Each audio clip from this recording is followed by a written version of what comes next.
friends. Let me show the chat right there. Welcome in. Hello again. Yeah. So if you tuned in this morning, we were live over on YouTube, which is something I haven't done in like 2 years. But it was fun to go live over there, and then it was super chill. There's less people there because I don't know, people aren't used to watching me on YouTube. But now we're here on Twitch, and it's gonna be a fun time. So the plan today is to work on fresh spots. We started this app about a month ago, and we're kind of still just configuring it, but the idea is it's an app where you can create and share lists of places to visit. So users will be able to sign in using social auth. We're gonna allow Discord and Twitch, and probably GitHub, and maybe even Google. And essentially users can create, read, update, and delete lists. So when you create a list, you can then add a point of interest or a POI to it. And then you can add some description or comment about it, and then you can share that list of places with someone. So you could do like top 10 restaurants in my city, or places I want to visit when I go to some city, or something like that. So that's the idea. We're using this backend library called Fresh. And this is a server-side rendered, for the most part, backend framework that can also do client-side stuff with this concept called islands, and it does just-in-time rendering, and it can be deployed to the edge. Though we haven't even done any deployment yet, we're really just building the app itself. And for the most part, working on this app has kind of just been an exploration of the Deno ecosystem, because it is still somewhat new. I mean, it's been around for a few years, but the ecosystem isn't as mature as the node.js ecosystem. And so like finding a library to work with the database and finding a library to work with OAuth has been tricky. So that's actually what we're going to talk about today, is we actually have some replacements for both of the libraries that we chose, because we ran into some issues. So if you check out this GitHub repo, and it's at !today, click there, you can get that link, and you can see our to-dos from the various days. But wait, did I not push this up?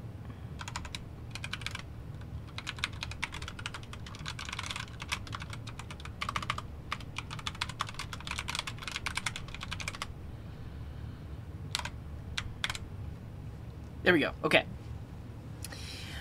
So today is August 12th. What are we gonna do? So at the end of last stream, we really were contemplating just like nuking this project. One of the main things is we ran into like not knowing how to really do client-side JavaScript with Deno Fresh. And we did like a really hacky way just to get it working, because I wanted to get a map onto the page. But since then, there have been some people that opened issues and also pull requests showing how we could get it done, basically how we can get client-side only JavaScript in our islands. And I'll talk a bit more about that when we get there, but that was really making us think, like, can we even add a map to an app that is server-side rendered? Like, what library would we use? So we ran into that. And then the other thing is, oh yeah. I got this. You talking about me? I have the 7 TV subs, so now my name looks cool in people's Twitch chat. Hi, what's up, Alka? What was I gonna say? Oh yeah, so I was really mad at this Deno auth library because it just straight up logged my access token into the console. It didn't even ask me; it just did it. And also, it was lacking some types. So we're gonna rip this out, and I actually created my own library, and I called it Deno Grant, because if you're familiar with the Node.js world, there's this library called Grant. Very unopinionated way of integrating OAuth, and they support tons and tons of OAuth providers. And they have like built-in handlers for all of the various like Node.js frameworks, and so I'll get to that in a second, Terrell. But Grant is really cool. So if you're if you're from the Node.js world, you're probably familiar with Passport.js. But if you've worked with it, you probably know that it's somewhat rigid and not always the easiest to work with. And there's like a separate library for every type of auth that you would want to integrate. And Deno is nice because you only install one library and then it's configured to work with all of these various OAuth providers, and you just say which ones you want to work with and specify their specific settings. So that's why I created Deno Grant, because it works in a very similar way. So essentially, I can create an instance, specify my base URI, add as many providers as I want. Discord, Google, Twitch, and GitHub are all supported right now. And then if I want to generate a redirect string, I can do that based on the specific provider type. And then if I want to get a token, I can do that based on the specific provider type. And then if I want to get a user profile, I can do that based on the provider type. And I have wonderful type completion. So if you look in here, I have this profile. And so my goal is for every OAuth provider that I integrate, I am going to create a TypeScript interface that describes the data you would get back from an OAuth request. So when you do Discord strategy.get profile, it's fully typed. It says what's in there. And same thing for GitHub, same thing for Google, and all that. Types, yeah, types are great. So that's why I built this thing, and it is just built on top of this Deno Auth 2 client, which honestly, we should have just picked this library from the beginning because it is very generic, and it basically just allows you to specify all your settings, and then you can use it any way you want. And it has lots of it's nice, it's good code. They have lots of types and stuff like that, and all that. I will mention that there is a library called Dashport, which someone has written for Deno. But what I don't like about it is you actually do need a separate dependency for every single provider. And right now they only have, well, at least last time I checked, they only have an integration for Oak, which is like the de facto way of creating APIs in a Deno backend.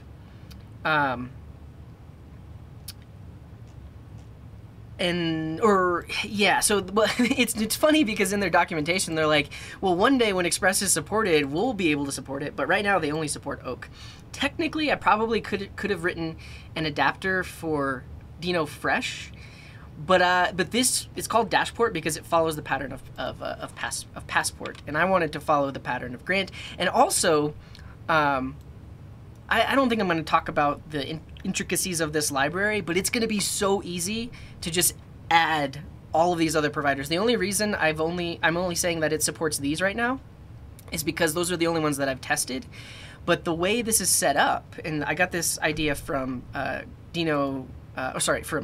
Grant, is they essentially have the configuration for every possible OAuth provider. Let's take a quick stretch. And Lord is asking, why did we choose Deno? We chose Deno because we wanted to work with Fresh, and Fresh works inside of Deno. But check this out. So this file I got from Grant. I ripped it from the repo. I have credited them. But it's essentially a big old object that has every type of provider and specifies what the authorization URL is and what the token URL is. And then there's another big old JSON file with every type of provider that specifies where you can make an API request to get that user information.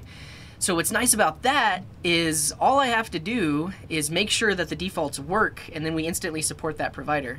I did have to do some special things with Twitch. Otherwise, all of these other ones just work the built-in way. And the way I'm handling that is I have this idea of overrides. So basically, for Twitch, when you're making the OAuth request, I need to override that and specify a new body. And with Twitch, when you're making the profile request, I need to modify the headers. And with Twitch, when you're requesting the profile, we need to grab it from a data object. And then with GitHub, I wanted the ID to always be a string. So basically, this allows me to transform the various responses based on the provider type if I need to. You'll notice there's nothing in there for Discord, GitHub, or Google because they all support the OAuth 2 spec without any extra work. All of that to say, we're going to rip out Deno Auth and we're going to put my library in today. That's what we're going to do. And you can't use it with Bun because for a lot of reasons, but you just can't. And then the other thing is DenoDB. So we started setting up models last time with this library called DenoDB, and I'll go ahead and just mention Terawatt said we were going to have issues. They really did.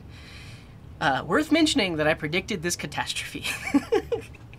And it's just because like the Deno DB library and the Deno auth libraries, like they're fairly new. They haven't been around that long, and they haven't had a lot of people using them. So there's a lot of things that they haven't implemented yet, or things that they do differently, or whatever else.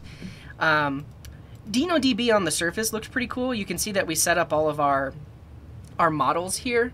But what really got weird is how we set up foreign key relationships, because we're working with a SQL database. And this is how you set up foreign key relationships, but then their typings don't work very well if you're trying to like set a foreign key property like in an update or something like that.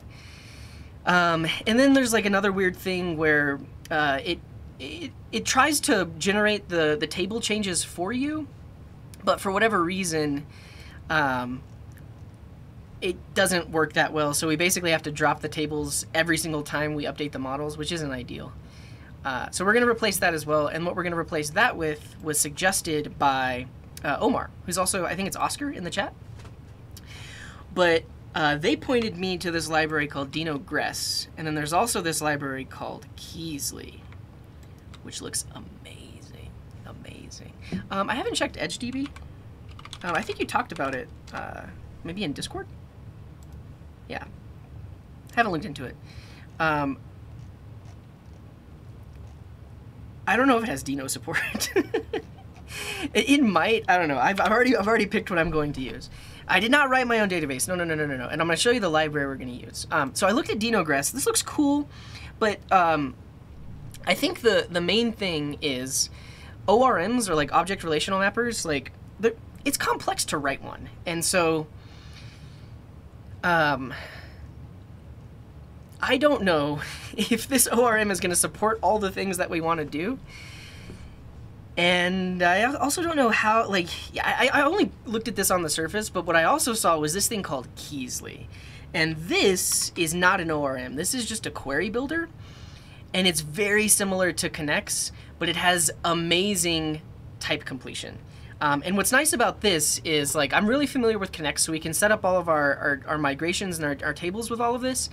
And then we can query with it, but then also if we ever need to drop down into raw SQL, it's really easy to do that.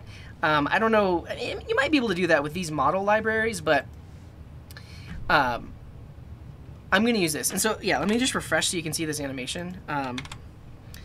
Watch this. So if you're familiar with Connects, you can set up and do selects, but it uses a lot of strings. So you specify like a table name, and then you need to specify like column names. But you'll see here that you're getting type completion. So you're literally typing a string that references a database property, and you get type completion while doing that. You cannot do this with Connects.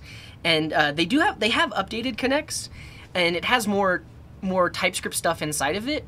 But this works out of the box with Kysely. You basically create an interface that describes your model or your database table, and now all of your queries, you get type completion inside of strings, which is awesome. Yeah. The Deno.gress logo, it is a good logo, I do have to admit.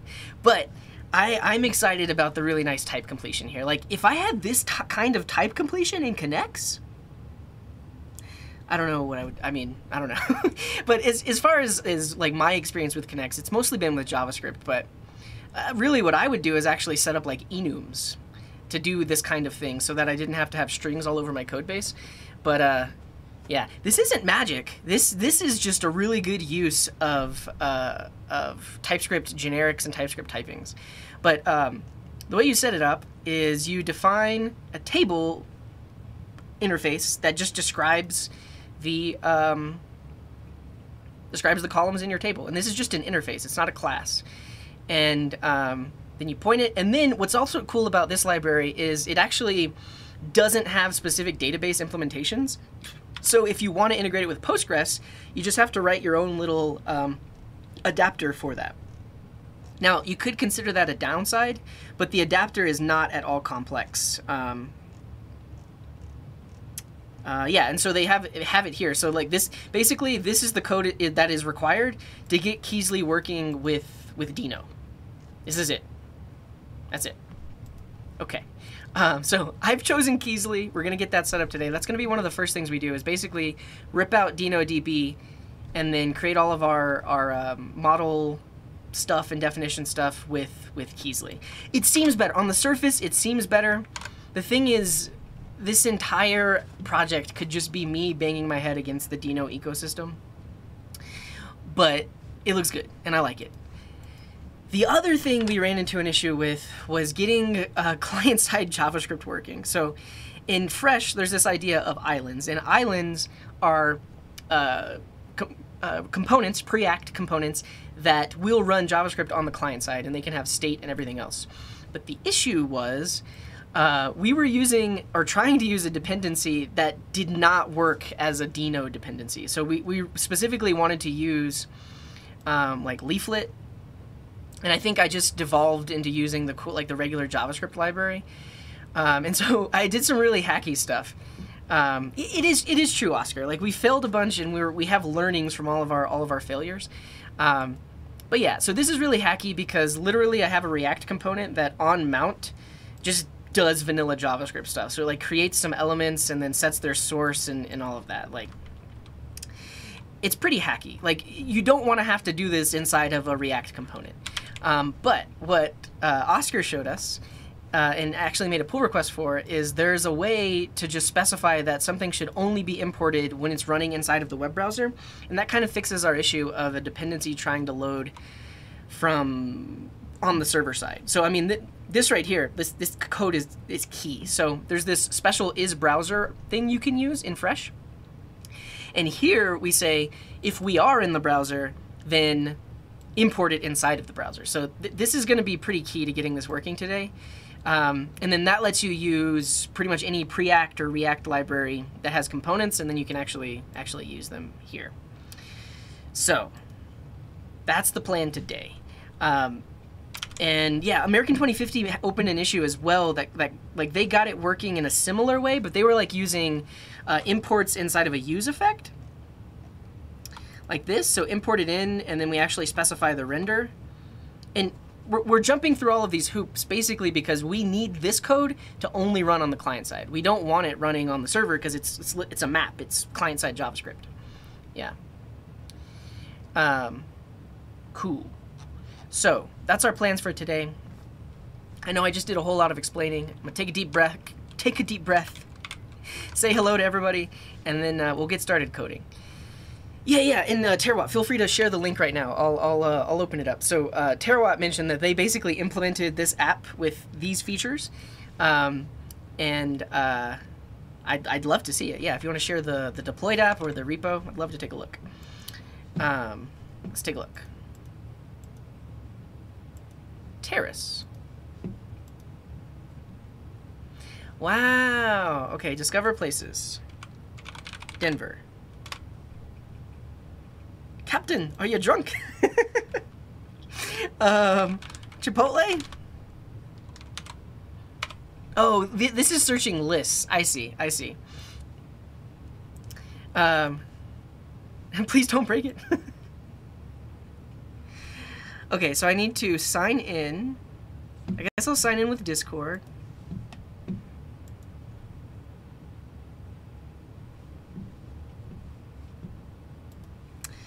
And I'm gonna allow it Terawatt. Terawatt wants my username, avatar, banner, and email address. And Snooklepig, thank you very much for the Prime. I'm gonna give it to you, Terrace. Or Terawatt.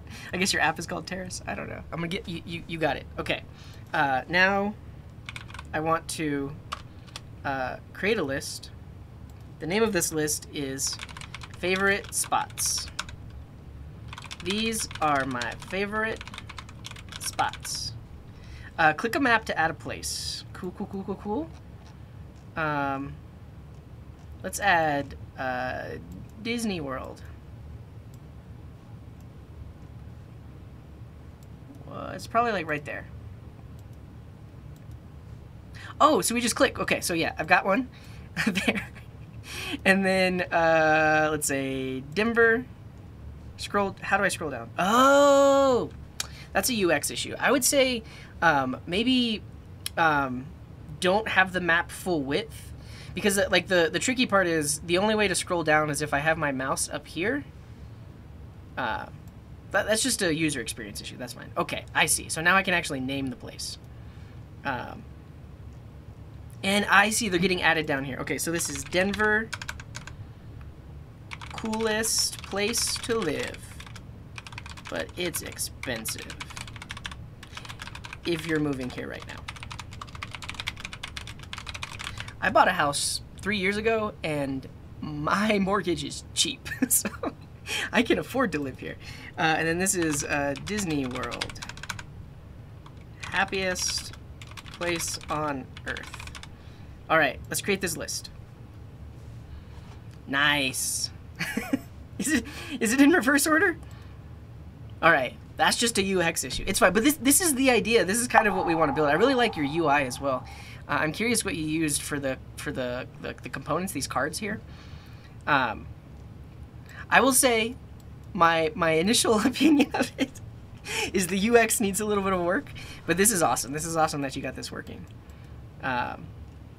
Cool. Well, but I think the way I'm going to fix that is instead of having to scroll down, when you click on a place, I'll have a pop-up or like a little window, so that way I know that I'm editing that one specific place.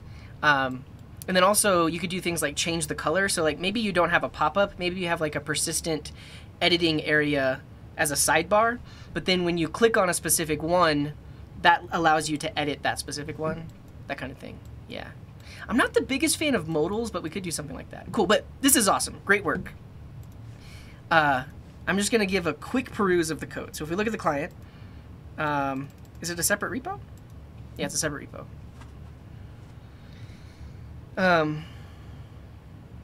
Change the background of the desired form. Yeah, so, and also like, basically the user experience is I need some way of knowing which spot I'm editing. So if you like color coded the icons and then match that to the form, that could work as well. All right, what do we have here? Is this a React app?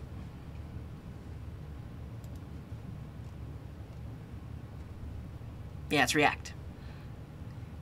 So we have React leaflet. Let's check it out. And actually, like, you've essentially, well, not essentially, you created like a what do you call this? A decoupled app. So your server is completely separate from your client, right? And then your backend, I'm guessing, is just an API. So we have, is it Express, or what are you using? Yeah, using Express. Cool. And then within here, you have some API routes, controllers. It's a list controller. Quick stretch. This is nice. I actually have not written TypeScript with Express. Every Express app I've ever built has always been JavaScript. I need to do this soon. But this is cool. You're like registering all of the handlers in the constructor or in the mount, and then you have each individual request handler, basically. And you got to use Prisma because it's just Node.js. So this is awesome. Great work, Terawatt. What were we saying? What was I going to do? Oh, Sunny says give props to the commit messages. Let's look at the commit messages. Fixes, changes. This guy codes. This person has worked on a team before. Yeah.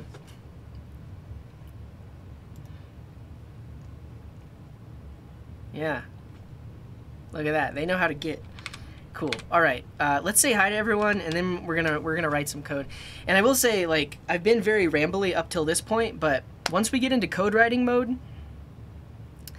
we're gonna write some code. This guy codes. Well, it's not very gender inclusive. Like, this person codes. They had a commit that was just like smiley faces. I didn't see that one.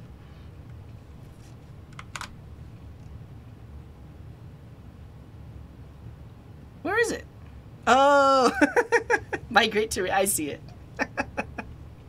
Yeah, still that's still production level commit messages. That's great. Yeah. Okay. Let's say hi to everybody. We'll do a whirlwind hello. Yeah, I mean, a lot of people do use guy as gender neutral, but it isn't that inclusive, because not everyone's a guy. But I know a lot of women that say, hey guys, when they're talking about women as well, but it's not that inclusive. Okay. Welcome in, Infor Jones. We write code here.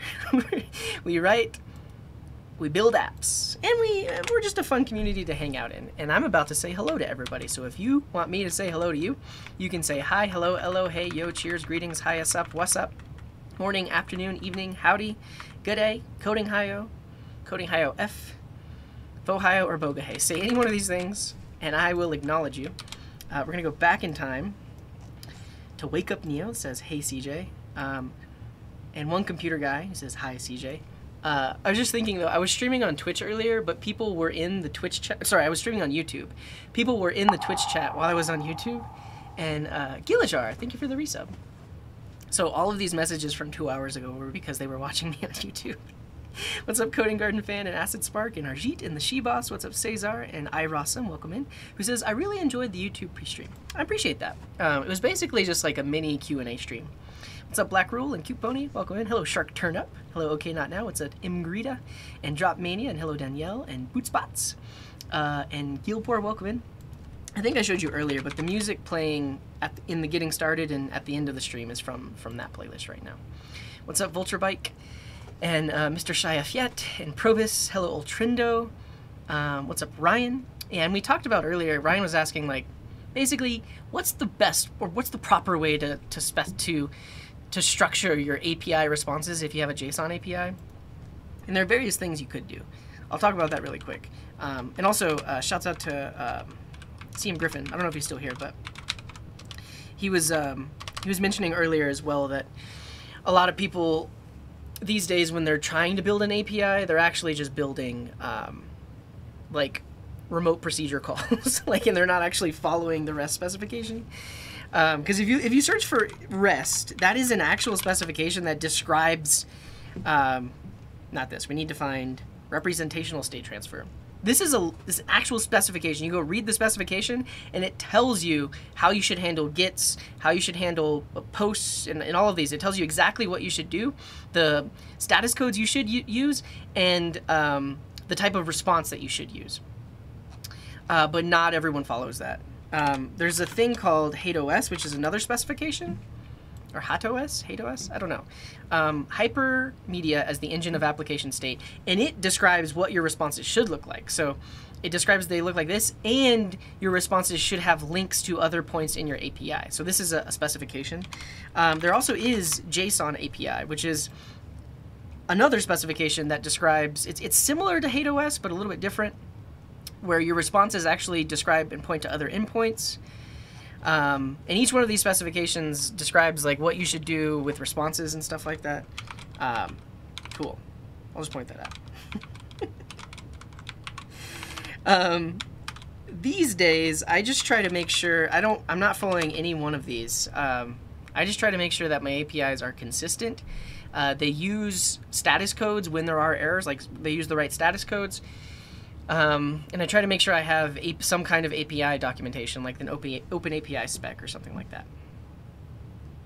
Yeah, I think GitHub might follow HateOS. Like, if you look at the GitHub API responses, they look kind of like that. Okay. All right, well, let's keep saying hi. What's up, Aquaverlac? Welcome in. And hello, Oscar, and Julian, and Mark, and Arpajan, and Lord Caesar, and Quatek, and Terawatt. Hello, David. What's up, CM Griffin, and Sequel Wardster, and Alka, and the Bowman. And hello, Top Boy. Hello. You got sent to me from a Reddit comment. Was it okay?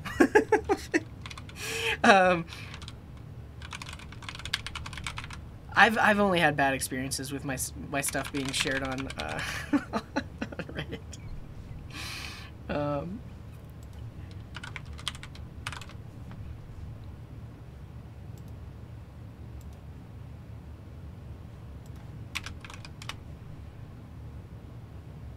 17 hours ago. Any YouTube videos where a senior dev just explains? Hey, that's me! That's me! Node.js crash course. Cool. Nice. People talking about me. Yeah, this is me. This is what I do. If you could sum up my channel in one sentence, I write code from scratch and explain what I'm doing. Yeah.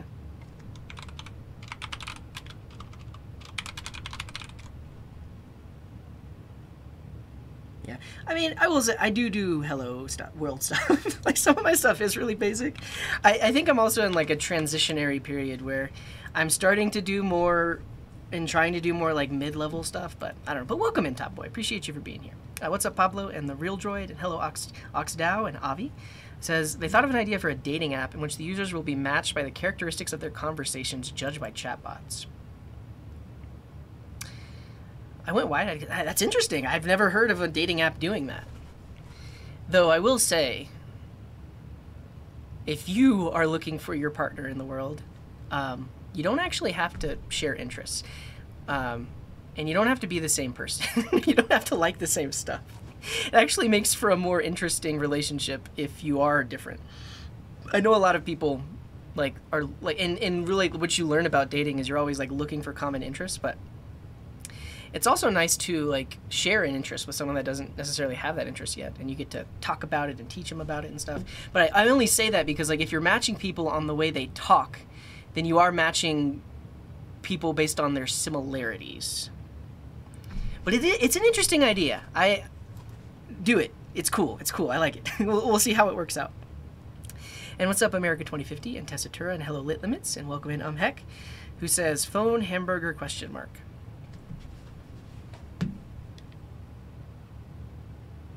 Oh, there's food waiting for me.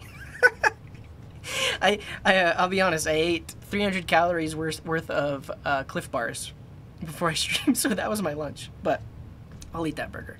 What's up, Spider-Man and Chrome and Erin? Hello, Oatmain and Grizzly and Akamai and J-Mode, welcome in. What's up, Stotney and Snooklepig and Sunny and Orlaman, Veritatas and Drupu and Eric was taken, Bogahay. What's up, AC and Oguz, Hane Denier, welcome in. Hello, Fipu and Weirdoflex and Bajosi and Ivo, who says nice pre-show, thank you. What's up, Codehop and Enroy Paul and Brooklyn Dev and Nick Mook and Excavator and Almister and Depth Charges. Enigmatic, welcome in, everyone. Glad to have you. 300 calories of Cliff Bars is like half a bar. No, so I have a little 100-calorie Cliff Bars. They're like this big. They're tiny. So I ate one of those, and then I also have Cliff Bars that have like peanut butter inside of them, and those are like 250 calories. So I ate one of each. Yeah.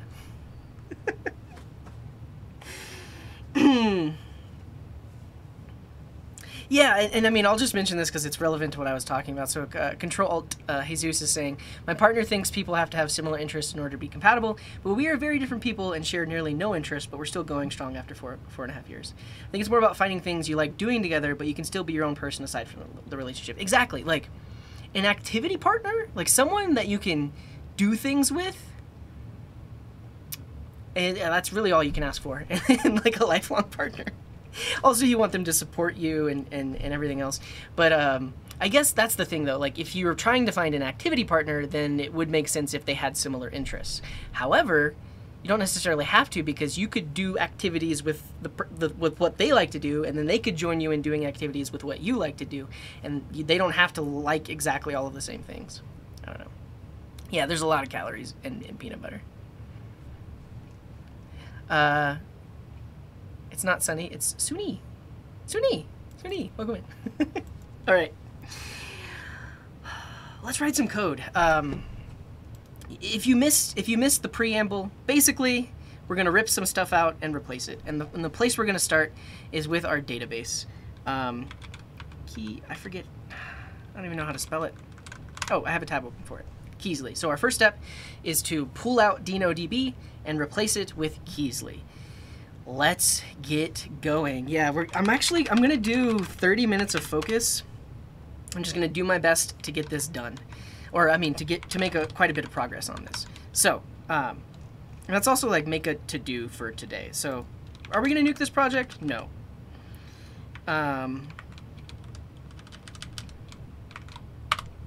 First of all, set up DB structure with, keep forgetting how to spell it, Kysely. Didn't someone mention Kysely is how you say query in Ukrainian?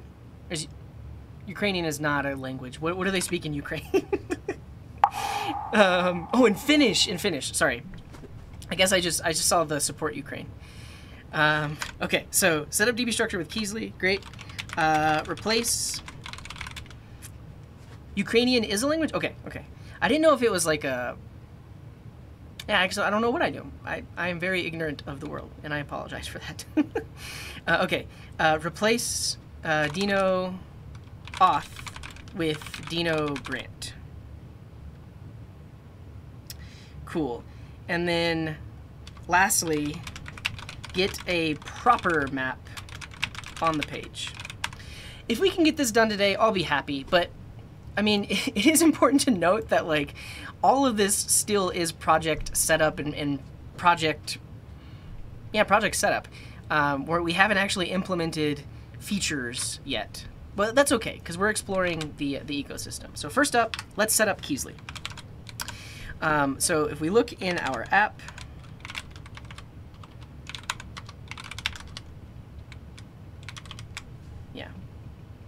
some kind of racist. I mean, I think there are Ukrainian people here. You can tell me if I'm being racist or not, but all I'm saying is I am ignorant of the world. I don't always know what language certain countries speak. I could spend the time to learn it, but I just haven't, and that's what I was expressing. I am not, I have no ill will towards anyone that is from Ukraine. Okay, here we go. This is our file that was setting up the DB before. We want to do it now with Kysely. So let's see their setup, like a minimal example. Yeah, create this to start your app. I think I am just going to actually start with the interfaces. And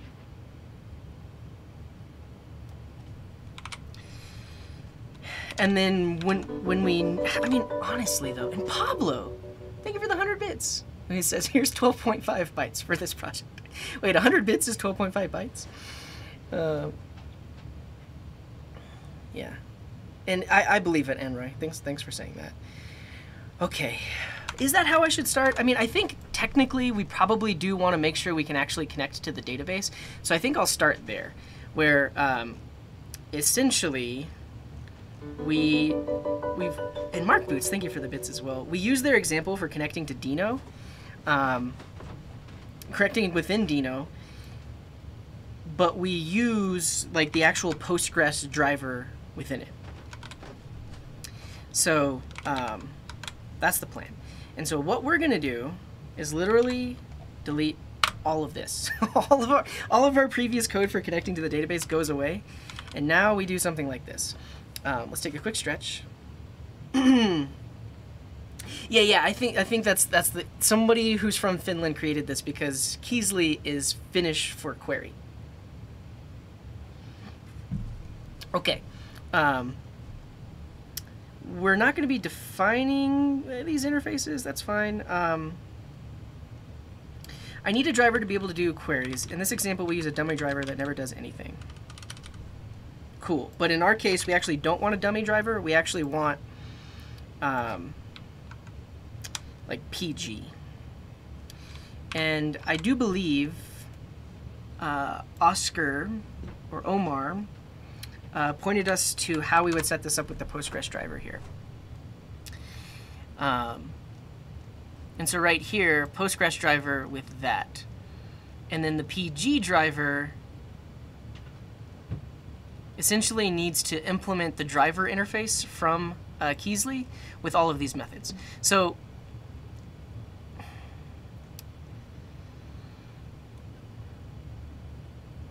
are you still here, Oscar? Because like this is a lot of code to copy paste, but can you tell me where you got it, or did you write this yourself?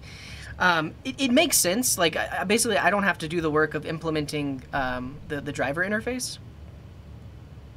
I don't really want to import from a gist though. I want to put it into the code base. Yeah, David. That's my experience with it. Well, all right, we're gonna copy paste it, but it would be good to know where you got this from, because this likely should just be set up as its own its own Deno library that we can then import along with Kysely. I'm gonna put it in this this directory for now. create a folder called db. And then inside of there, we'll create a file called Postgres Driver. Put this code in here, and it actually is multiple things. I'm going to do... actually, why is this complaining? Copy and paste it? Yeah, so I'm going to copy and paste it now, but it would make sense to throw this into a library. Postgres is coming from Deno third-party modules. Yeah, Postgres driver for Deno. So this is what we want. So I'm going to add this to my import map. So in Deno, you have this file. So you can see in the code that I just copy-pasted, we just have full URLs. But that's not that maintainable, because then you have URLs all over your code base. What you can do is put it inside of this import map file, and then anywhere you need to reference that, you can just use the name. So I'm going to basically alias the name Postgres to this specific version of Postgres from Deno land. There's a Kysely Postgres driver. Let's search for it. Yeah, that'd be good to search for. So if we just search for Kysely. Yeah, Kysely Postgres. Here it is. It has no stars, though. Let's look at their GitHub repos. I mean, ultimately, this might have been where Oscar got the code from. But let's see what they do. You have source, the adapter, the dialect, the driver, cool. And then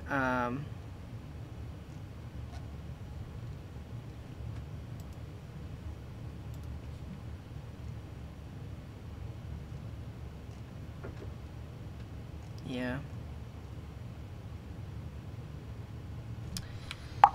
And the Time, thank you for the resub. Hello, welcome in.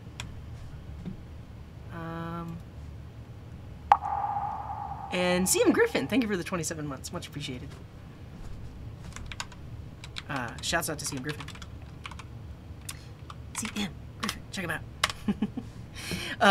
By the way, I never messaged you on Discord about playing games. I'll try to do that. Because I have played, what's the game you were telling me you guys play? I've played it before with some friends, but I'm not good. I am not good. So we do have the rollback. Huh. Oh well, I'm gonna use this copy pasted code. And then if it doesn't work, we'll look into these Kysely Deno adapters. All right, I'm gonna export this Postgres driver, and then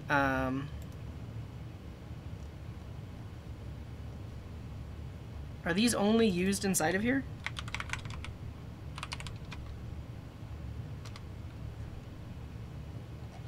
And then this implements database connection, but where's database connection coming from? It is coming from Kysely. Okay, so that's another thing we need to do. We need to put this into our import map. And then over here, we'll throw Kysely.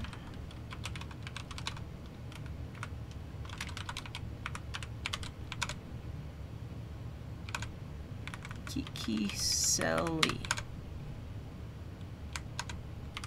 Kysely. Kysely? I've been spelling it wrong. Okay.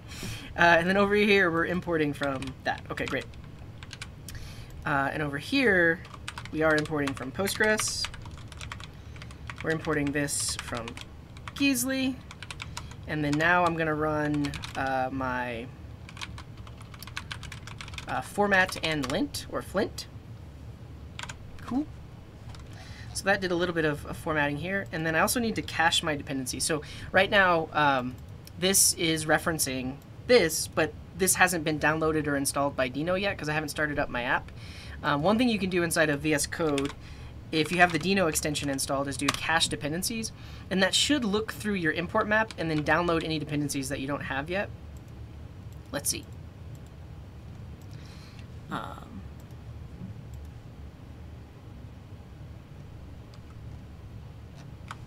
Oh well, it'll download it the first time we run the app anyways.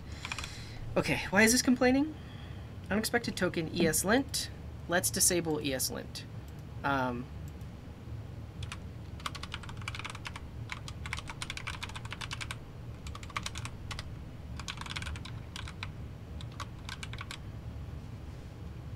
You subbed, Owen? Does anyone see it in the chat?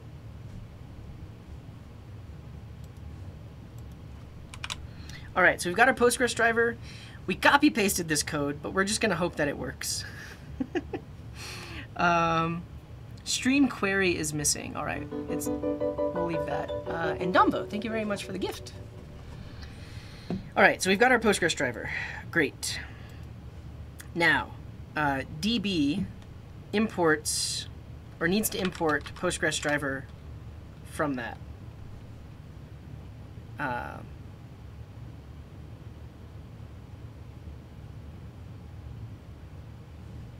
Cool. I hesitated because I was like, should I put this file in the DB folder? I'm going to leave it outside the folder for now.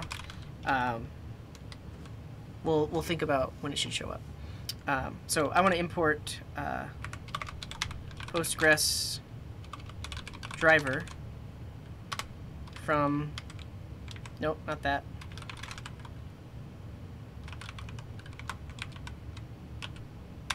DB/Postgres driver, like that.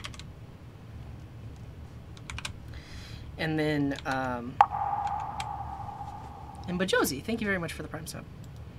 Yeah, if the notification isn't popping up, it is very likely a Twitch issue. And then this is how we set up the DB adapter now.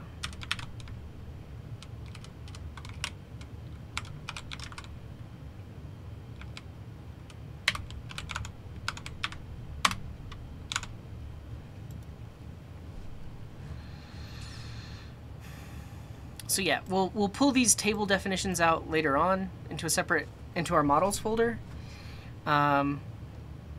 But this should get us going here. And I guess the Postgres driver, it is just accepting a connection string, so we'll have to construct that connection string based on the stuff we have in the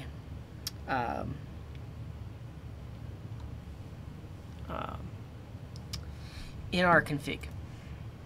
Yeah, so basically in our config, we are pulling all of these values from the environment variable separately, and we really just need to combine them together. So I'll do something like db URI, and then I need to throw it all together.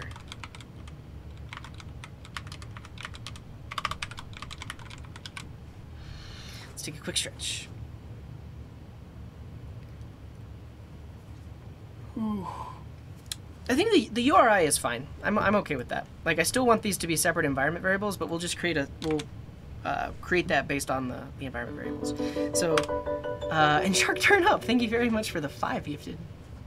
Too kind, too kind. Okay, we are now going to say that db URI is a string, like that.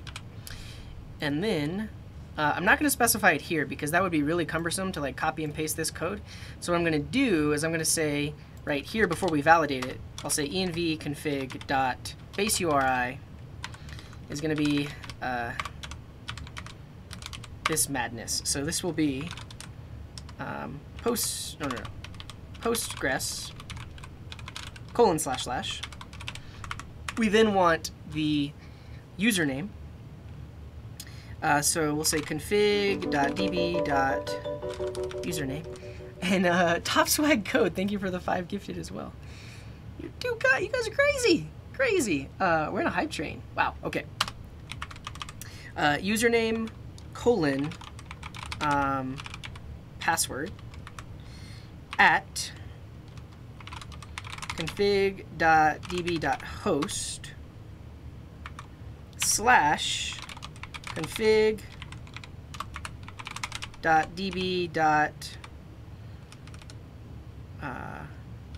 Database name, but we forgot the host : port config.db.port. Cool. All right. Why is this complaining? Block scope variable config used before its declaration. You're right. You're right. This needs to be env config.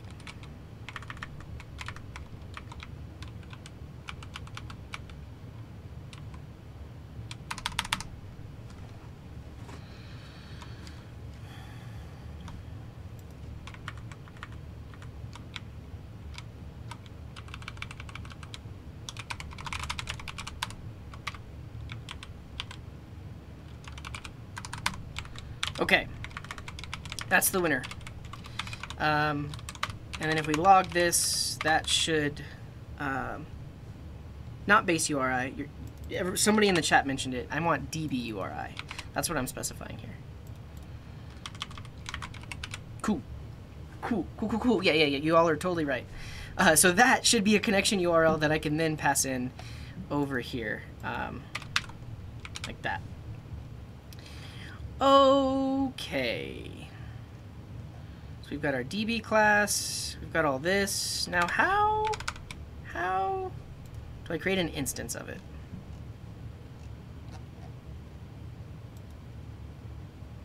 I think I just say new DB, right?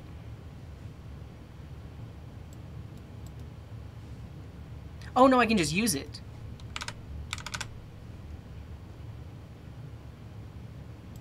Oh, I've never seen this this syntax before.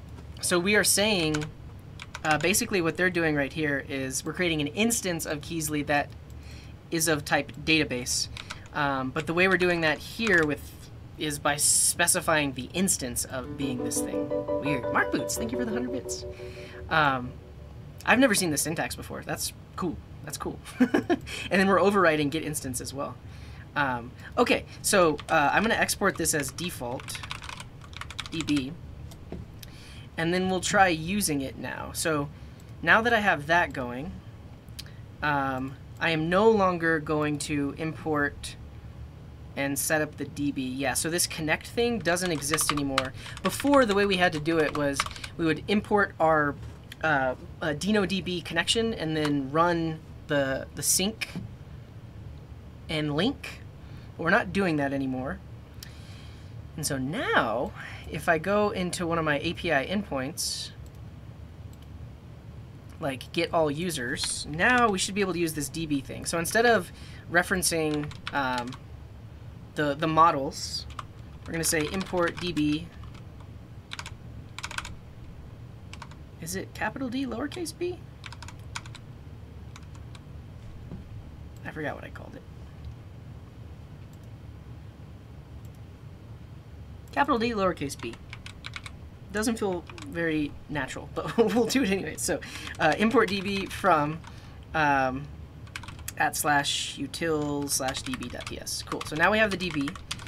And now, the moment of truth. We rip out all of this code that we were doing before, and we say users equals db dot query, I think.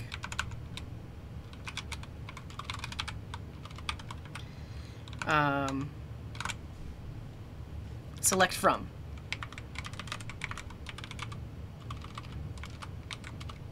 DB dot. Do I have to create an instance of it?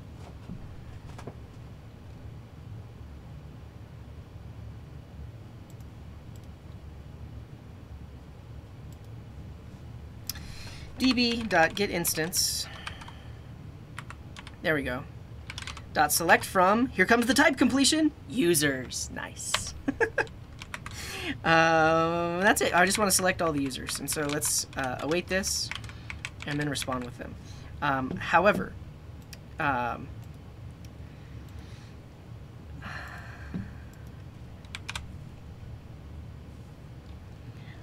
where do I specify the table name? Because I actually want this table to be called user, not users. I'm guessing it's in the table definition.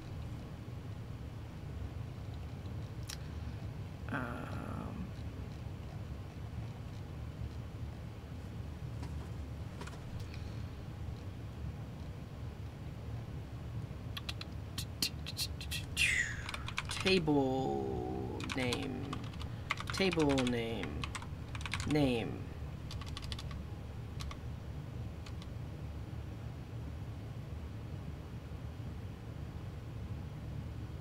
Oh, lowercase db equals db.getInstance. I see, and that would be the thing that we export. Let's go ahead and do that, so we're not doing weird stuff here.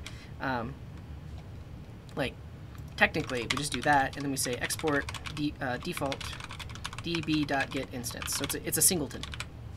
This is the singleton pattern. Basically, if there isn't an instance, create an instance, and then always return that same instance. So our DB connection here is a singleton. It's the only one. And we'll call it lowercase db. Yeah.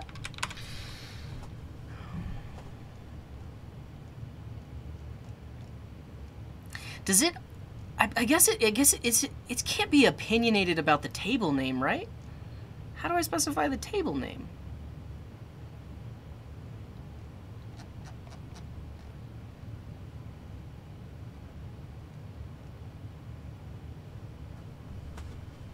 Oh, it infers it from the interface name. So I actually want to call this user table, I believe.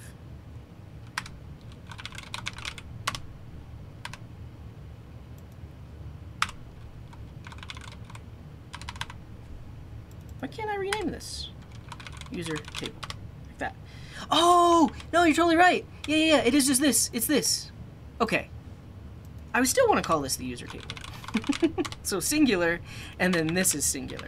Okay, but now we should be getting a type error. Yes, because this should be user. Great. All right, here we go.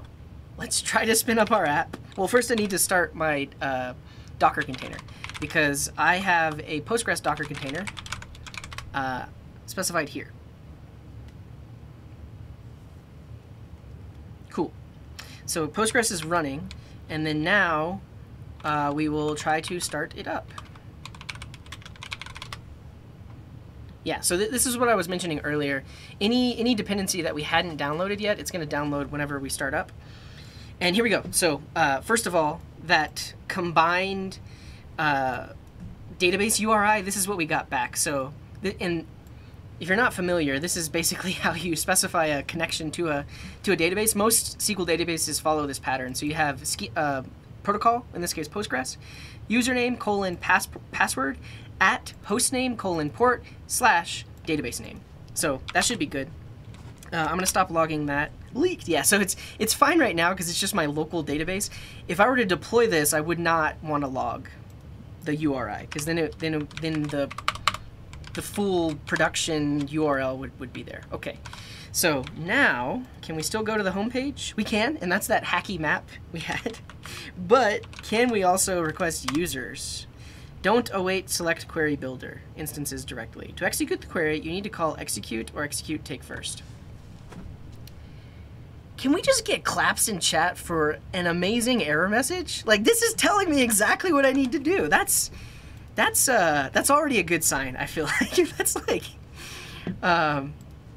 look, this is what it's telling me to do. Yeah, look at this. So it's like, hey, you actually just need to call execute right here. Huh.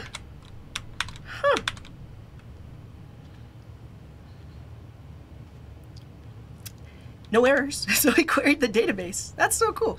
Okay, so now we do the opposite. No, so now we try inserting into the database to see how easy that is. Yeah. That. Take note, library authors. That was a fantastic error message. Okay, so this was really this is just a temporary route because we were messing around with the database connection. This is also a temporary route that is actually inserting users into the database. There's some stuff here that can just be deleted. And in our case, we're going to import a DB from util /db like this. And so this creates a user.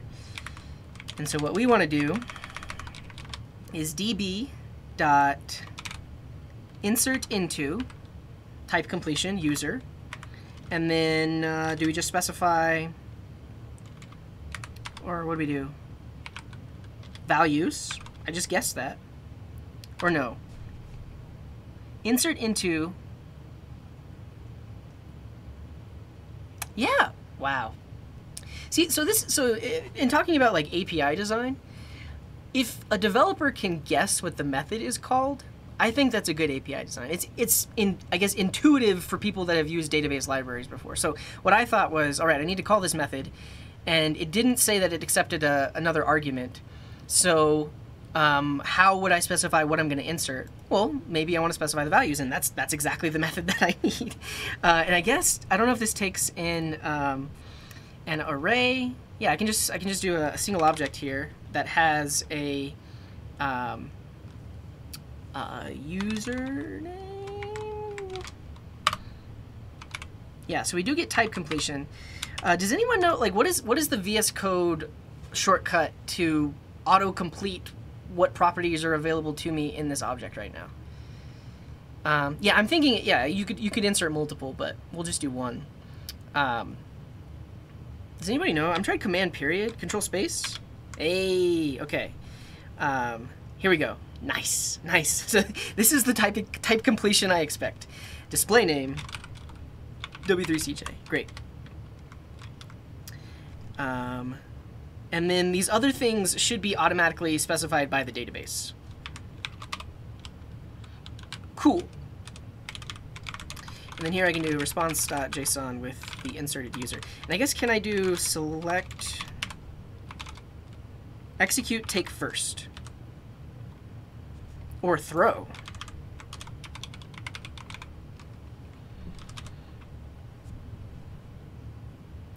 Throws if the query returned no result.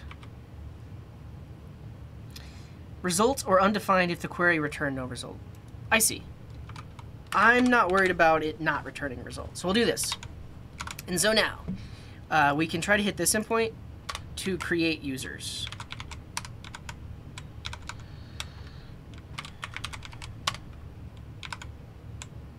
It's not returning anything. So,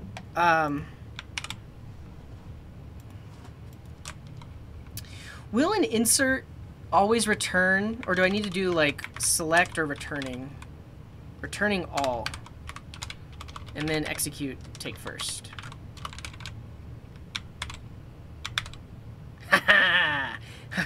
Okay. And so again, I just keep getting excited about all these type completions. Like, basically, I'm trying to do the thing that I want to do, and the type completions are just popping up for me. Like, this is an ideal TypeScript experience. Cool. And so I can run this a bunch of times. Now I've inserted a bunch of users, and then if I go to the users endpoint, we get back that data. Though we don't. I think this could be an issue with the database adapter.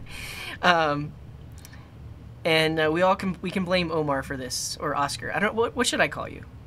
But I think the issue actually comes in here, how we've defined this thing, because ultimately this driver essentially takes the queries that Kysely generates and actually executes them on the database, and also does the same thing with the return values. So. No, it works, says Oscar.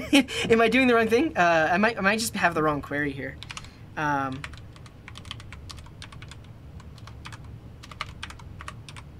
Dot. Let's look at the docs. I don't, at this point, I don't know what to expect. So yeah, I don't want to do an insert. I just want to just query the whole table. Select all. That's why, yeah, because I'm not doing, I'm doing select from, but I'm not specifying what columns I want. Select all.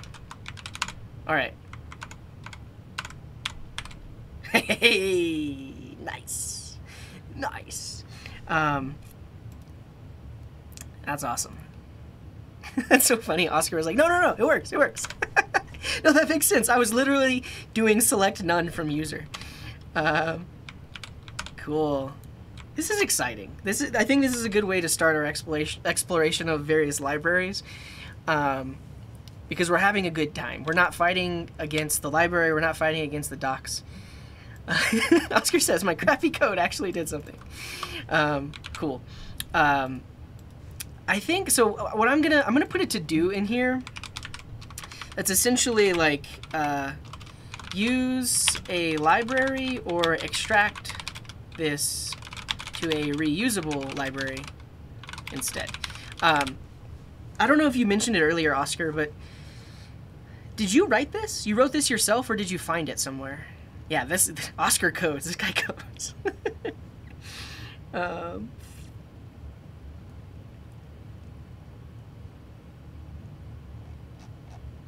I mean, your code looks a lot simpler than the two libraries that I looked at. And look at that, focus mode is over. So we at least got one thing done during focus mode. You wrote it looking at examples. Okay, yeah. So I would say we either we'll go through. We're not going to do it today because we actually have quite a few to-dos in the code base. But this is something that I would want to use a library for this, because in the library somebody has likely written tests for this code, because we're doing very general things right now. We're just selecting from tables and inserting into tables. But when we start to do more complex things, we may have to update this driver. And that's a scenario where we would use a library that's been tested against all the various types of things you would select and stuff like that. So, cool. Let's go back to our to-do. And look at this. Well, we didn't set up the structure, but we set up the connection. And I'm happy with doing that in 30 minutes. So set up Kysely connection. Great. Now we can set up the database structure. I'm going to take a quick stretch in the chat. Any questions or thoughts about what I have done so far? Oh yeah, Oscar gets all the credit. Yeah. And actually, I'll link to your gist that you created. What tests? I mean, I did say I was going to try to write tests, but it's server-side rendered. I mean, you technically could test the rendered stuff, or we could like unit test the components. I don't know.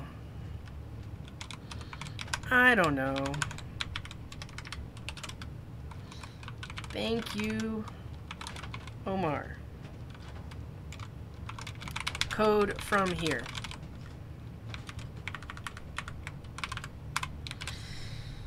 Cool. Yeah. And thanks for the focus mode, Pablo. We'll do that next. Look at all these private and static variables. Is that a mutex? It is a mutex. It's a connection mutex.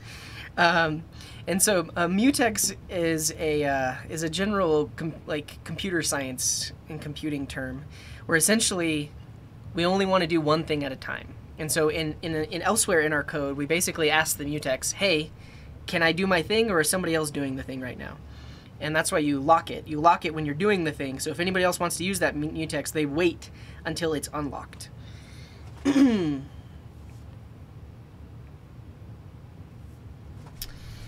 Yeah. I did 0 tests. Yeah, so I mean, we might pull in a separate library, but still, we appreciate it, Oscar, because look, it works first try. Yeah. One personal query. Do you intend to make any backend tutorial for beginners? That was weird, but yes, I do. So I have a playlist on my my YouTube channel, but it is, I think, 3 or 4 years old at this point. I would say, like, the concepts that I talk about are still relevant. The only issue is it's using some older syntax because it's from a few years ago.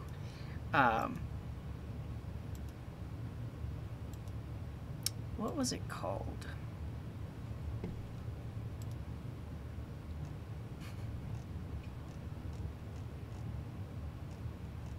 CRUD API with Node Express connects 5 years ago? Oh man, time flies. But basically, I was making tutorials before some of you even started coding. But I basically want to redo this with more modern syntax and potentially more modern-ish libraries. So you can check out this playlist, and I would say if you're completely new to building APIs with Node.js,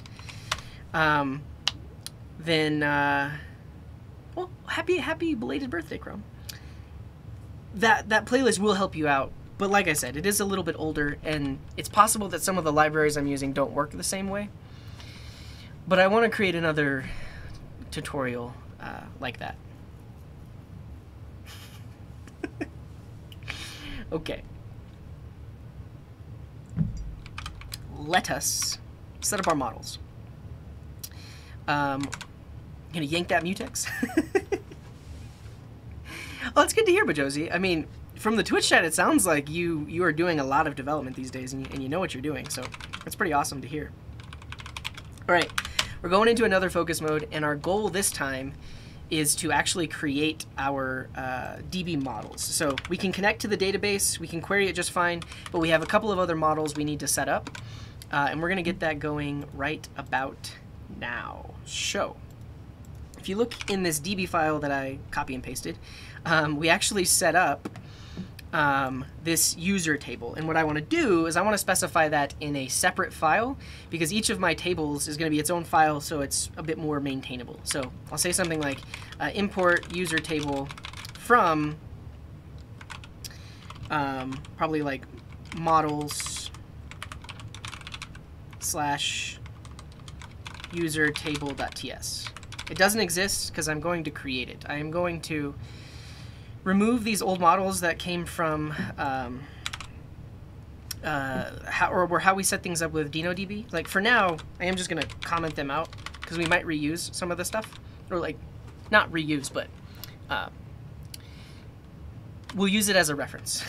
So we have that, and then we now need these imports in that specific file. I can get rid of this over here, and this over here, and then in here I can import the things that I need for defining the table. So ID is an auto-generated column, great. Display name is a string, updated at and created at are a date column. Easy peasy. Now we haven't set up the relationships yet. I'll just put that as a to-do. To-do. Users have many social profiles. So we'll figure out how to set that up later on, but this is great. This is our user table, and then I'm going to rename this to user table as well.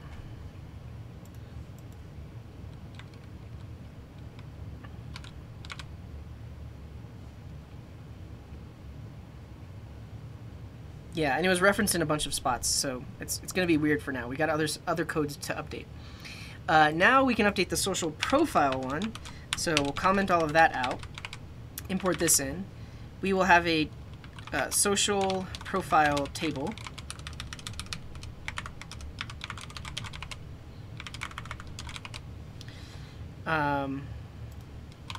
Table.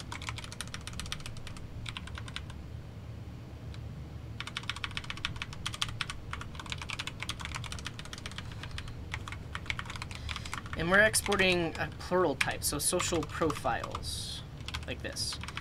I guess one thing I'm going to do is, because every single one of our tables has a created at and updated at column, I'm going to create like a base table type.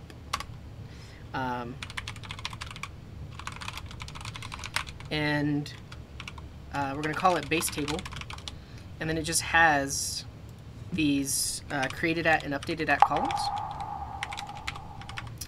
And then right here, and Electrothermal, thank you very much for the resub. Happy Friday to you too. This will extends the base table. And now our base table has created at and updated at, and we need column type from Kysely.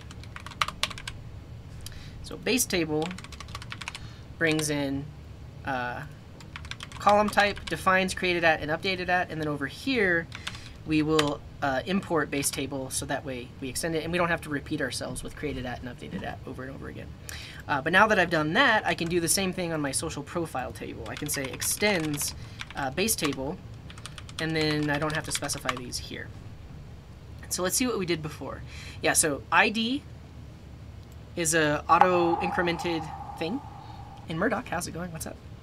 And then we now need provider type, and this is an enum. How do we do enums? We'll figure that out. Let's see. Do we have to go to the docs? We might have to go to the docs. Enum. We'll do that in a second. We'll figure out how to do that in a second. What else do we need? We need provider ID. And this is a type string. How did we do the display name string? Cool. Yeah, and so I guess the thing to note about this is we are not defining models that can be used to generate the database tables, which is why we do just specify this as a string. Defining the tables themselves will require separate code. And that's why this doesn't have like a max length or a min length. It's just of type string. This is basically how we can use TypeScript to interact with the data we get back from the database, but we actually do need separate code that creates the database. And right now, we're just piggybacking off of the database that got created using DenoDB. So that's a thing. Okay. Then we have username and avatar URL. Username is a string. Avatar URL is a string. Yeah, I'll talk about enums in a second because I'll show you an example. And then we will. We don't need any of this.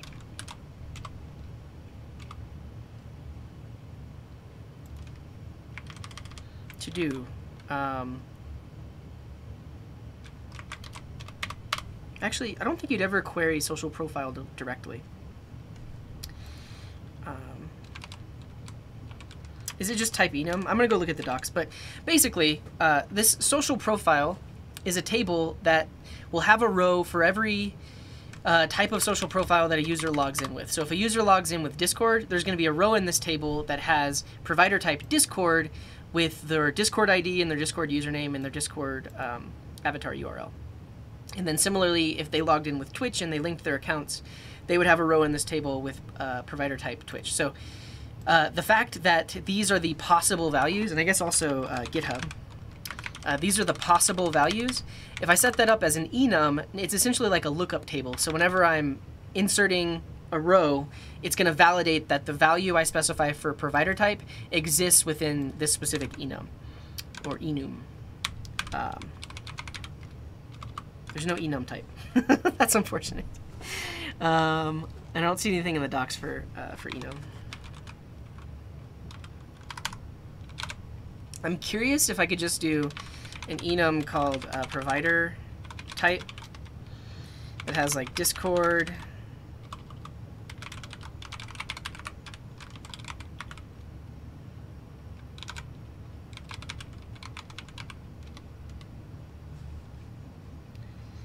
I see.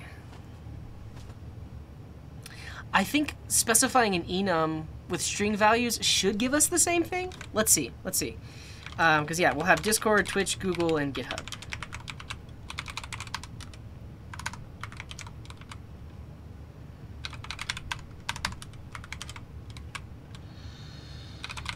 Cool. So I have this enum type. And then can I just say provider type is the enum type? Like that. So there was an enum and create table.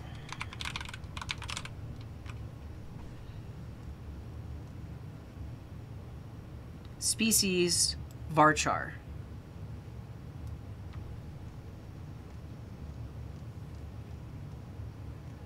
So this is the code we still have to write. We basically still have to describe the tables like this. We haven't done that yet.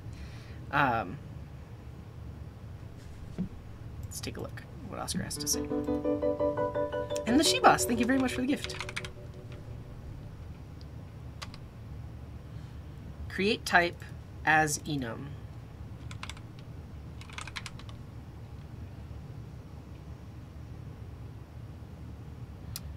Cool, so as enum is built into the query builder for defining the types. Okay. And thank you for dropping in, Murdoch. Appreciate you. And V2, thank you very much for the prime. Okay. I mean, obviously, I'm not getting an error here, but let's see what would happen if we tried to query this.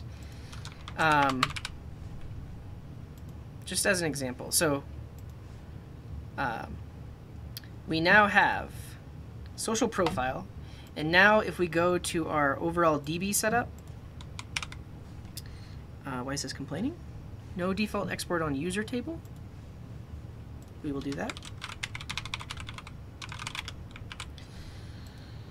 And so now over here, we import user table, and then we will also import social profiles.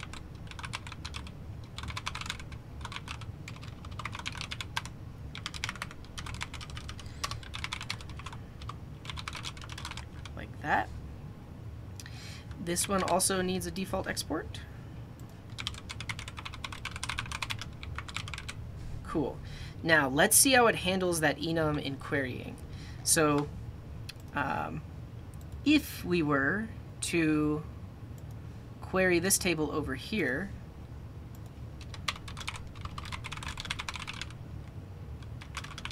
we'll say db select from, B. Select from, now we have type completion, so social profile. And then, can I say where provider type?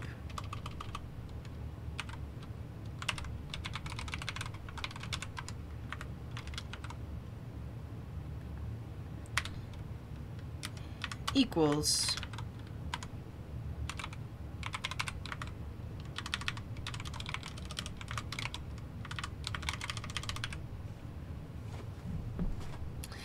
I wasn't getting type completion here.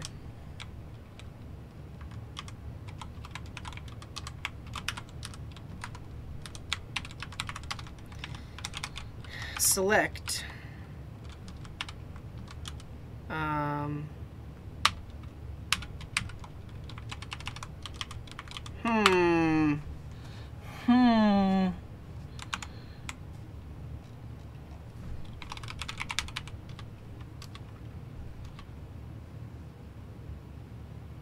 Maybe when I do the insert, yeah, that's actually what I want.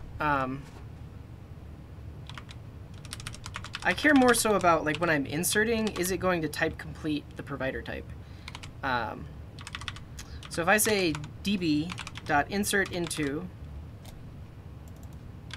social profile values, this ideally, actually, I think, yeah, this should work now that I think about it. Because it's an enum, if I do provider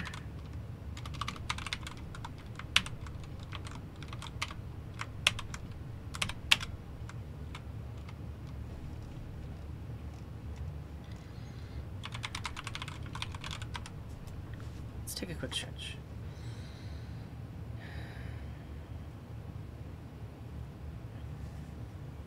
Yeah, and Veritatas has it. Like, we really need to test when we're inserting, not when we're selecting. But did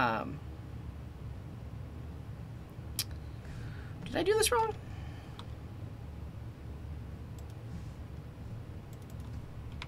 Provider type.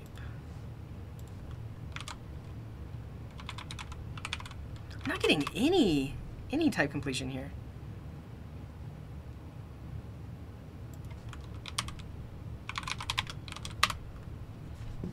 Look how we were inserting earlier.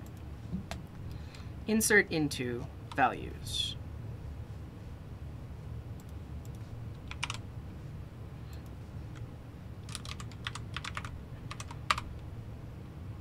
It's possible that the enum broke the entire type, yeah. Yeah, it does not like that. So if we switch to just doing like a union type of strings, let's see.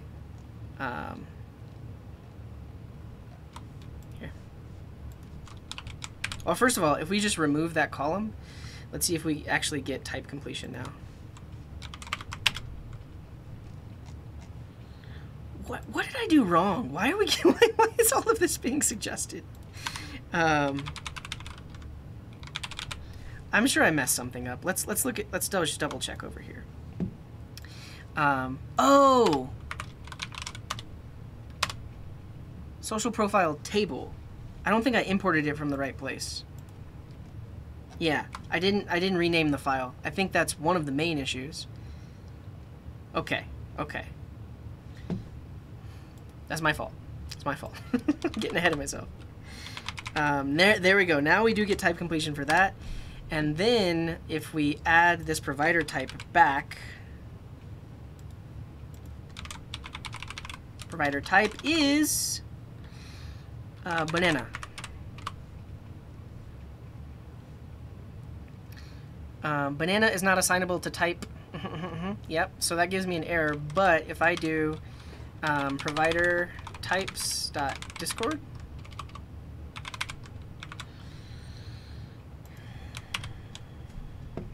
I need to export that.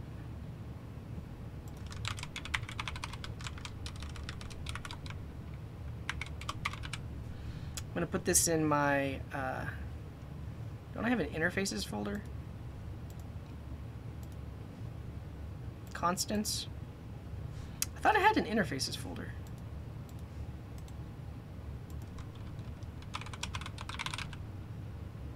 I guess it's technically a constant.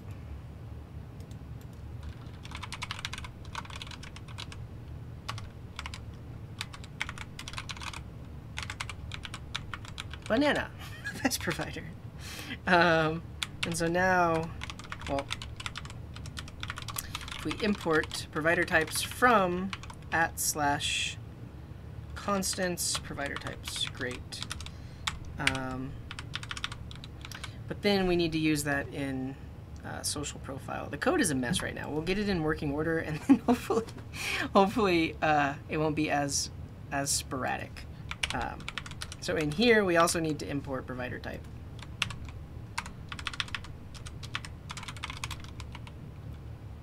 Provider types.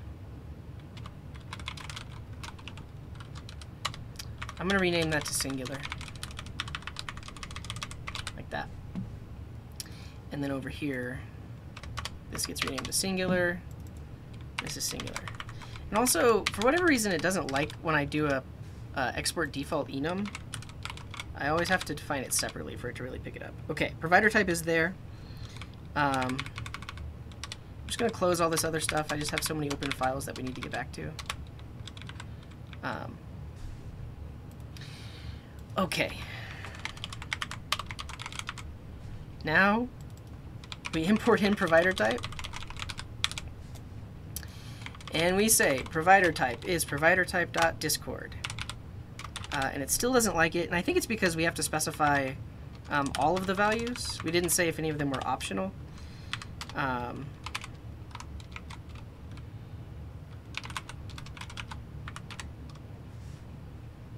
What else?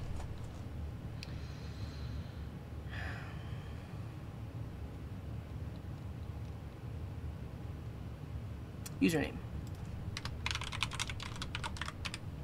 Great. So that gets rid of that, but then if I get rid of that, type error, and if I do that, and I say this is banana, type error. Whew. That's what we were looking for. Okay. I don't want to do this here. I am going to use this code elsewhere, because we basically need to insert into the social profile table during authorization. We're not there yet. Basically, all of this is broken right now because it's using the old DB stuff. I'm just going to throw this in here because we're going to use it later. But I'm going to continue setting up my models. We got on a big old tangent, essentially just trying to make sure that we can have an enum type in the model definition here. So this one is good to go. All right, let's keep moving. The next one would be the spot list. I'm going to rename this to spot list table. And where was I using that? Oh yeah, this file just basically just needs to go away, this index one. We'll get back to it. Okay. So that's how I was setting it up for DenoDB. Now we want to set it up for, or with Kysely.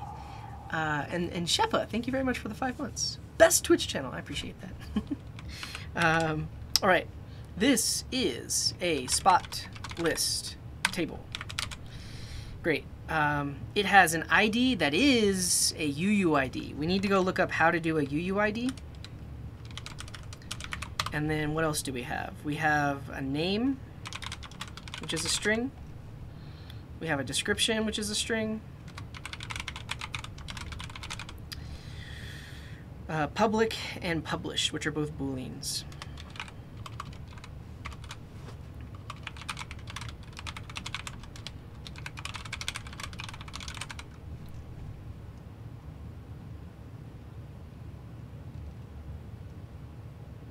Cool. And then we also have user ID, because a spot list table belongs to a user.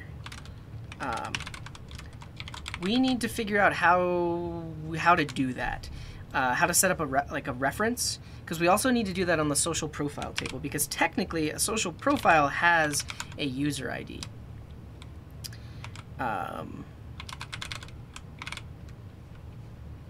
Yeah, so if we look in their schema, when they set up pet, they had owner ID, which they just specify as number. Good, good, good, good. Oh yeah, and then the created at and updated at we're getting for free from the base table. So I set this up so that it always adds created at. Crypto.random.uuid. Yeah, let's see if they're using UUIDs anywhere. They're not. I guess technically a UUID is a string.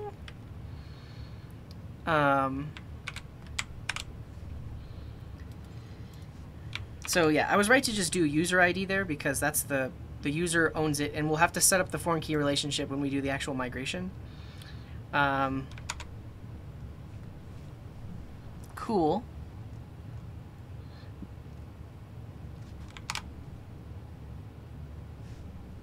And I don't want that. I want spot list table. So what we need to figure out now is how to do a UUID.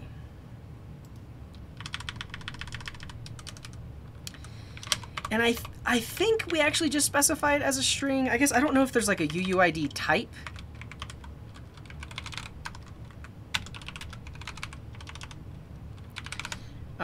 Let's search their GitHub to see if anyone has asked about this on GitHub.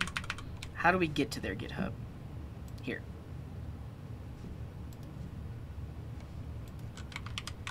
UUID. Column array type.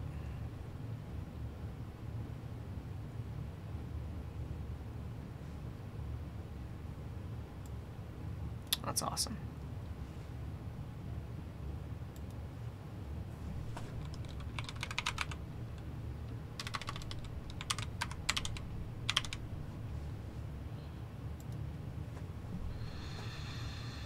Default 2.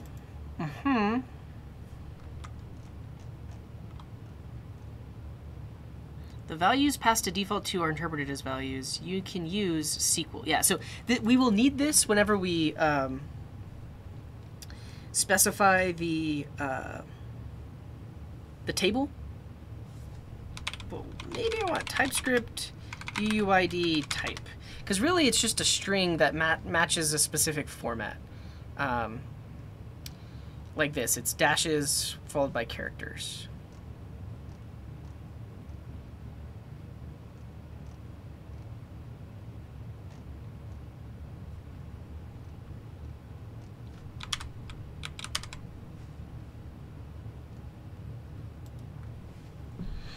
I don't want to generate a UUID. I want a UUID type.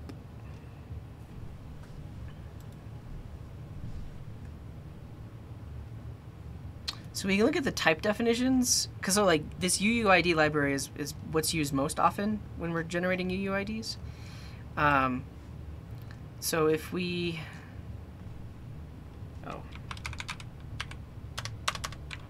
well, here. Yeah, so this is TypeScript. TypeScript is a general purpose programming language. So Angular uses TypeScript. You also could technically do Angular without TypeScript, but it uses it. But you can use TypeScript for a lot of other things. So a lot of people use TypeScript to build APIs that run on top of node.js, which is a backend JavaScript runtime. So you can actually write backend code with TypeScript. And then I'm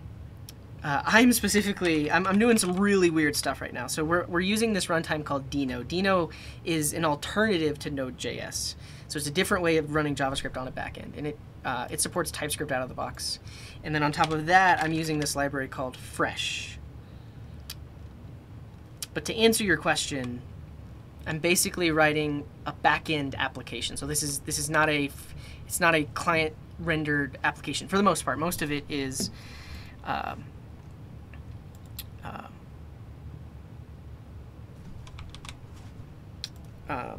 what am I saying? back in code. So I'm writing TypeScript, and this actually runs on a server to behave as a server rendered thing. What I was looking for in this type definition is it outputs an output buffer, which is an array-like.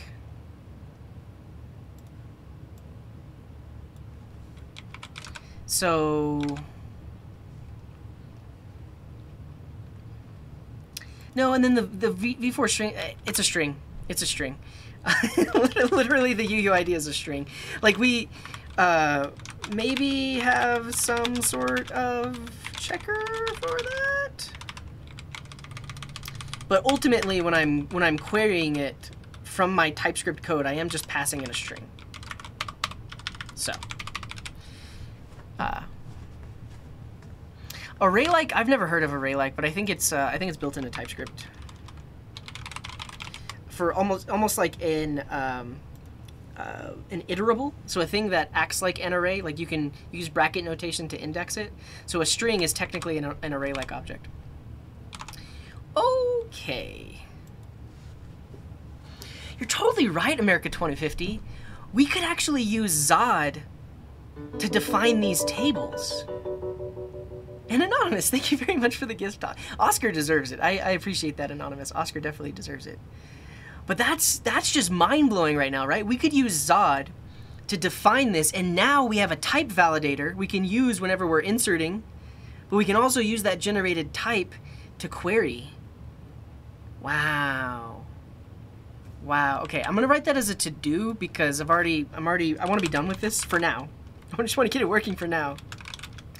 But Zod makes a ton of sense because then whenever we're doing DB inserts, we can use Zod to validate the object before we insert it. Which means if we use Zod, we can have a UUID validator for insert. Redo the project for the fourth time. Yeah. Okay, that's great. So we have the spot list table. We'll get rid of all this stuff. Awesome. I think we have one more table, which is just a spot. Let's copy our example. We got a spot. Let's take a quick stretch. Ooh. I don't think I've ever shown how white my arms are. I mean, there's a lot of lights in the room. I'll blame it on that. Okay, so we've got ourselves a spot table. And this is literally just called spots. And it has an ID generated number. So this corresponds to an auto-incrementing ID in the database, so it's generated. It also has a name, great. It has a description, and then a latitude and a longitude, which are both numbers.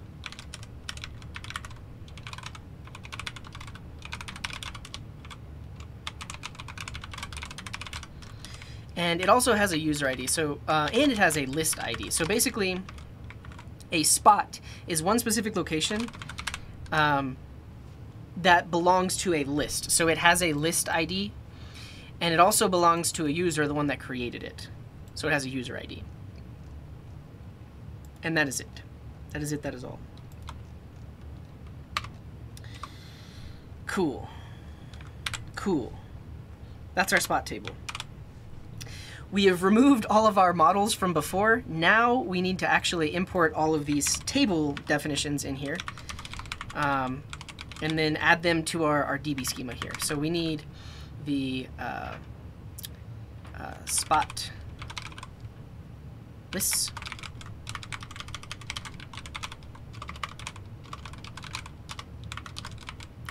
We also need the spots.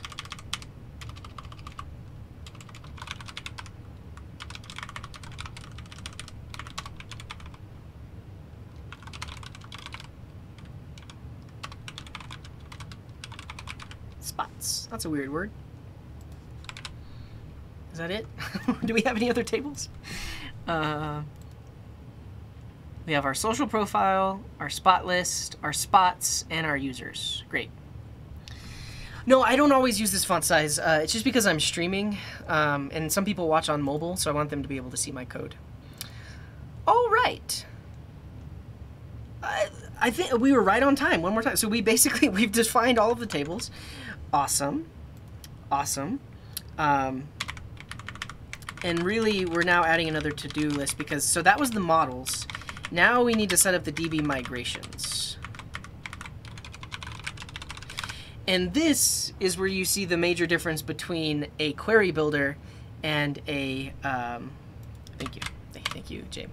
The difference between a query builder and an ORM. So Kysely is just a query builder. Like basically we've defined all of these interfaces, but that just helps with the type completion when we are querying our database. So like when we're actually typing code that's going to get converted into SQL, this gives us type completion as to like what are the columns we can actually select from and query against. Great. What we haven't done is actually described the database tables, and that's where migrations come into play, where essentially we write code that will actually create the tables. And at this point, it's kind of like duplicated code in a way, because basically I need to re-describe this table using their query building syntax. And so this is where like an ORM would take your models defined like this and then automatically generate the migrations. But this library doesn't do that, and that's fine, because it works wonderfully for what it does. And it does give us the ability to actually create migrations. So that's what I'm going to need to do next. There. Okay. All right. Shouldn't the model names be singular since it's defined a single model and not an array of it? Yeah, and that's how I usually do things. So, actually,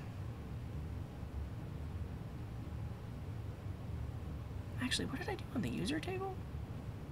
Oh no, this should be users, which is selectable.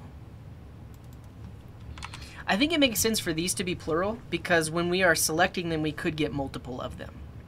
And so that's why the selectable type we're exporting is plural. But then these are singular, because I do, whenever I'm designing databases, I do like the database table names to be singular. That's just my preference. And the other thing is the property names on this DB schema are how we reference those specific table names. So I did this wrong. This should be users. And this should be social profiles.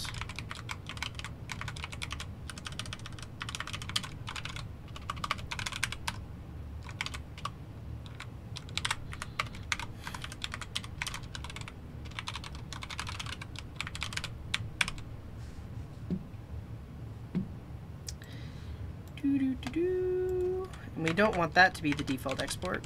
We want this to be the default export. Oh goodness.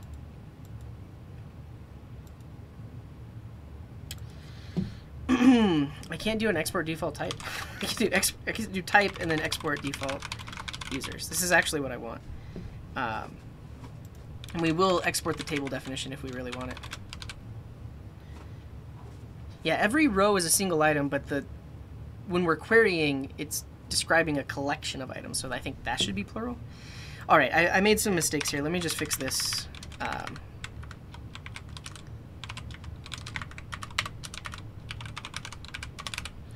And then we'll be in business. The name should be translated into Esperanto.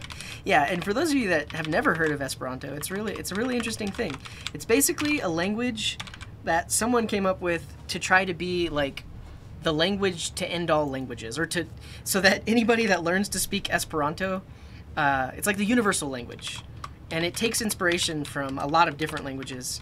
When I've seen it written and heard people speak it, it sounds kind of like Spanish, but it takes influences from a lot of different languages. Yeah. You understand interlingua better than... I've never heard of interlingua. Is that another one? They're competing standards for the universal language. Cool, we got our base table. That I think I still want to export the interface in case we need it anywhere, but it's not the default export. Cool. Cool. All right. Let's take a break from coding. I'm going to set a 5-minute timer, and we'll just talk. We'll just talk. So if you have any questions, clarifications, or anything like that, feel free to throw them in the chat before we write some more code. No, exactly. That's what I thought of Acid Spark. There are now 15 competing universal language standards. Yeah, and Veritatas is saying, I hate how Rails enforces singular versus plural when working with this stuff. Yeah, I mean, but so this was on when I was streaming on YouTube earlier. Someone asked, like, what does it mean to be opinionated versus not opinionated? Having the opinion of enforcing singular versus plural is the fact that Rails is a very opinionated backend framework. Yeah. So this backend is Deno and TypeScript. Yeah. Cool.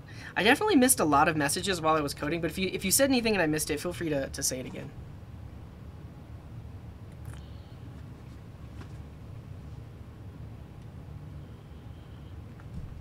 My thoughts on Hugo? I used it once before. So Hugo is a static site generator.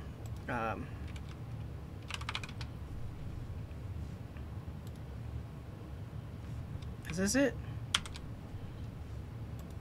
This is it. The world's fastest framework for building websites. Yeah, so this would be comparable to like Gatsby and now Astro. Yeah, for static site generation. I actually built a blog with this one time. Seems fine. If you want to do static site generation, seems fine. Though Astro seems really cool as well, because you can basically use the front end tech that you already know, and then you can start generating sites with it. So yeah. I'm now rewriting the app, and the UX will be a charm. Oh, nice. I was like, what are you talking about? Okay, I get it. Can I tell you more about backend JavaScript running on server side? How is this isolated from the public as it's not an API? Well, so it is, yeah. So the way to think about backend JavaScript is like it's equivalent to running Java on a backend, or running C# on a backend, or running Go on a backend, or running Rust on a backend, or anything else you would build a backend API with. Same process here. Like this code that here, except for the things in islands, because islands are things that will be client-side code and actually delivered to the client. All of the code in here, except for this, is hidden behind a backend. Like there's no way for an end user to actually see this source code, even if it is JavaScript or if it is TypeScript, because it's actually a process running on a server that responds to requests, just like you would with Java or C#. The only similarities it has with front-end JavaScript is the language. Like everything you know about JavaScript you use on the front end, you can use in backend JavaScript as well, except like there's no document object. It's just the language itself. So node.js and backend JavaScript basically have like standard libraries for file system access and network requests and all the kinds of things that you would want to do in a native language. So that's how it works. Basically, it's a backend process. Yeah. What is Fireship's video today?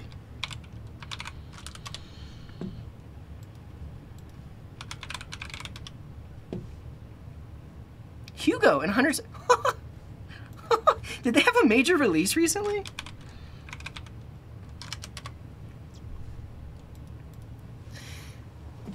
Because I mean, I just think of Hugo as like it's been around for a very long time, and I'm curious if they had like a major release recently, and like that's why Fireship is talking about it. Huh. I would have thought Fireship would have done a video about Astro, unless he's already done that. Yeah, he has. Okay, he did it a year ago. But Astro recently had a major release, which is why I thought he might have made a video about it.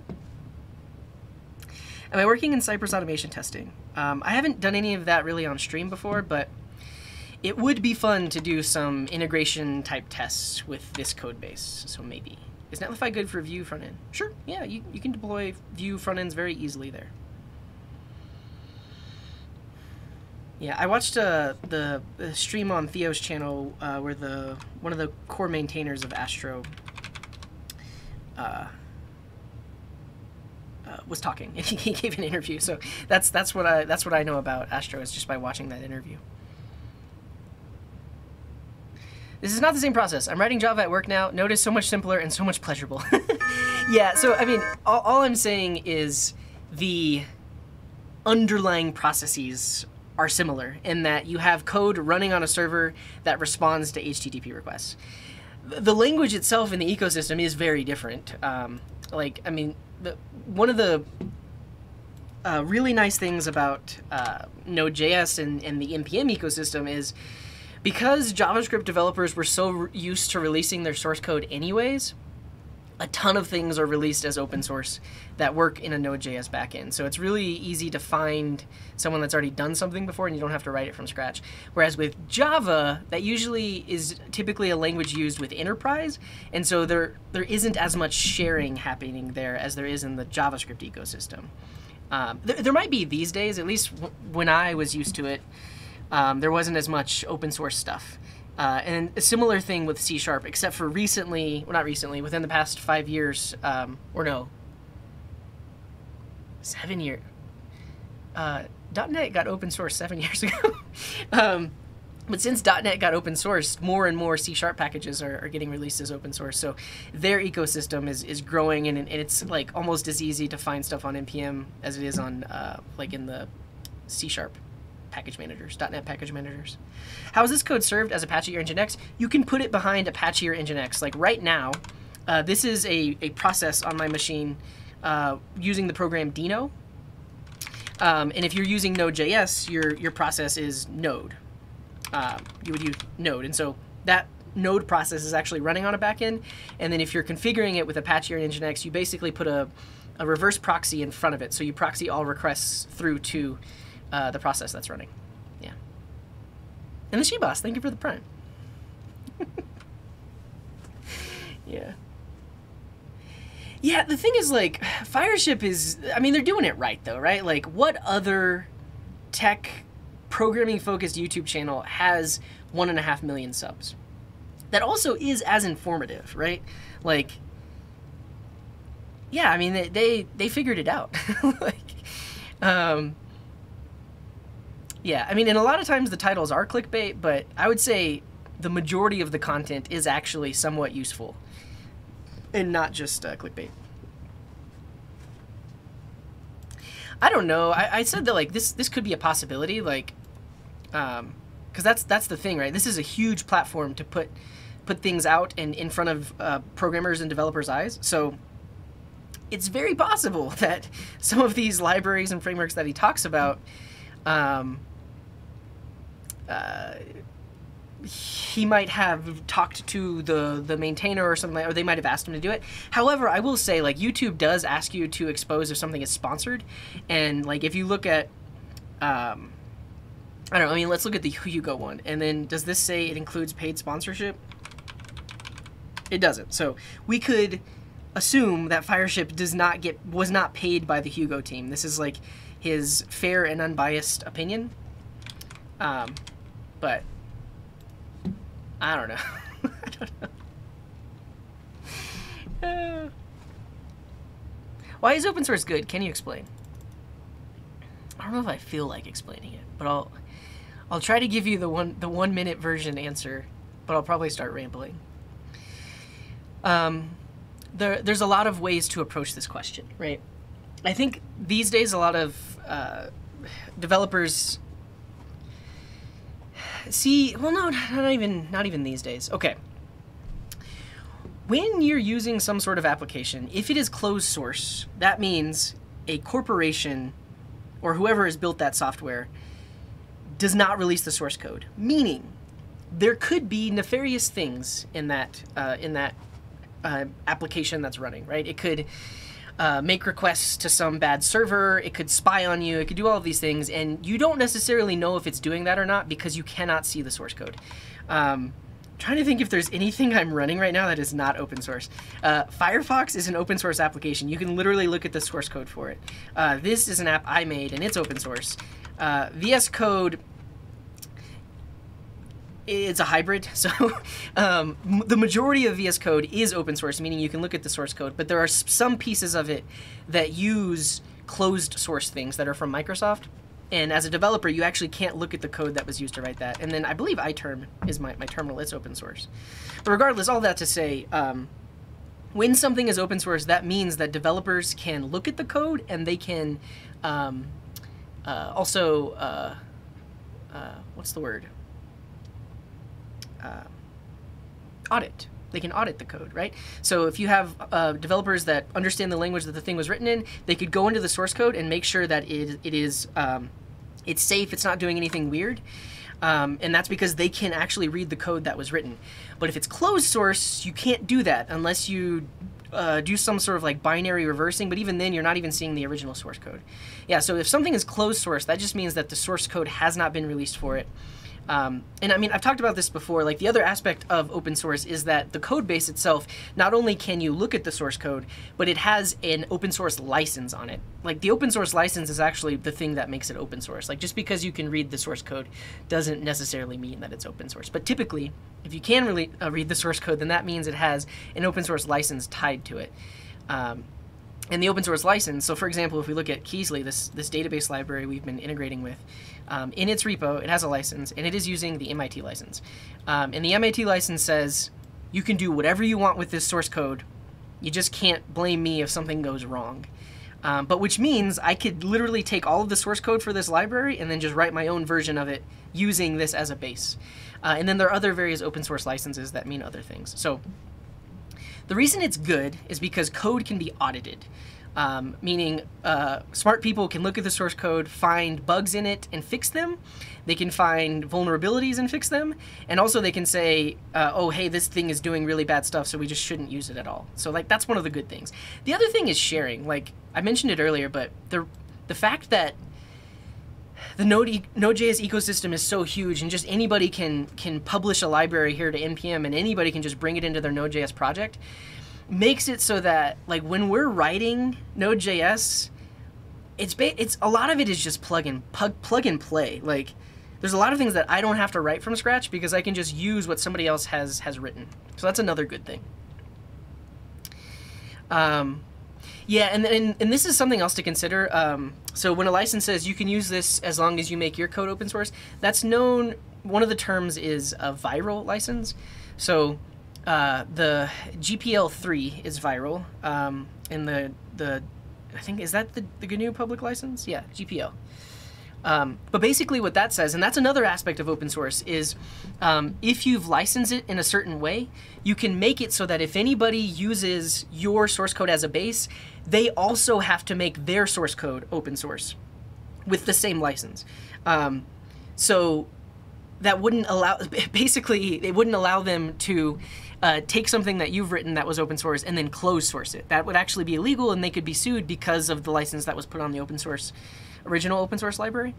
And then like the main reason that a license like that exists is because they want the changes to be shared. So if they license something with a viral license, that means that people can't just take it, start adding things and not share those things. They have to share their changes as well. Yeah, and that's, I think copyleft is another general term you'll hear for that. It's like anti-copyright. All right, we talked about that for a long time, but it was fun. Hopefully you learned something. Is PHP dead? No. I mean, just look at Laravel. The PHP web framework for web artisans. And this is an open source framework. And if we look at their GitHub, we can see, oh, this is their organization.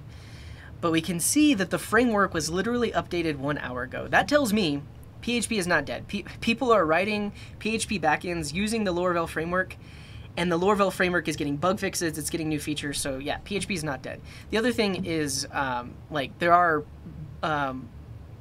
major open source things built with PHP, like WordPress and some others, and those are still getting updated, so they still use PHP.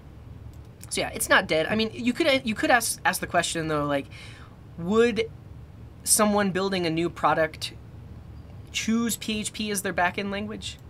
And that's more questionable because there are potentially better choices. I don't know. It really depends on what developers you already have and what do they know and all that kind of stuff. Absolutely not, says Winward. But that's the thing. Like, people start up new Laravel apps every day, and PHP has a bad rap because it has been around for so long, and there's a lot of really bad PHP code out there, but that doesn't mean all PHP code is bad. I would say there's probably as much bad React code as there is bad PHP code, but people still keep using React. But I will say it's possible to write good React code, but there is a lot of bad React code out there. I don't know. I've never been anti-TypeScript. I have been, if I am building something that is a prototype or that is like a quick demonstration, JavaScript is always my choice. TypeScript has its use cases, its uses. Like if you're working on a big team, if you have a larger code base, TypeScript is the way to go. Like it's a better decision for your company and your team because it's like built-in documentation. But I do a lot of one-off things. I do a lot of simple prototypes, quick scripts, and JavaScript is amazing for that. Like I would never stop using it just because TypeScript exists. So yeah, okay. I am not gonna look at the messages from the past 7 minutes, but I appreciate you. I'm gonna write some code now. Suddenly everything is a prototype. Yeah. That's just my excuse now. Oh, it's just a prototype. We'll use JavaScript for it. My thoughts on Angular. It has a lot of opinions and ultimately results in more maintainable code because of those opinions. I will say it has a lot of unpopular opinions, which makes it a turnoff for a lot of developers out there. But otherwise, basically, if you want to learn about code structure and like how to structure a code base in an app, just look at any Angular app because it's gonna have a nice structure by default because of their opinions. That's my advice on that. What's up, Pucha? Welcome in. Hi.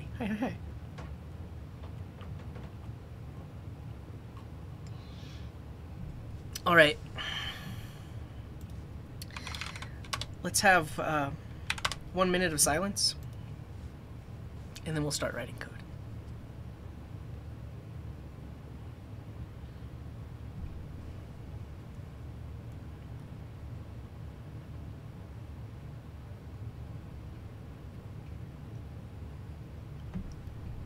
Shh.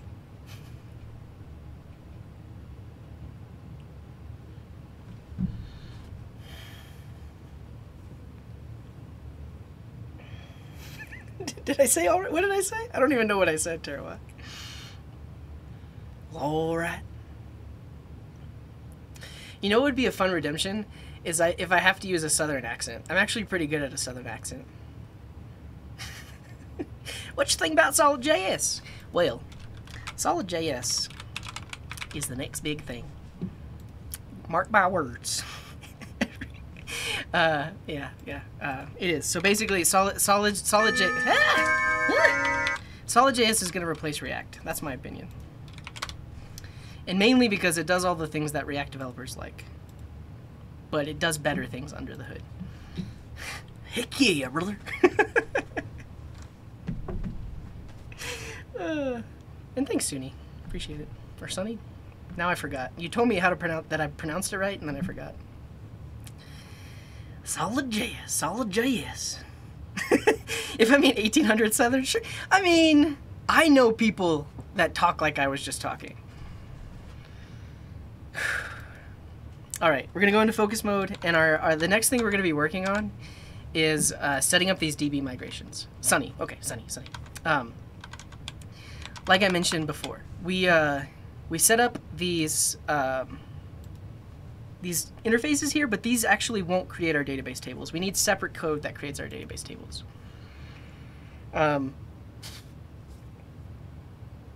Yeah. Oh, I didn't delete the Mouse with Friends video. It should still be out there.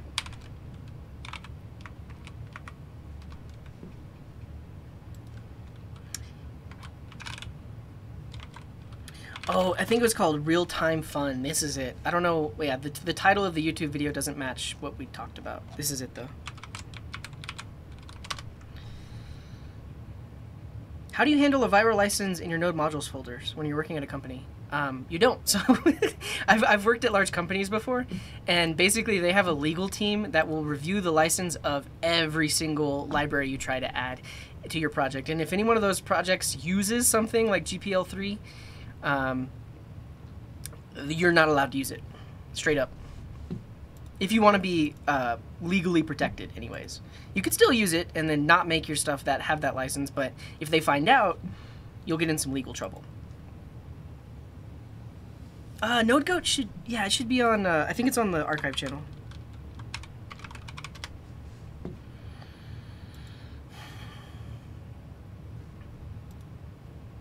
This is something I need to do. I need to index these videos on my videos website. Yeah, here it is. This one's on the archive channel. I don't use Python on a daily basis, but I've used it in the past, and it seems just fine. All right. I have to use the restroom before we get started coding again, so I'm going to go do that. While I am away, Cat Jam in the chat.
All right, I'm back. Let's do that.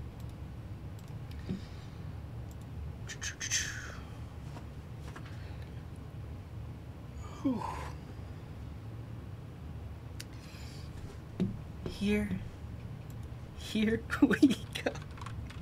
We're gonna go into another focus mode to write some code. So now, our next step is to write the actual migrations that define these database tables. So I'm going to create a new folder called migrations, and then I'm actually just going to create a single file in here called initial.ts. And what I'm doing now is based on my experience with Connects, which is a node.js library for doing database migrations and database queries.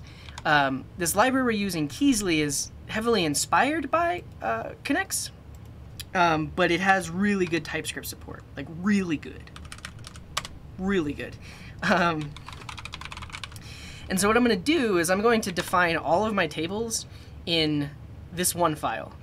And that's because this is what I call the initial migration. Like, all of these tables I know ahead of time, these are what I'm going to need. But in the future, if I need to add a column or update a column, that would be a separate migration file. But typically what I like to do in a code base is this initial migration defines all of the tables, and if I need to make some changes in initial development, I'll just modify this migration file. I actually won't create another migration file, but let's get into it. Migration file should look like this. Okay, sounds good. And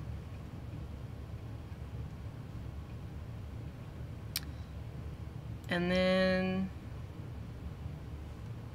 we do some stuff. Cool.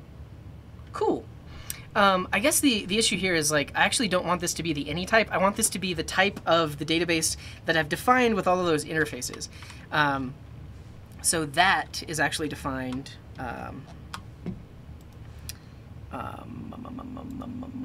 right here, this DB schema. And so I'm going to export this so that I can use it. Let me close all this other stuff. Oh no.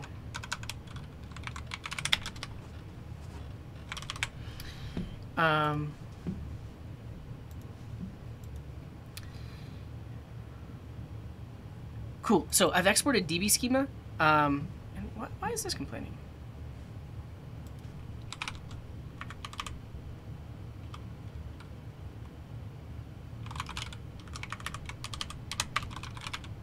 Okay.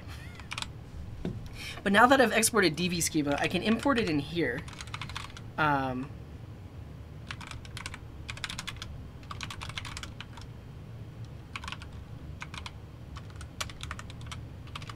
And I need to do a named import. And now I should get some type completion whenever I'm defining my tables here. So we'll use that as an example, but if I do await db.schema, create table, I should get type completion for my table names. And I don't.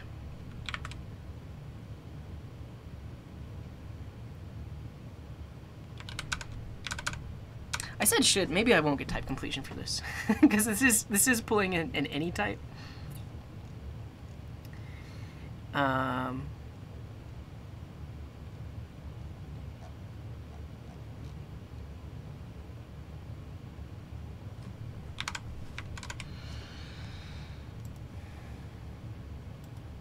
If we look at this, yeah, this is this.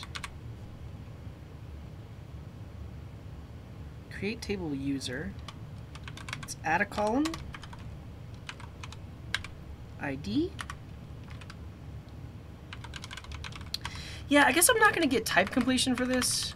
That's okay. But it would be nice if I did.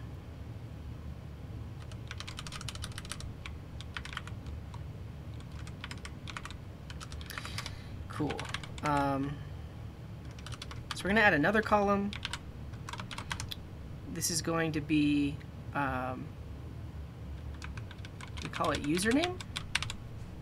Yeah, and this is the tricky part about not having type completion. Now I need to go back over and like reference how I define everything, but it is going to be display name. And then this is a varchar. And because I deleted all my old code, I forgot the decisions we made about what's the maximum length of all of these things. So I'm just going to copy that from the way the code was before.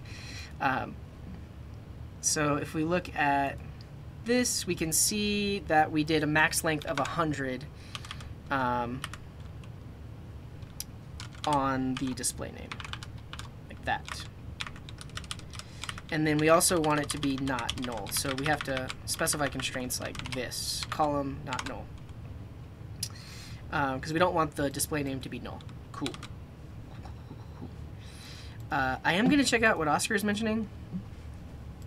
Kysely code gen. Generate Kysely type definitions from your database.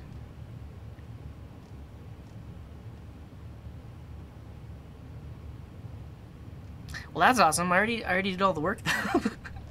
Where were you an hour ago, Oscar? Because this technically would have generated those interfaces based on my my database.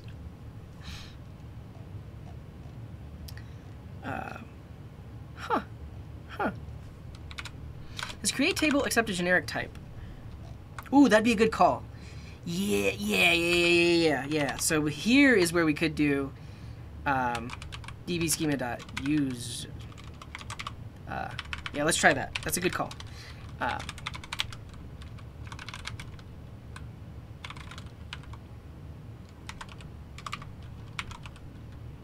No worries, Oscar. I was just messing with you. Yeah, so we want the user table.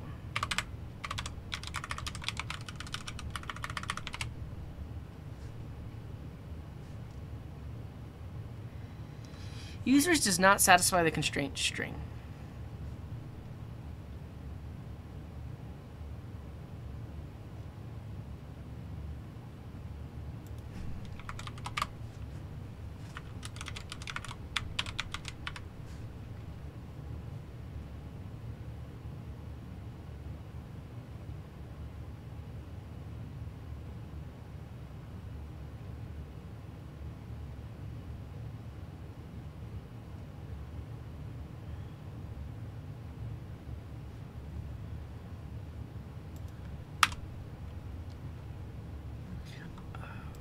table extend string. So this actually wants us to do like this user.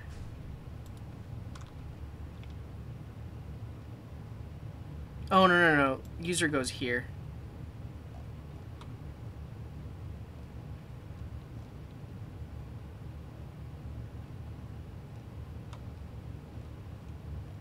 Yeah, this is unfortunate. Like we don't get type completion during our table creation. But that's okay. We only have to do it once. Can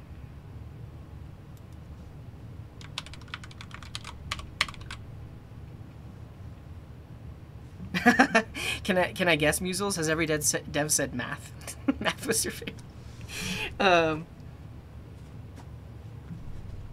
Was that my favorite though?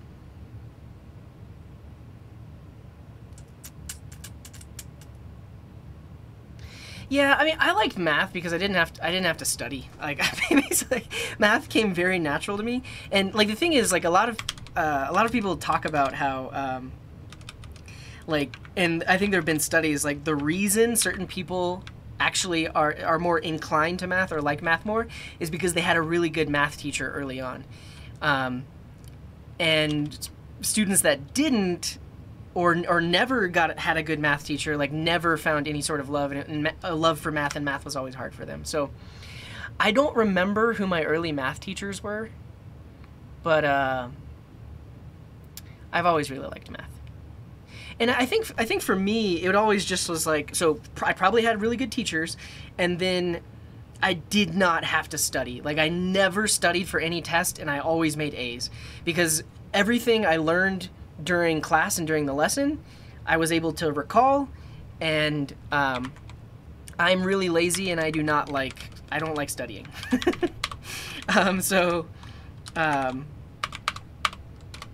That's probably why I liked it the most, because I had to do the least work. Basically, show up for class, learn the stuff, and then show up for the test and repeat what you learned in class. Okay, we are here. We've defined that table. Great. But I mean, the fact that every dev you come across says math was their favorite, I think you are you gotta change your dev pool, the devs that you're talking to, because there are likely a lot of coding bootcamp and code school graduates where math was not their favorite subject. And that's because they have, most coding bootcamp or code school graduates had a completely different career and a completely different set of the things they were doing before they ever became a dev. So I think your answer will change. The answers will change if you ask them. Cool, because right now your research is confirming that devs need to know math to be good at their job, and we don't. Most of us, 90%, 80%, 60%. I don't know. Some percentage of devs don't actually need to know math. All right, I digress. Let's find ourselves my old code example.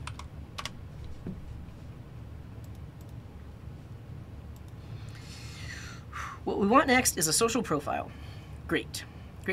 So we have ID type serial. This is social profile. We have provider type, which is an enum.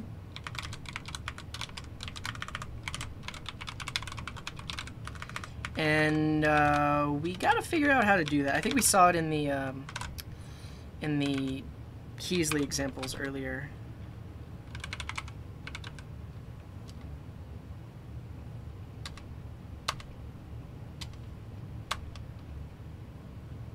Oh, I had it open.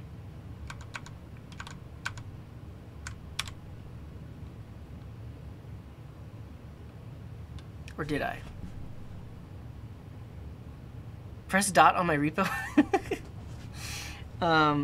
Does that give me like the file browser?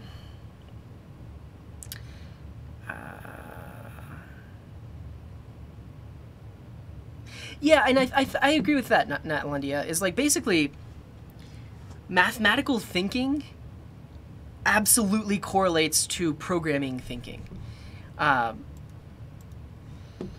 Oh, so yeah, we get like a code browser with it.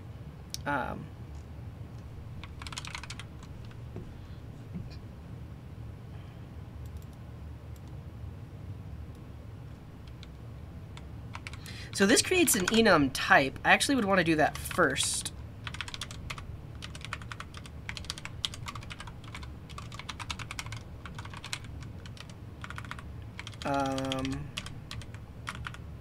And then I want to convert my provider types interface.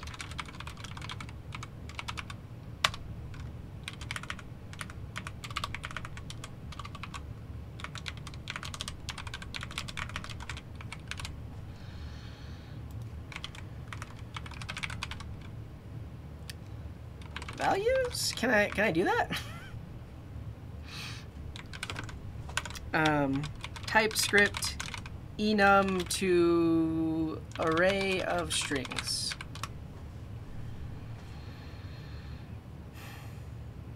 Did I finish my thought when I was talking about that lady? Oh yeah. Mathematical thinking is like absolutely correlates to programming thinking, so it would make sense. Heterogeneous enums to array. Oh, they built their own. Object.keys. I guess I could just do object.keys.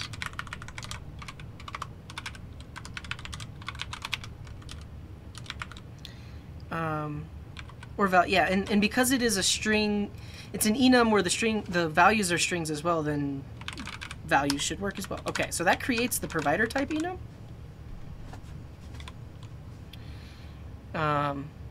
Great, and then how do we use it? How can I specify actually, I think now that I have this type, then here I can say provider type is of type provider type.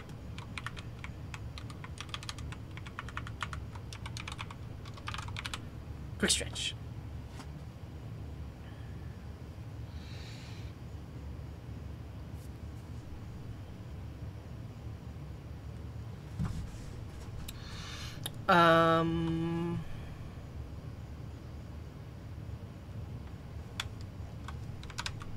So it's funny that they create an enum type, but then they don't really use it in their tests here.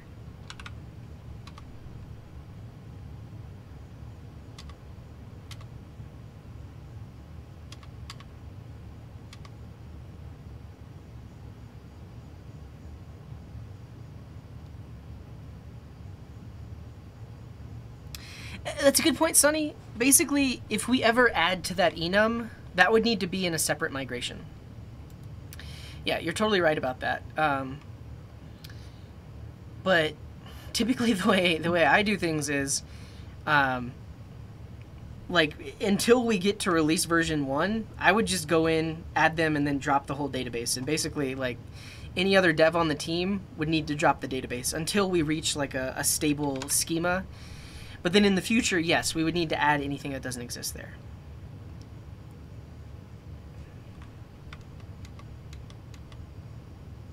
Okay, I think the other thing I need, though, is, like, so add column.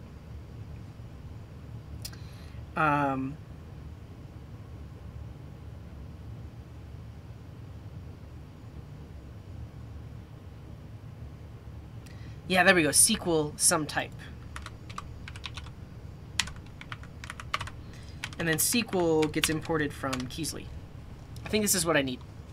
Because in the code above it, I create the provider type enum, and then afterwards I can reference it when I create this table. Cool. Cool. What's up, Limeoats? Welcome over to Twitch.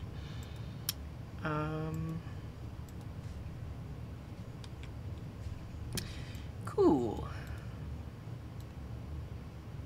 And then I do need something like this. So,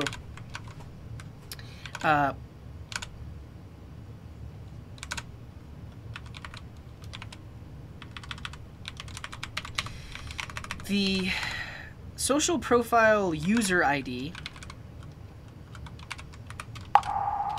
and look too, thank you for the sub.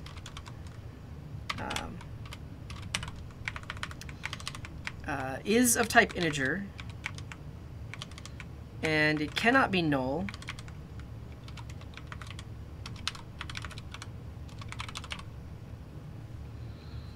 And it is an unsigned integer, because this is going to be a foreign key reference.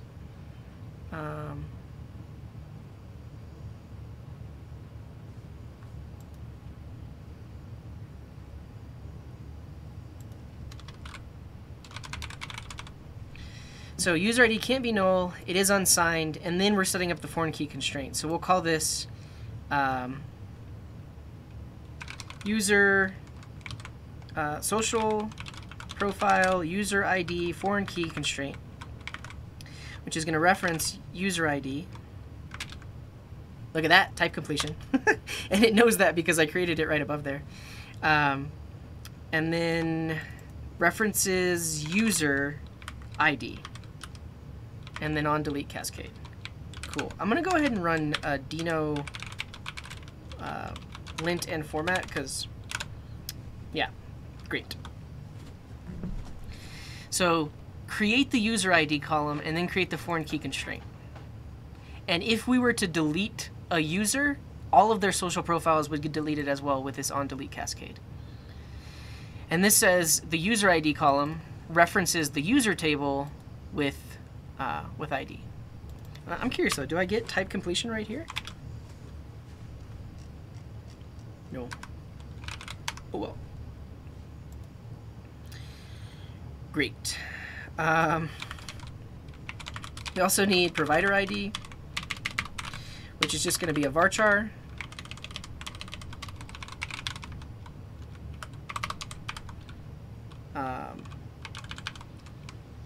We can look back at our original one. We said provider ID has a max length of 50. Great. Username, max length of 255.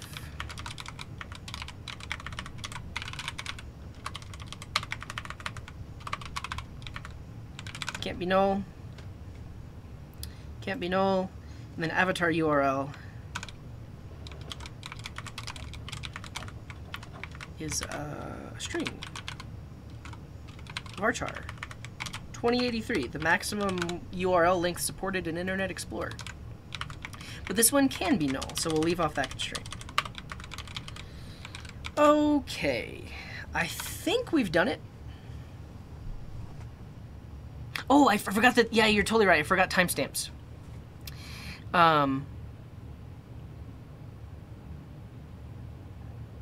Execute returns a promise void. I was trying to think, how can I parameterize it? Something like add timestamps. And it's possible that Kysely has something built in for that.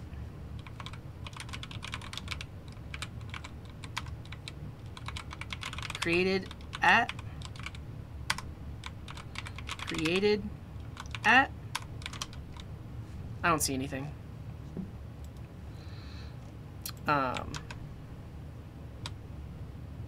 Cool. We'll just add it manually. So this takes in a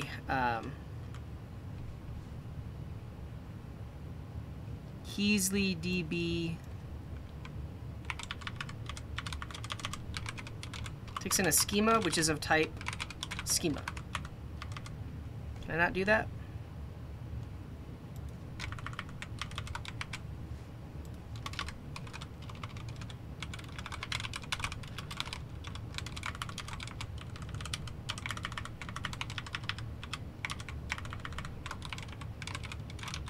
Can't do that.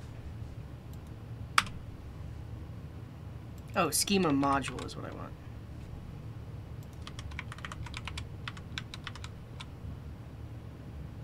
Can't use type notation with a... Oh!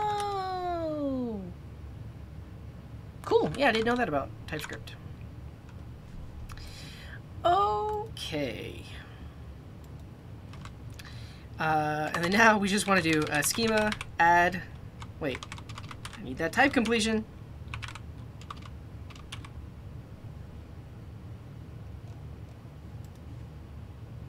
No, actually, we want this to be a table. I think I'm trying to think how I can parameterize this so that basically I can do schema.add column. But here, I'll do it once down here so we get the type completion. Add column created at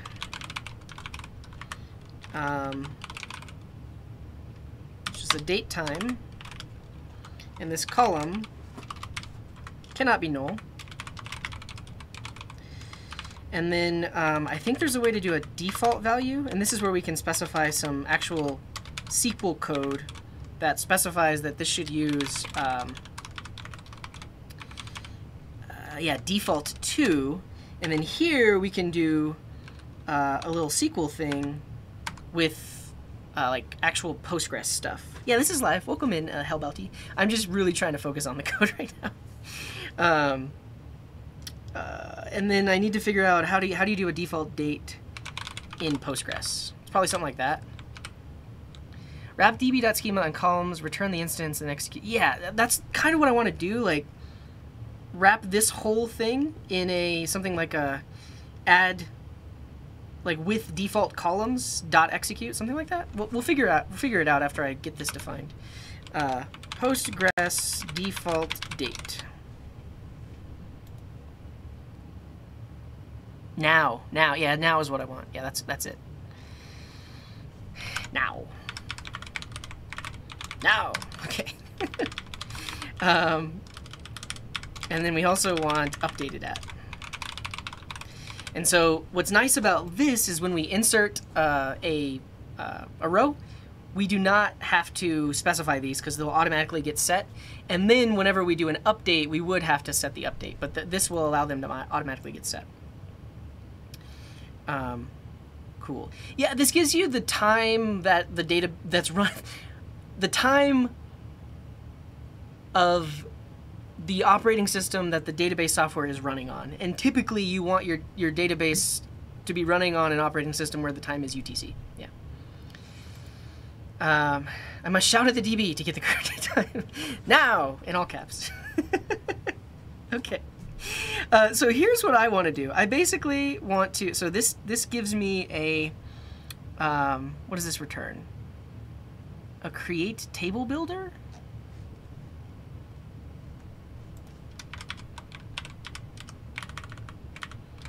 So let's call this like table builder.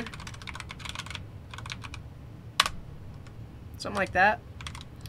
And then ideally we would be able to do something like this.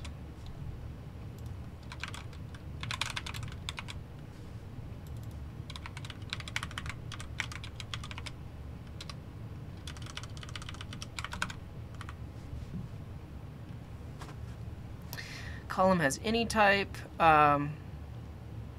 Generic type requires between 1 and 2 type arguments.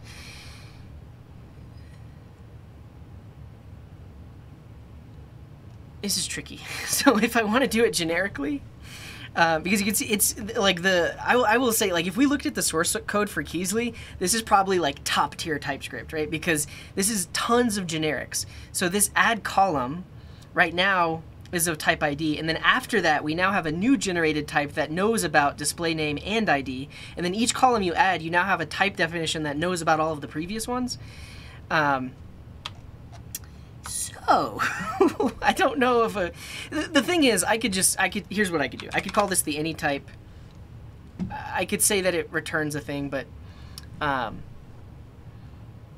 don't know if there's any TypeScript experts in the chat. How would you do this? Because this returns a create table builder of all the previous columns. And so I guess, can I do something like create table builder with, I don't know, almost like spread the existing ones?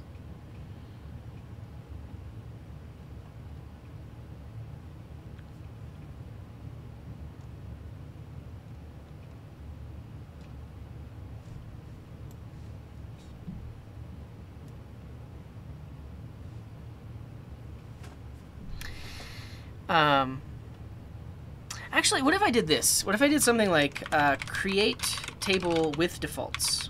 So that way we don't have to worry about any other properties existing. And this will just take in the string table name. Or table name, which is a string. And then what we do is we say, well,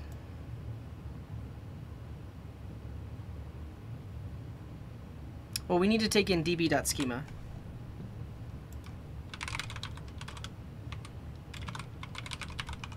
And the table name. So we can say create table with defaults, pass in db.schema, and then pass in user. Because that is, I mean, but then we have to define the return type. Because now I can do schema.create.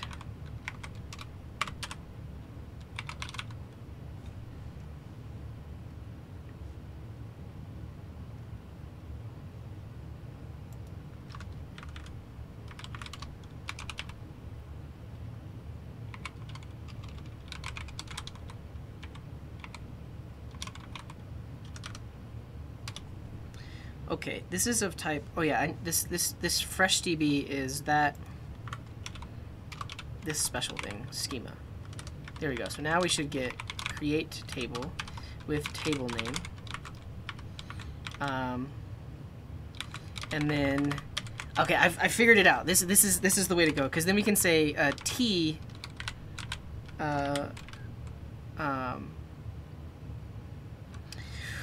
What I need to look at is how they defined the type, because I looked at this definition earlier. Yeah, see, T extends string. So we can do extends string, and then instead of this being of type string, it's of type T, and then we can say the return type is this create table builder T created at updated at. That's the one. Quick stretch.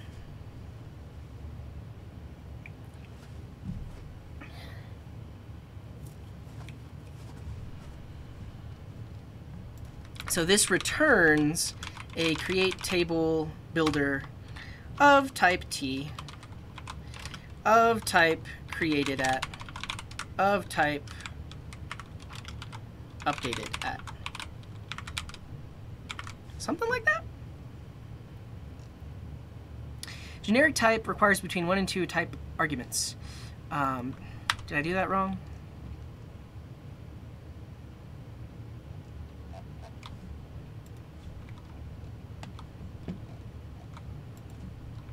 First of all, let me lint this stuff. Cool. This returns a create table builder. Oh, I need to do or.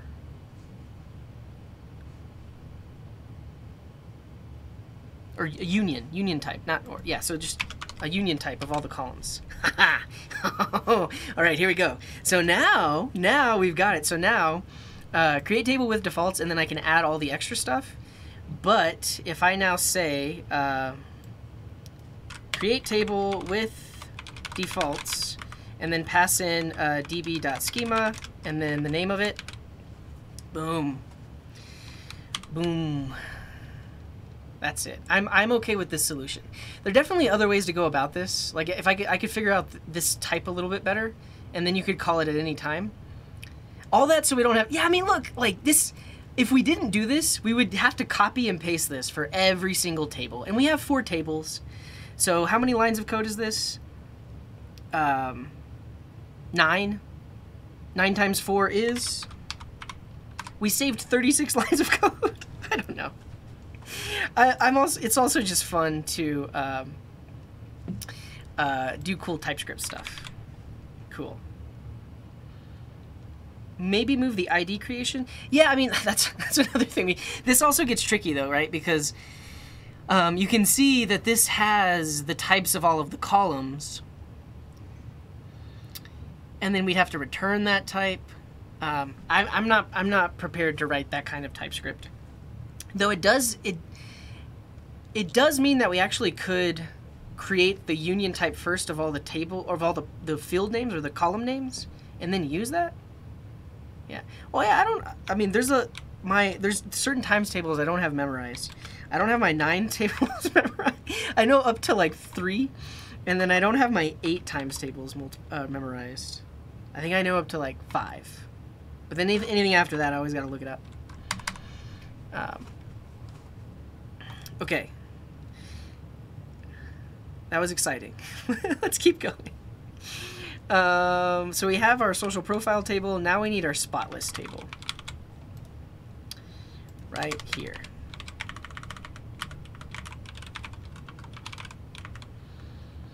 Yeah, the other fun thing we could do is this create table with defaults, we could define the all possible list of tables, and then table name needs to come from that list of possible tables.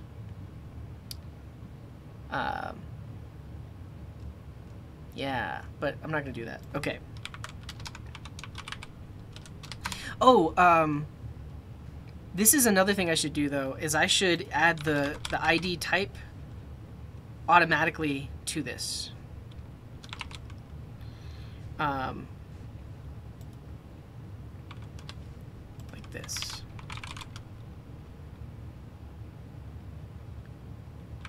Schema with dates is this. And then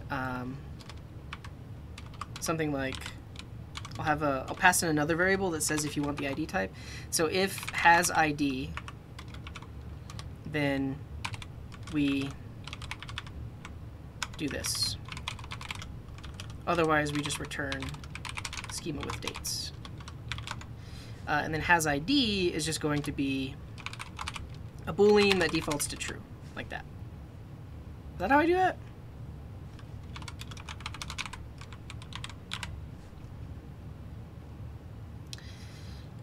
And then I need to change the return type, because it's either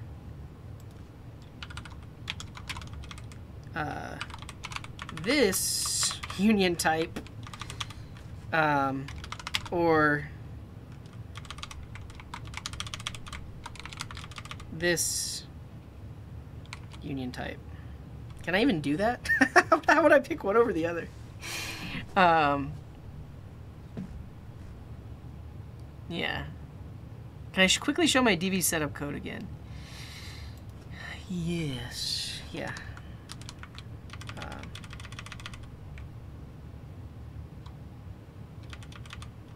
See, that's another cool thing we could set up, and thank you for saying that, Stotney, is basically we can add some DB triggers in this schema definition here that auto updates the updated at columns for us.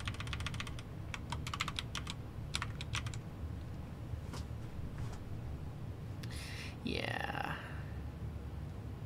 Delete the return type and infer it?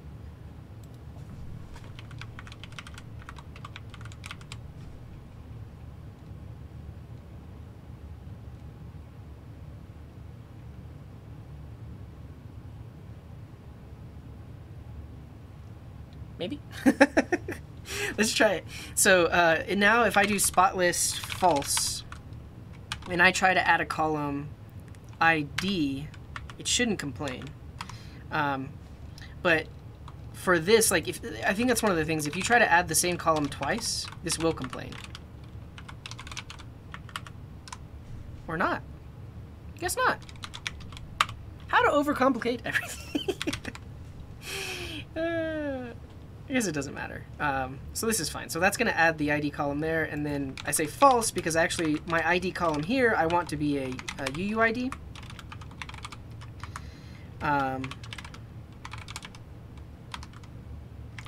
And then here, this is primary key.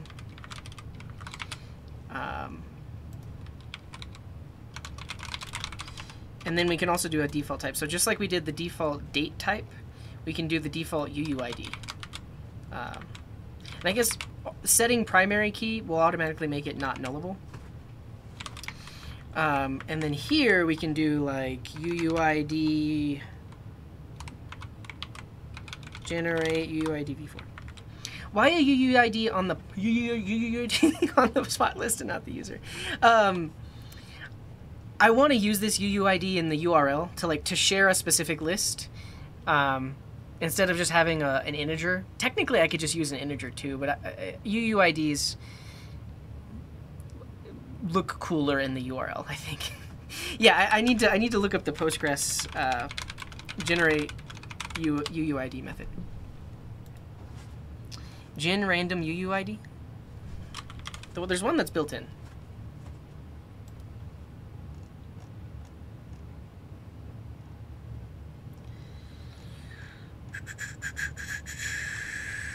Without extensions.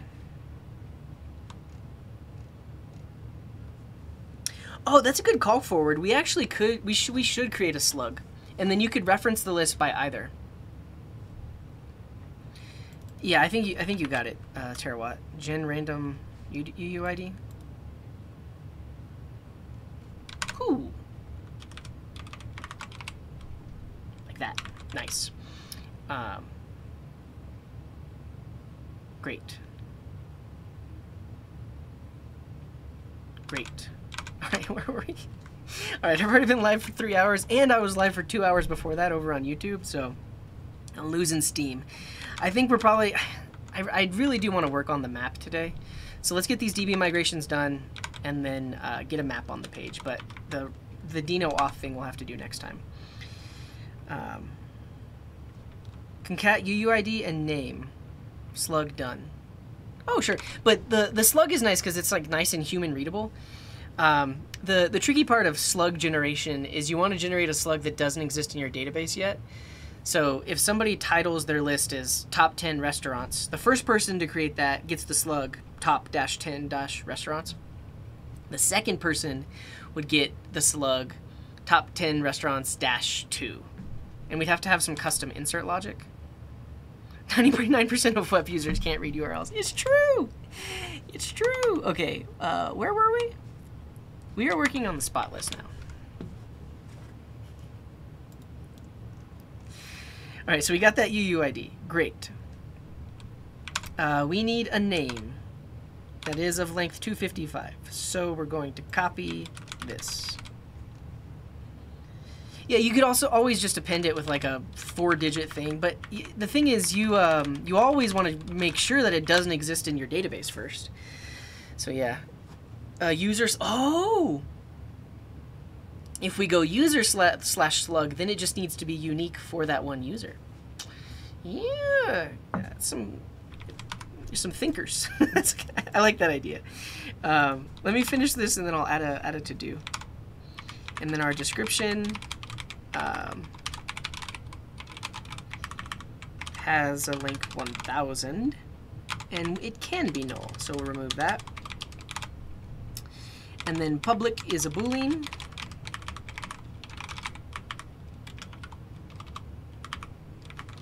What if the user tries the same slug? Then we need logic for that, where basically you can't have 2 lists with the same name. Or that's when we do the incrementing thing. Boolean. And then this cannot be null. I don't plan on making this paid. I mean, somebody asked the first time I was working on it, because we could add like upcharges, right? So you sign up and you get 10 lists for free, or you can only add 10 places to your list for free. But if you want to add more, you got to pay $2.99 a month or something. I honestly don't want to do that. But we could if we really wanted to.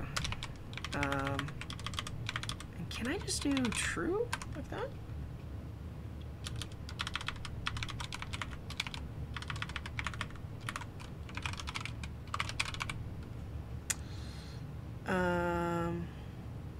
And then, so public should default to false, and published should also default to false. So basically, you can create a list, but it doesn't show up on your profile because it's false by default. And then also, it's not published, meaning you can finish editing it and adding places to it before it gets visible. Cool.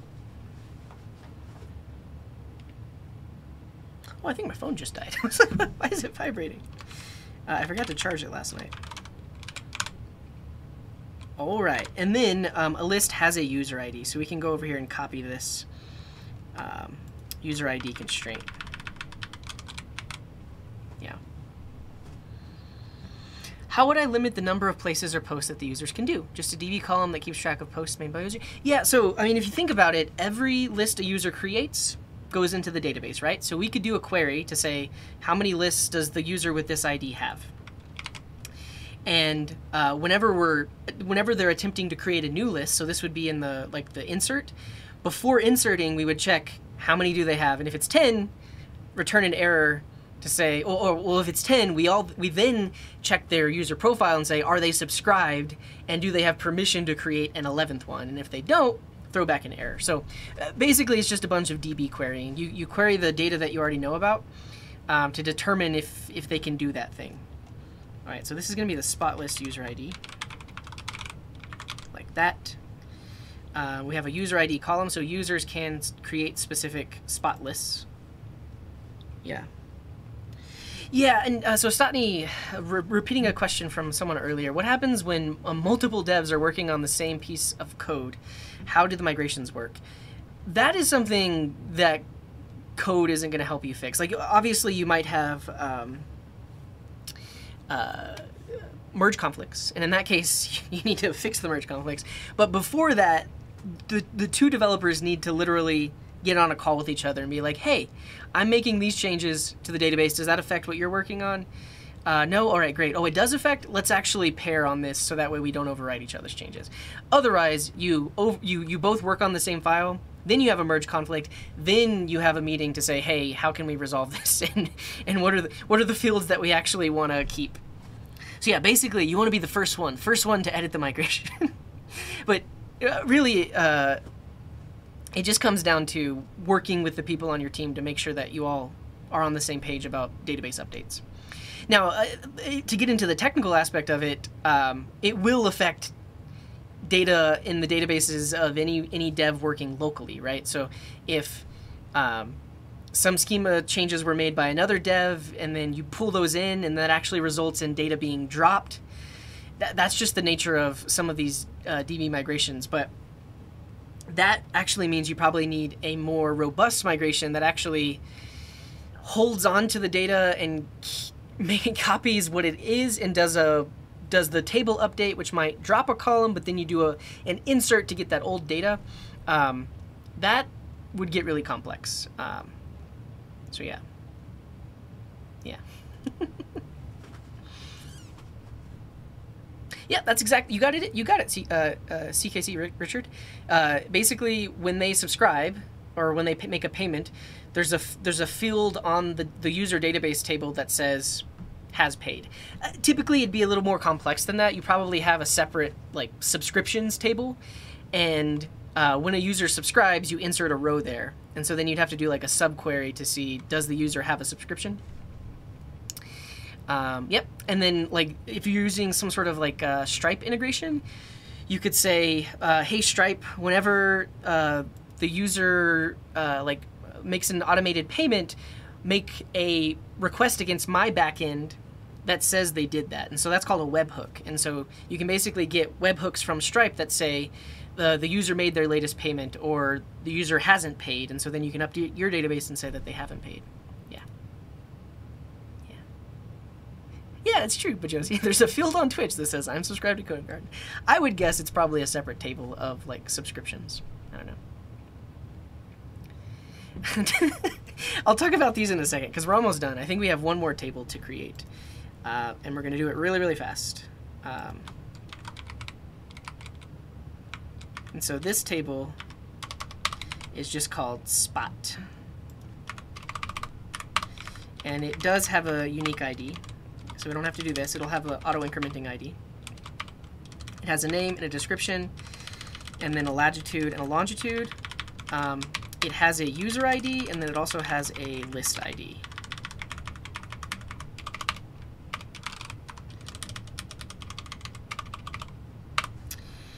So that's the user ID foreign key, and then we have the same thing, but for the spot list foreign key. And so we're going to call, I accidentally inserted a breakpoint. We're going to call this list ID, and it reference spot list. Autocomplete, yeah, spot list ID. Yeah.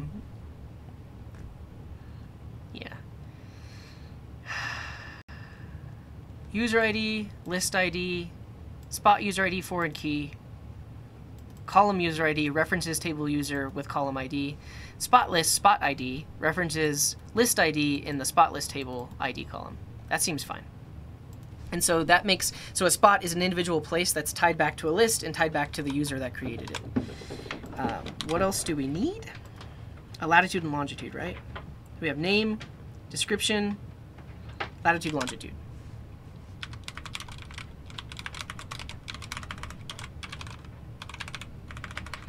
And then this will just be a float. Float 4 or float 8? I don't know. I'll have to look up what those mean.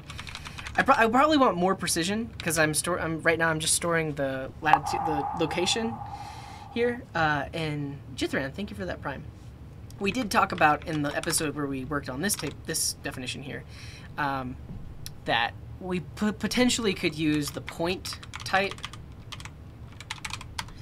Honestly, why don't we do that? Let's do it. Let's do it. Because the reason we didn't before, because it was like difficult to figure out how to do it with their ORM, but here we should be able to do, do we have access to, but we can use raw SQL because we're working with Postgres here to say this is a point.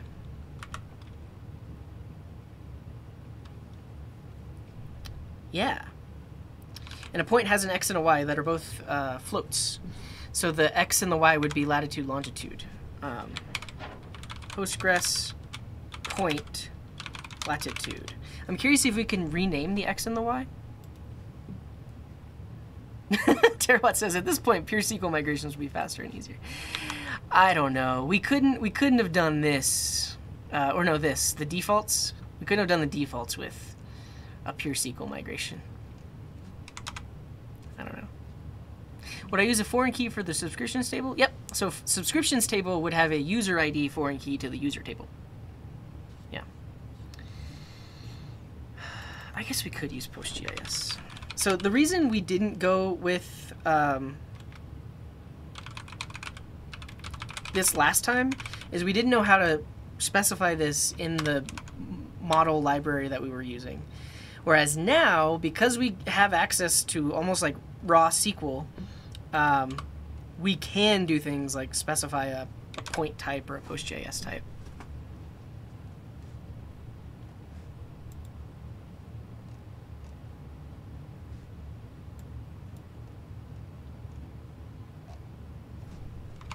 What showed it as that long? I just closed the tab. I don't know what I was like.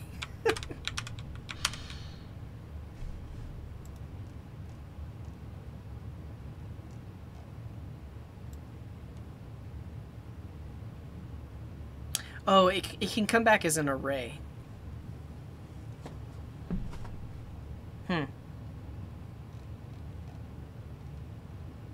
This is the question. This is their expected result. That's not how it actually was working.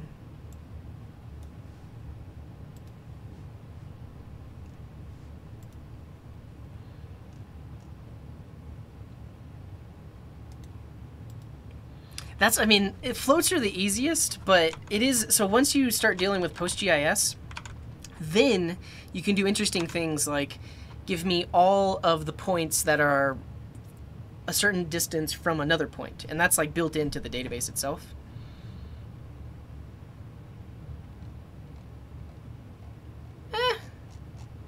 Should I use a point? Or the thing is, I don't know what to search for like how to do or like what does PostGIS do differently, or how can I create a table that has does PostGIS give us certain types?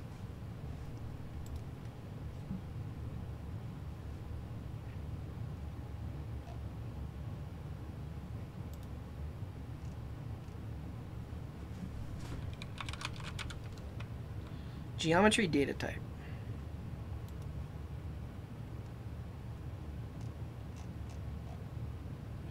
Oh. Do you just use points with PostGIS, and then PostGIS lets you query them?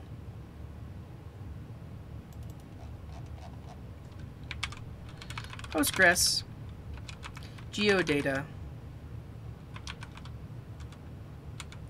column type. Not geometric. Geographic?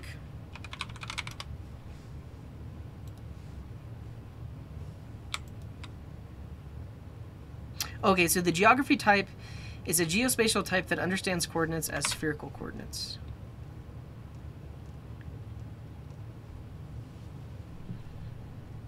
Oh.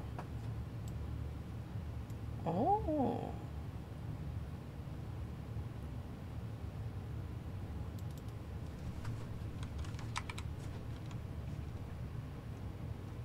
So airports have a point location.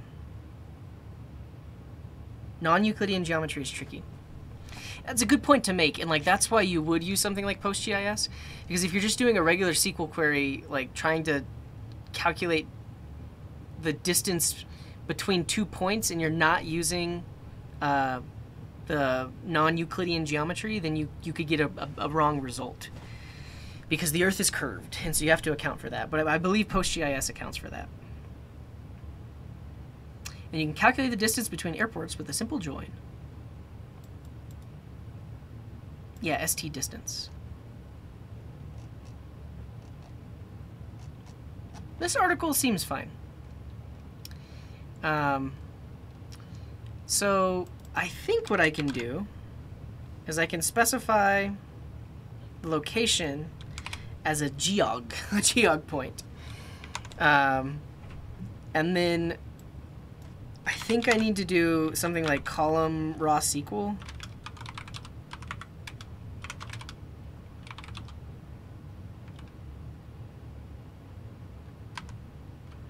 Wait, where was I doing that earlier? Oh, I did the default to like that. I have not downloaded and installed PostGIS yet. I'm using a Docker container, so I'm guessing I would need to pick a Docker container that has it enabled.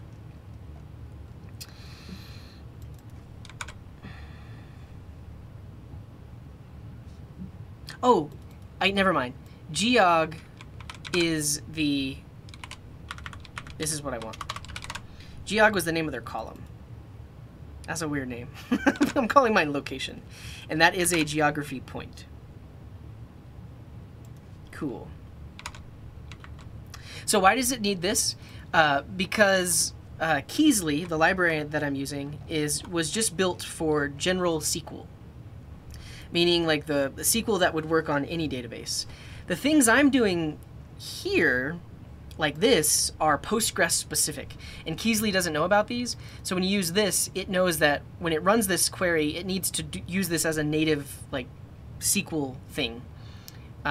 In that it's not just passing a string gen random UID, it's actually executing that as SQL code when it creates the table. And similarly here, like Kysely does not know about geography.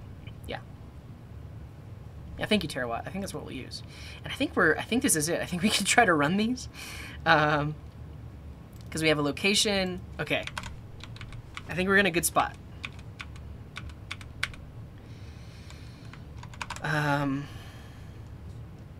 So yeah, we'll talk about, just for a second, the down. The down is the opposite of the up.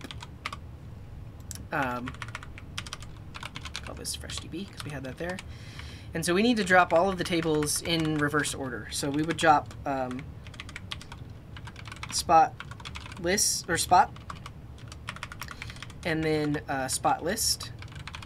And what I mean in reverse order is spot, which is an individual location, is dependent on a spot list and a user. And actually, I think I can just... Actually, no. That should be spot user. It's dependent on those two. So when we drop the table, we need to drop it first before we can drop spot list and before we can drop the user table. And then we also have a social profile.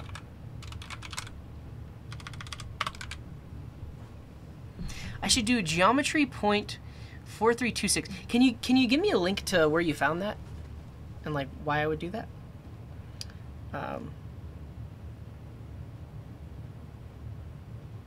Can I add geoqueries to Oscar's PG driver?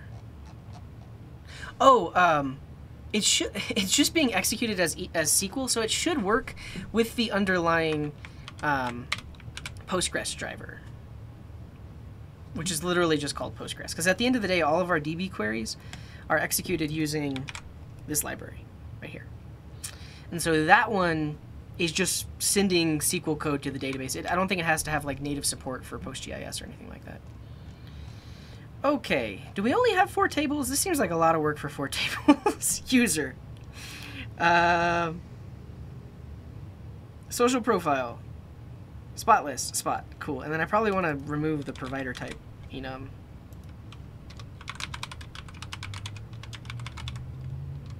Drop type.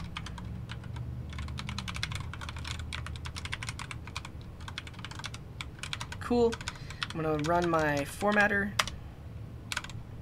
Cool. And now we're going to try to execute these migrations. How do we do that? I do not know. I then use migrator migrate to latest. Cool. So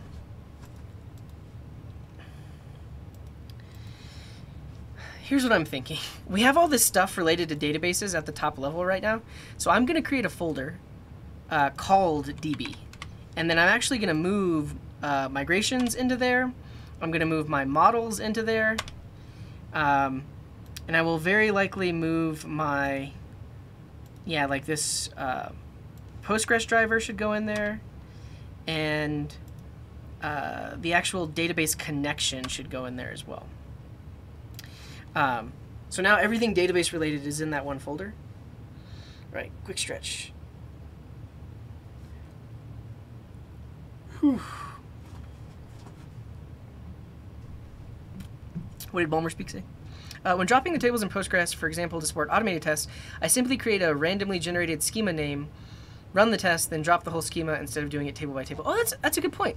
I like that. I've never done that before, but it makes sense because then you don't have to don't have to write as much code. Because basically, you could just say drop schema right here instead of each individual table.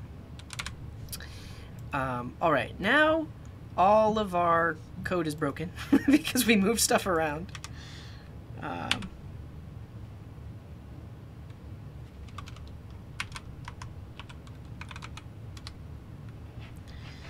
And then this needs to be DB like that. So let me fix all of my broken imports because I moved stuff around.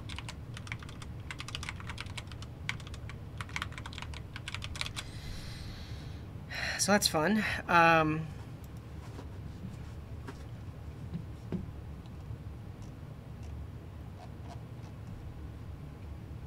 I want to add some tests, but I'm thinking I might just do integration tests, so we'll add like a automated browser testing library. SRID for geography. Can you explain what that means? Or link me to somewhere that explains it? Because I have never done this before, so. Because you mentioned that, and then who else mentioned that? Yeah, date.ge mentioned that as well, 4326. All right, I need to fix all my broken code now. The DB schema actually just comes from DB, like that.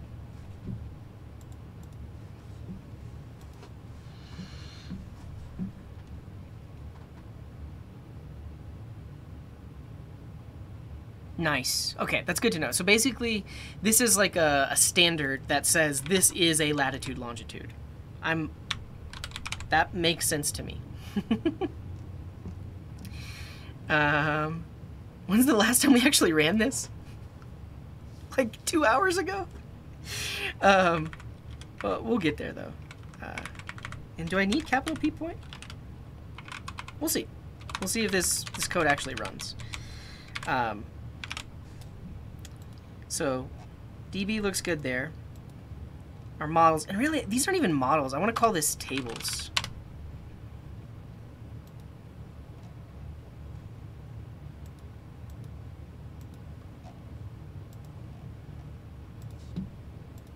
And then, yeah, I think one of the tricky things is using aliased imports don't automatically change all of the places where we are importing that given thing. Yeah. Broken imports again. Okay. Migrations, tables, DB. The whole reason I move this into its own folder is now I can create a... really, I kind of want like an index.ts or like a migration.ts. Call it migrate. And this is going to do the job of actually running the migrations. Migrator should be imported from Kysely.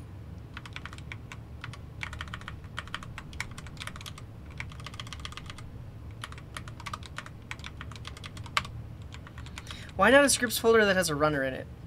Because this is DB specific. What I will do is I'll add a task to my Deno.json. So I'll have a task here called migrate. And then I'm actually just going to do Deno run db/migrate.ts.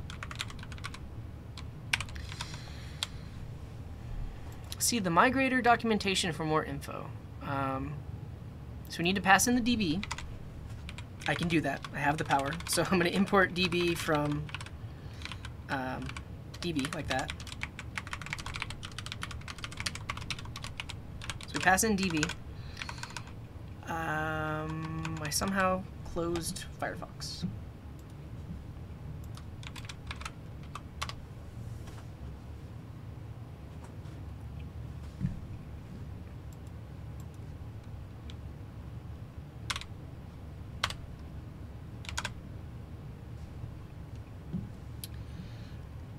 Here we go. Provider, file migration provider.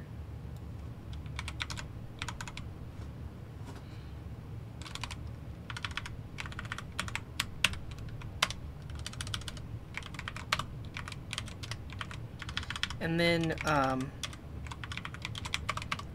think this can be a reference to the root, so db/migrations. Why is this complaining? Argument of type string is now assignable to file migration provider props.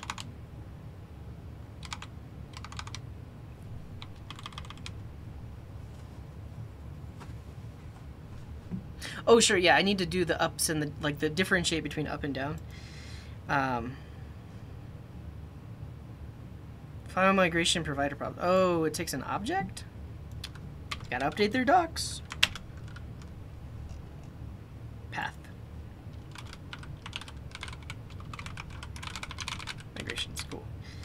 And then why is this complaining? String is not assignable to file migration provider path?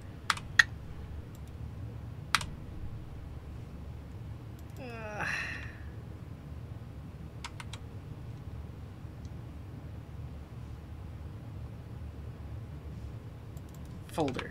This is what I want.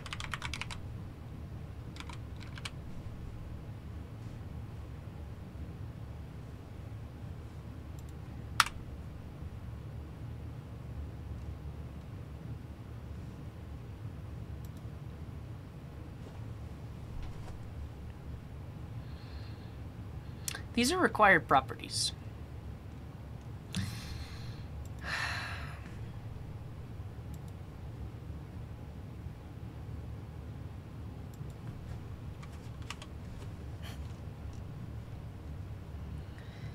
So you would have to say fs and then pass it an object that has a reader function that returns.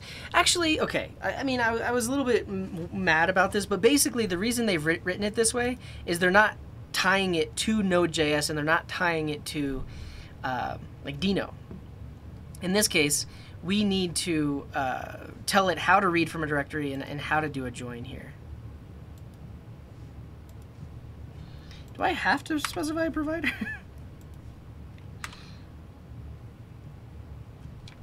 Okay, so fs, it's going to be an object that has a readdir property, takes in the path, and then this is how we do Deno dot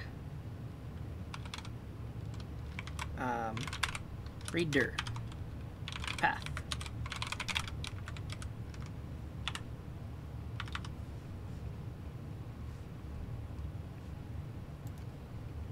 Is readdir return a promise?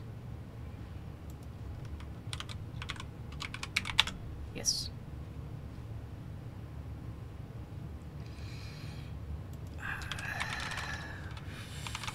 So we have to do this. We have to turn it into an array of strings.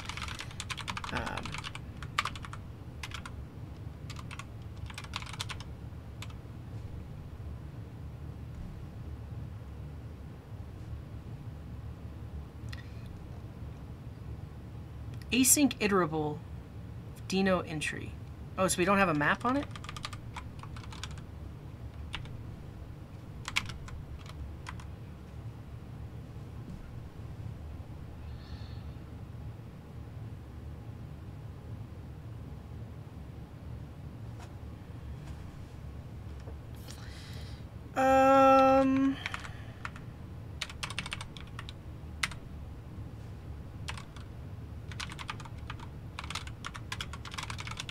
File dot. So what? So does it know what file is now? No, it's an any type.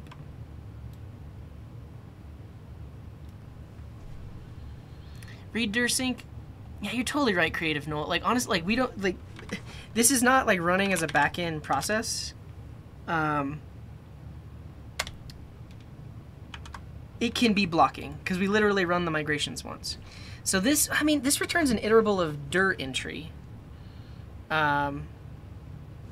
So we got to do a similar thing, though.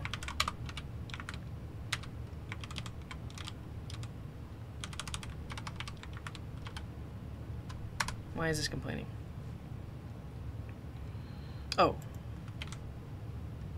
Path. Map. A dir entry. What is a dir entry?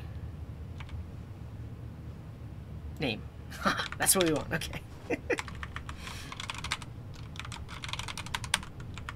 I didn't publish Deno Grant on Denoland because Denoland was having issues earlier today. Like any package name you typed in, it said it was taken, but it was just it was broken. I don't know if it's fixed yet. All right, what else do we need? We also need a path, which is a thing that has a function called join that takes in all the paths.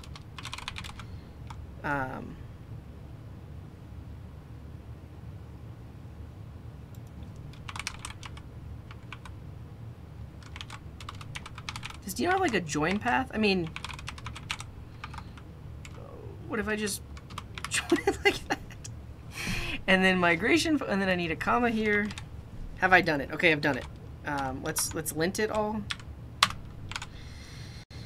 And then this is complaining.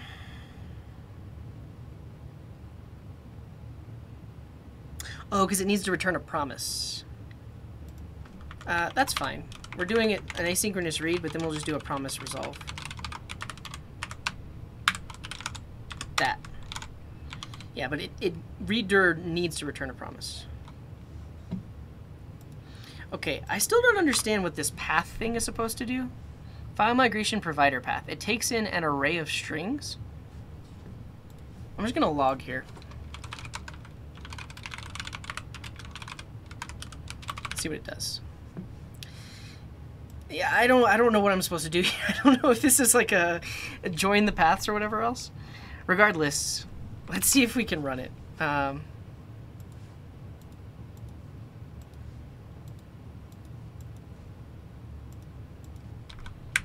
can't I save this file?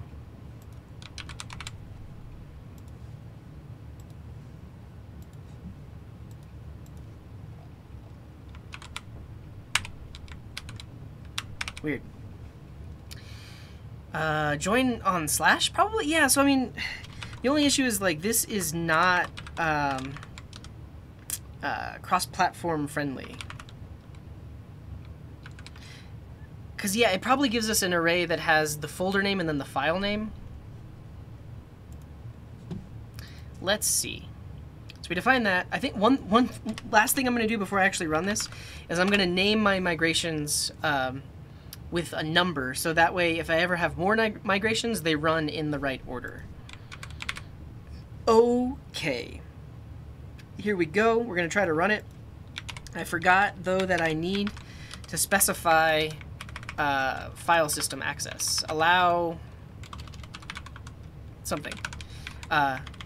Let's try running it, and then Deno will tell us, hey, you need file system access.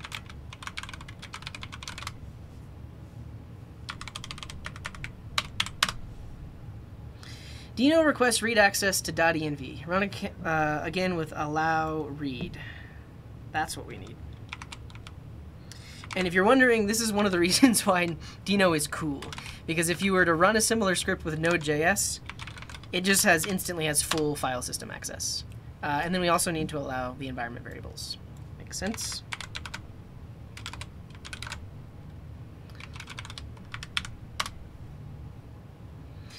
It also wants to access my database, so we also want to allow net as well. So we got to be very explicit about what this script can do. There's no way that just worked. There's no way. Yeah, and this makes sense. So Jai.com Gaming mentioned join with a slash. So it passed us the folder name and the file name, and then we needed to do the joining of the two. I don't know. We didn't say up and we didn't say down. I don't. There's no way this worked. No freaking way. No way. Okay. Yeah, it didn't. There's no way it worked. We need to also, like, probably wrap this into try catch. Though we should have gotten the error here.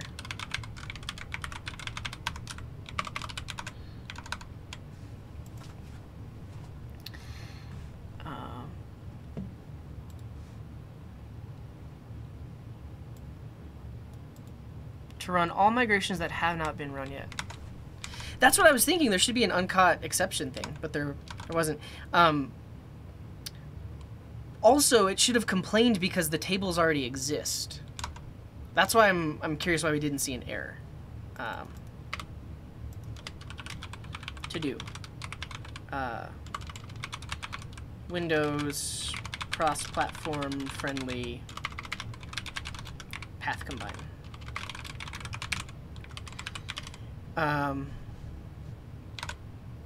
So it combined DB migrations, initial. Oh, look at this. It downloaded them relative. It tried to download it relative to Kysely. That is not what we want. That's absolutely not what we want.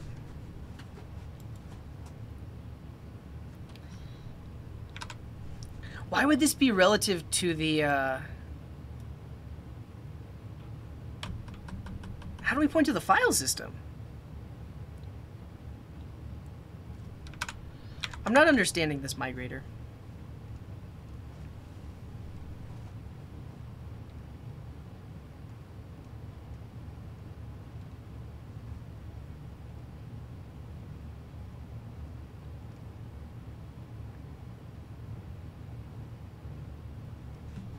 Maybe it's because I did the dot slash. What if I just did that?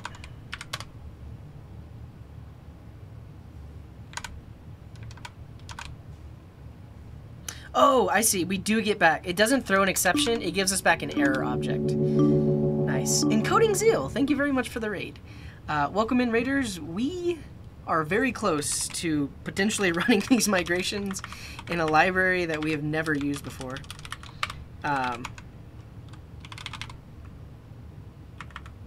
So we'll say if error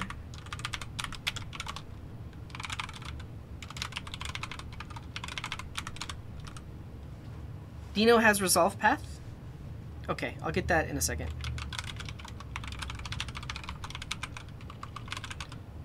Appreciate that, Coding Zill. Yeah, we're having a good day. We're writing some Deno code, but shouts out to you. Coding Zill, what were you working on? Redwood.js, nice. Heard about it, never used it. Okay, now we should see some errors. Yes, yes, okay, relative import path, not prefix with a slash. So, I think if I do that, is it gonna try to read from my file system? So read directory, db migrations. No such file or directory. db. See, that's the issue. Like, if I do dot slash, come on, Oscar. I'll just rename it, and I'm not going to tell you what I wanted to name it instead. But so the thing is, okay, I digress. Quick aside. I went to go to try to publish a module today. I think if I click here, publish a module, and then I typed in a name, like Deno Grant. Earlier it was telling me it wasn't available. Please don't steal that name. If you steal that name, I have an even better name. But I'm not going to tell you what that name is going to be. But earlier it was telling me that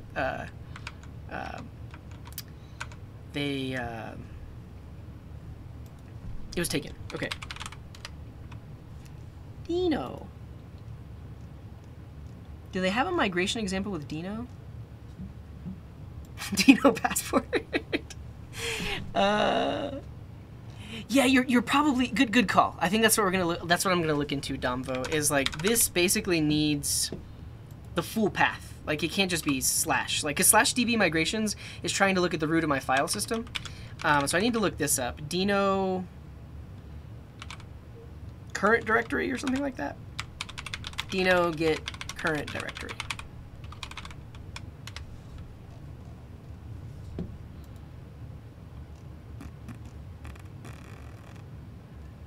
Reader. File system API. There we go. CWD. Well, that's easy.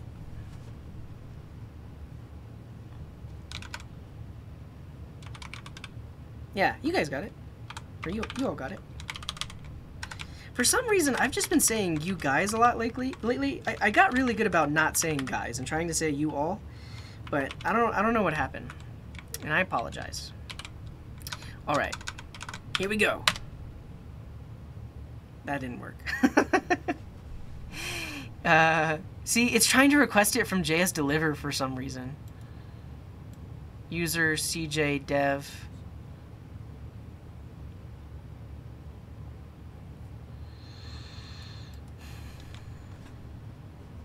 Well, guys is not inclusive because not everyone is a guy. I will say that like a lot of English speakers use guys as an all-inclusive term, but yeah. File : / that's like a Windows thing, isn't it? Linux file protocol.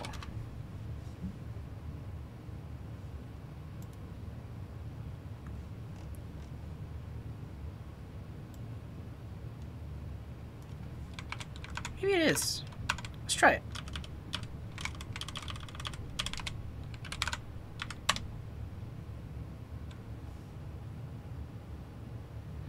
User CJ dev coding garden freshbots app db migrations.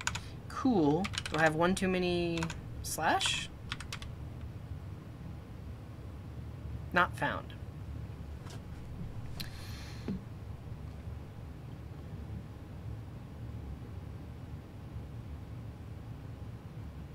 Yeah.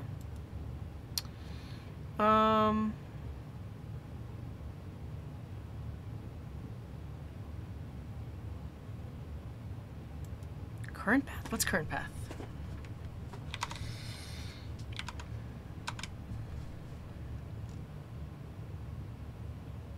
//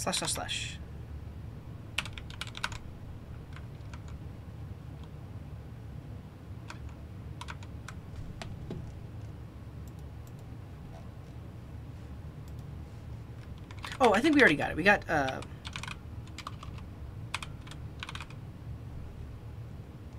we use CWD, which is current working directory, so that should be good. I'm gonna go to the Kysely docs or the Kysely issues and see if anybody has said anything about the migration, specifically this property, migration folder.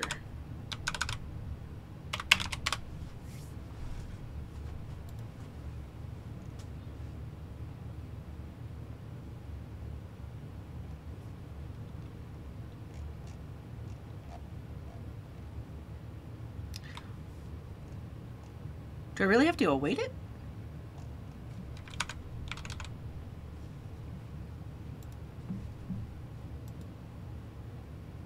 Yeah, we got your name. I think it's just CWD, right? Right?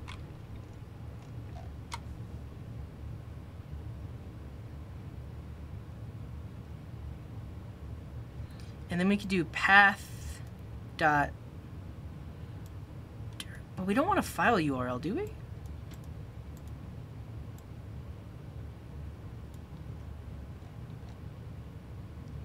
Do I want it to, maybe I do want to turn this into a URL though. But no, it needs to be a string. I'm gonna search their whole code base for the word migration folder to see like how they call it in their tests. File migration, yeah, so they're doing a path.join.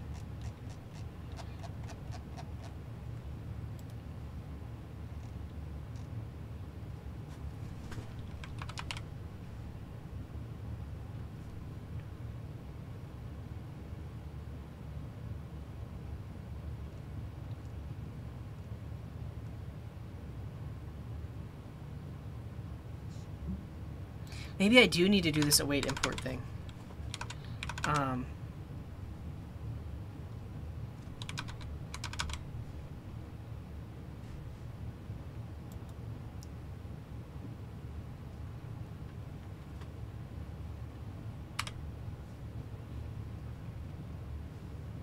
I'm not overwriting get migrations.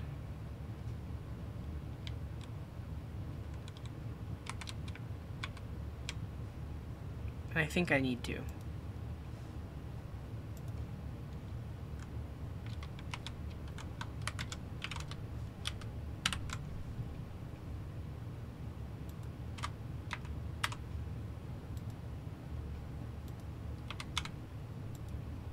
Is it a bad moment to ask what you think about, oh, no. And this isn't a Deno problem. This library has been written in a generic way, and it is up to me, the developer, to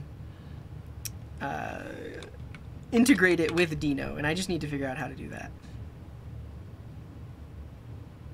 But I kind of want to override get migrations. Like, really what I want to do is Deno file migration provider. Like that. And then I can define a class called Deno file migration provider that extends file migration provider. And then in the constructor, we actually invoke this with super. So we pass that into super to specify all of those, but then that allows us to override get migrations. Like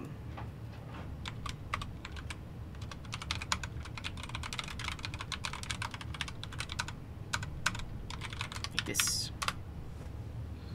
Getting migrations, cool.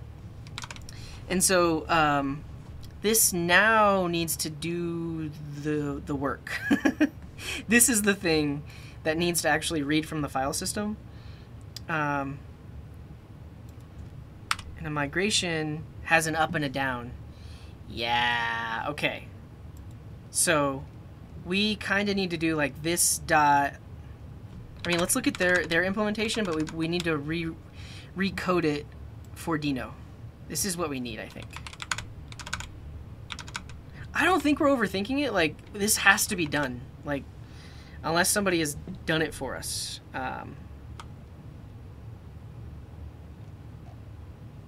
Yeah, and so now we don't want readdir. We want await Deno.readdir with that. And this is an async function.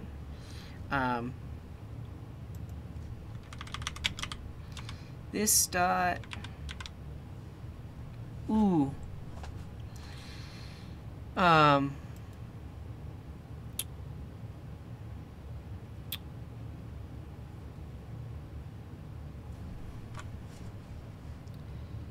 do I access how do I access a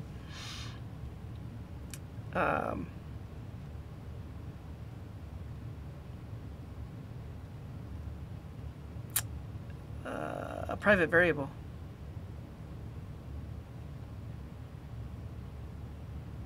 It's true. So here's the thing, Terrell. Here's the thing.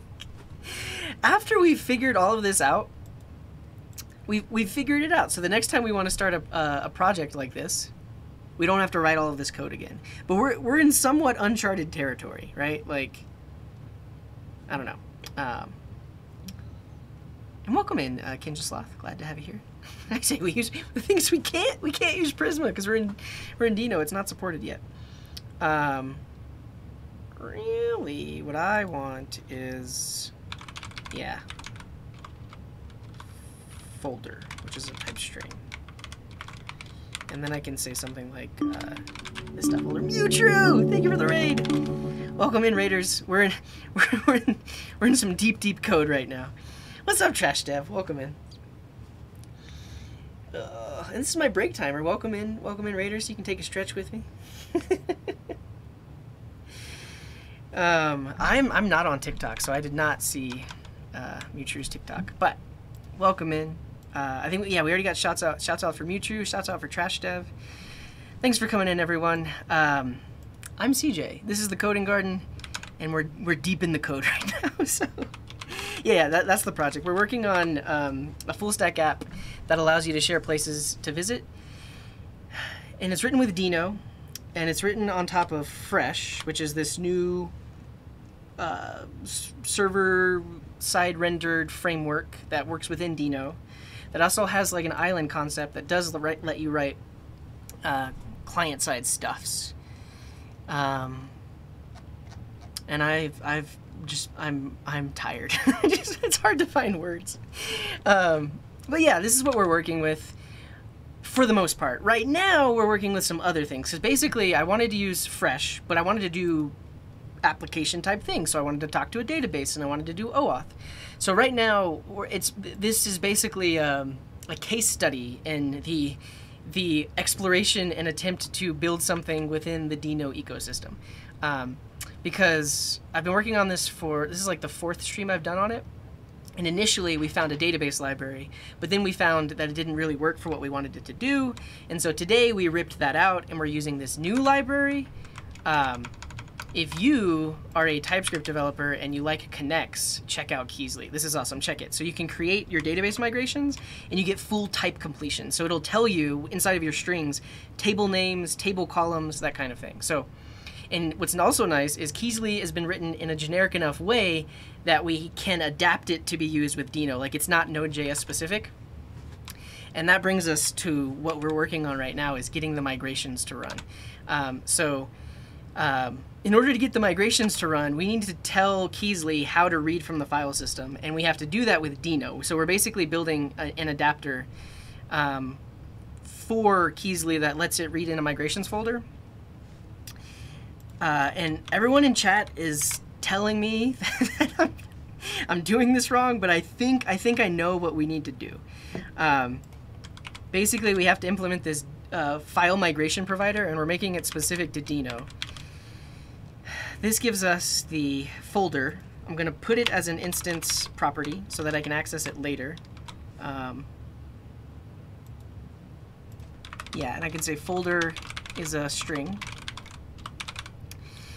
And then, yeah, we call super first. We pass in folder there. We do this, and then now I can access folder over here. So I can say, read the directory, this.folder. And so basically what I did is I copied the code from their node.js specific provider, and now I'm implementing it for Deno. So read the directory. File should be an iterator. Oh, wait.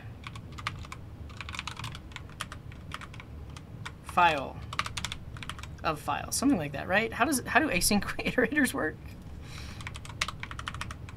Oh, wait.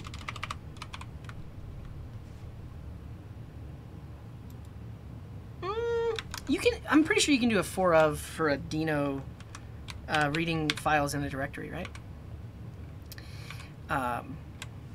Let's see. Reader.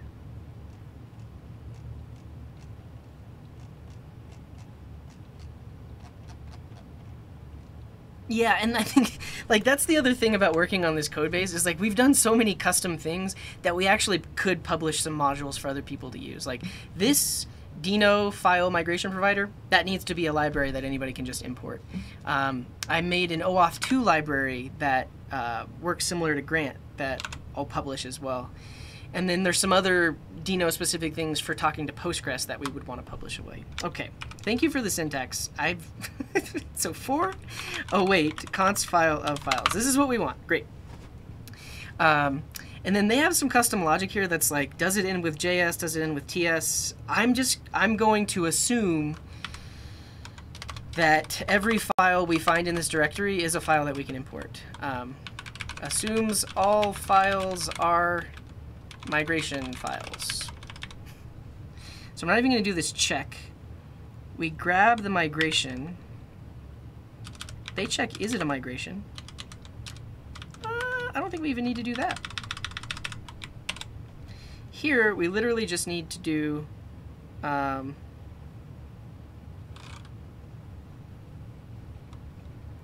they give it the file name. Okay, so we can say migrations at file.name equals import of this.folder, this.name, and at this point we probably should bring in a library for combining paths. I mean, right now we could just, let's see if this works. Let's see if we just do like an array with folder and name joined together on a slash like that.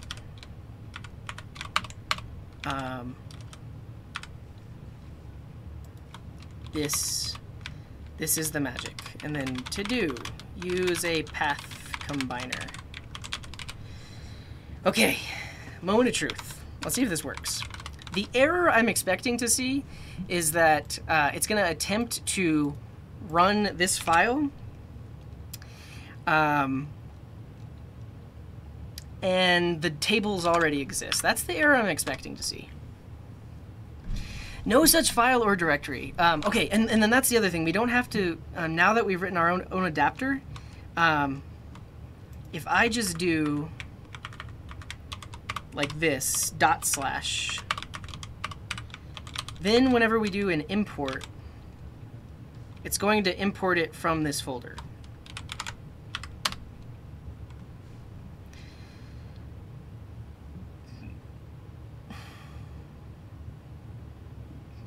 Well, I was so confident. So what's nice is, so I got rid of that file stuff. So now I'm just passing like this relative path. And now, apparently it can't import this file. Is this the right? Oh, no, look. Yeah. There's 2 DBs. So this actually just needs to be a, this one. All right, this is it. No, I don't have 2 DB folders. Nice. Different error. Okay. No such file or directory. File. FreshSpots app db migrate.ts. That's not a thing. It should go into the migrations directory. So let's make sure I'm reading from the right directory.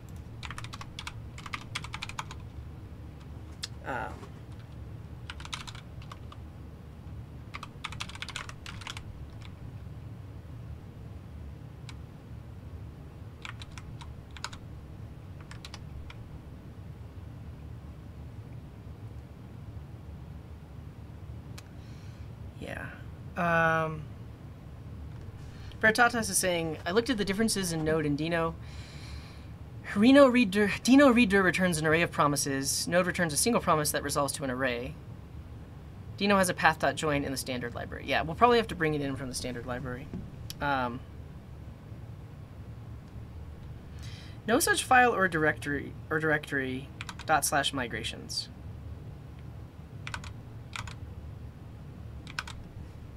Did this log?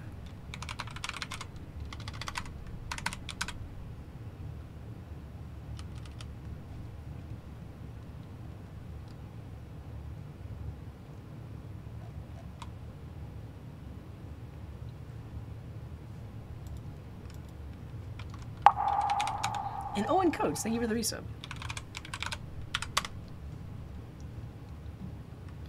So this is pulling in db/migrate.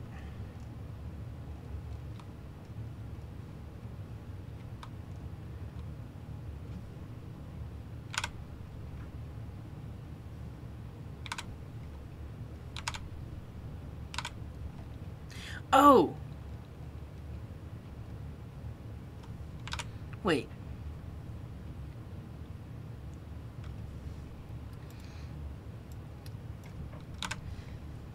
This is the path to the file that's running.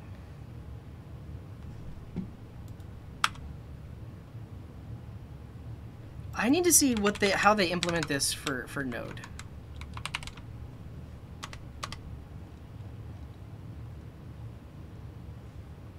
It implements migration provider.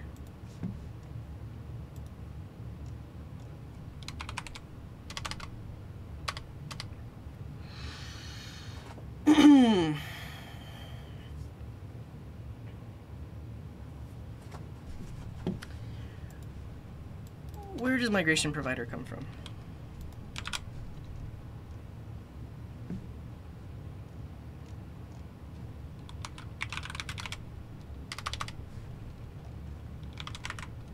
Interface?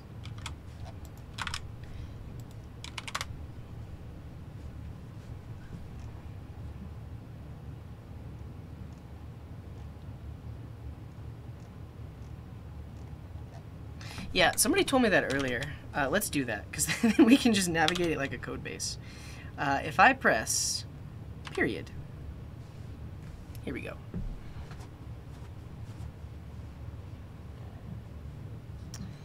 And then migrator has a migration provider. Can you, not that, can you go to definition? Here it is. Oh, it's just an interface. And then this implements that.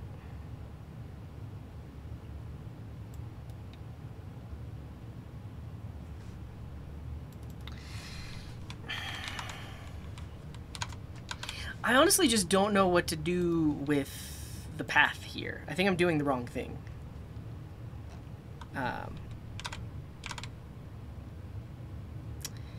Because they're passing the path to the file that's running.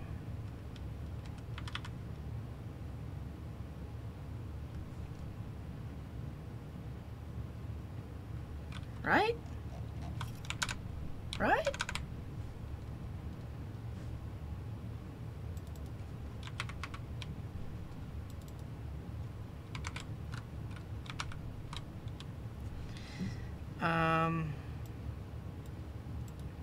Do they run any tests against this file migration provider? We can see how they run that.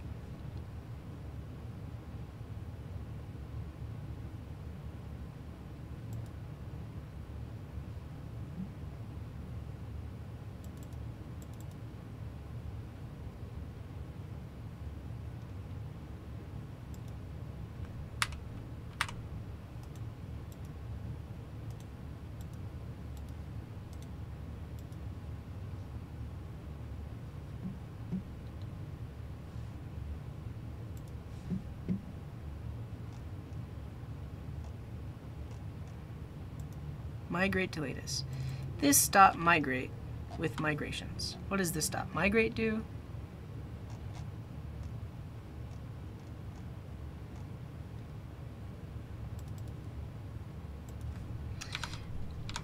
What I'm really looking into is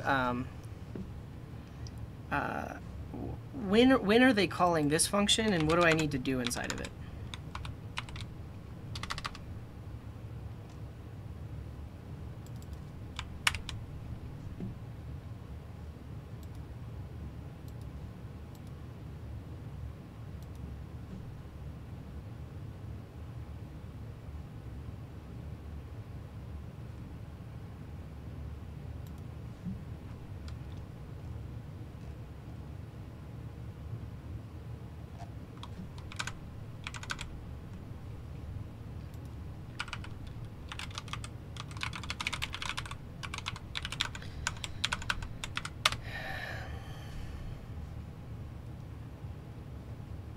Okay, never mind. I think I went down a rabbit hole. I thought this was actually being logged by that code, but it's not. Okay. So right here, this is just /migrations, but that needs to be relative to the current working directory. This is what we need. Everyone's on the. I'm about to figure it out. We're about to get there. Because right here, I need a Deno current working directory, followed by the folder that you specified. In this case, I'm specifying the folder to be migrations.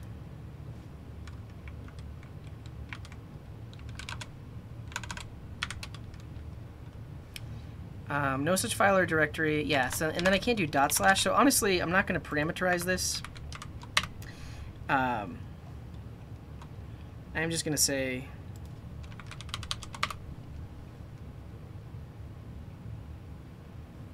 wait, well then where is migration folder used? That doesn't even get passed in here.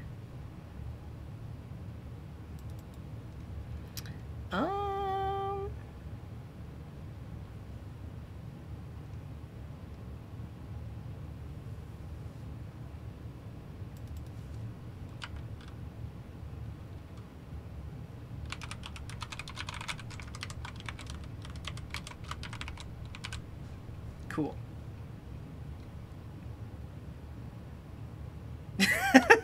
Terrible. You're not wrong, but I do want to get this working, because any other code base I would want, I want migrations. Okay, and then I do need a slash. Cool. Relative import path not prefixed with dot or /. Okay, so actually I don't want current working directory. Now I can just do /.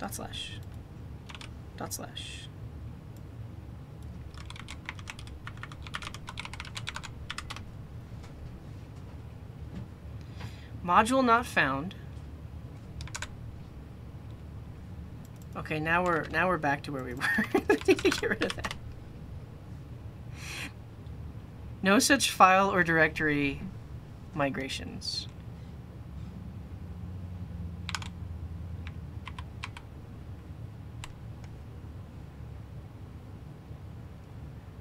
Back to step one. Okay, okay, let's make sure we're doing this right.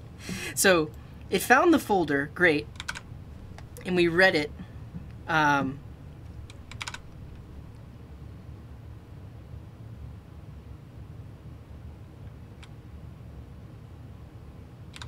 I see. This is okay. I need a path combiner. Because right now the folder has DB inside of it, and the file name I believe has DB inside of it. Like if we look at the file name,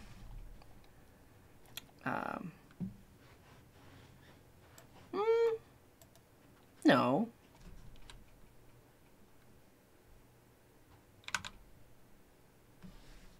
Just get rid of the. Yeah, I could, but I want it to be there. I think at this point I need a path. I need to join paths. Yeah, so at this, yeah, I need to use from the standard library. Let's find it. Standard library.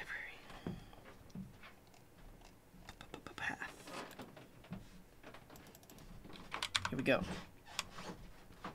I'm going to add it to my import map.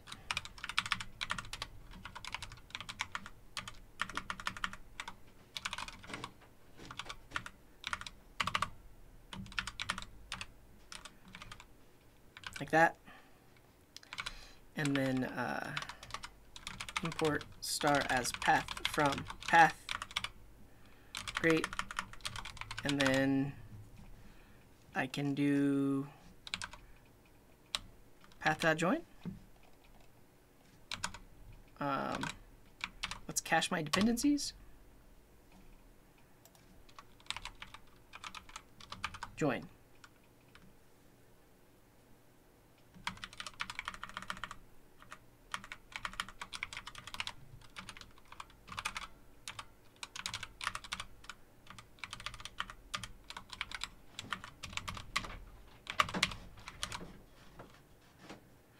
Honestly, yeah, I don't actually have to append it to the path. I can just do, we need db/migrations/file name. This is actually all we need. Well, isn't it? Isn't this all we need?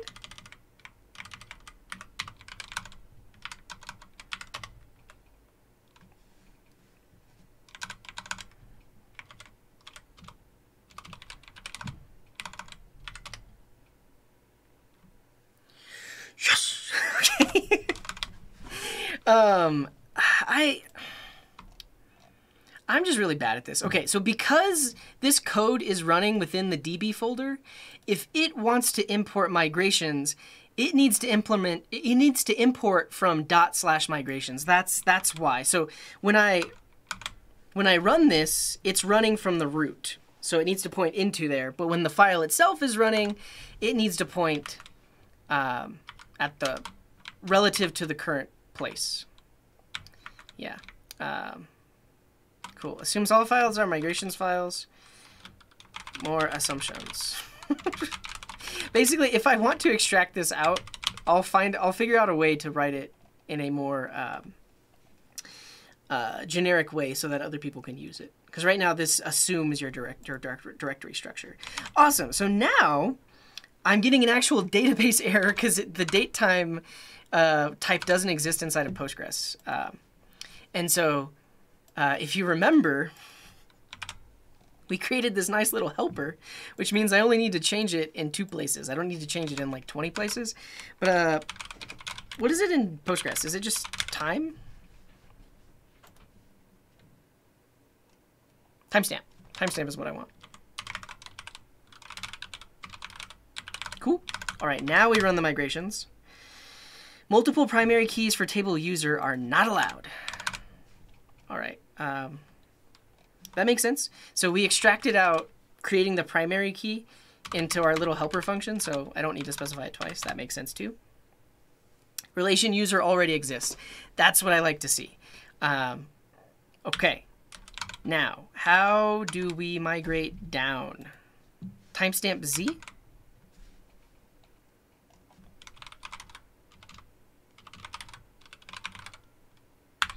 Also, why am I... I'm in version 9.1 of the docs.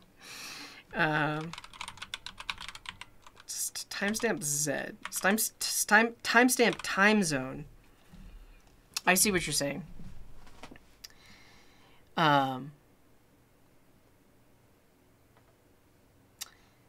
Timestamp Z is accepted as an abbreviation for timestamp with time zone. That makes sense because we want it to include the time zone.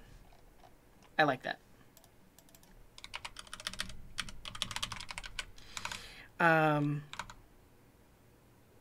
Great. Now I want to roll back. Migrate down.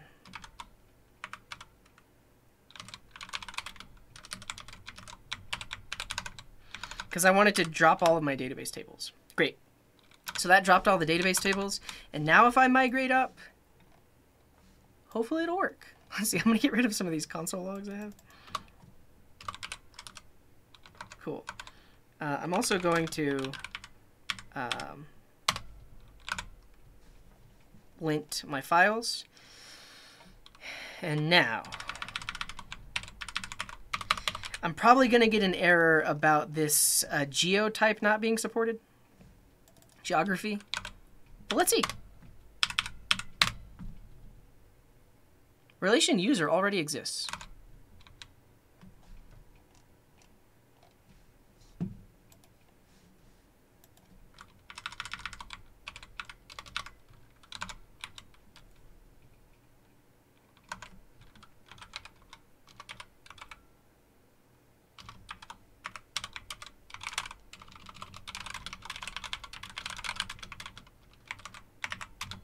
So migrate down returns a promise of my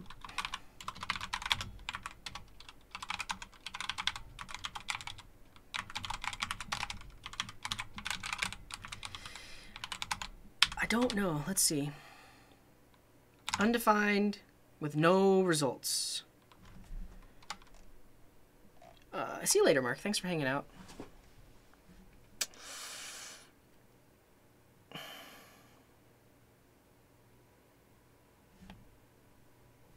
No arguments.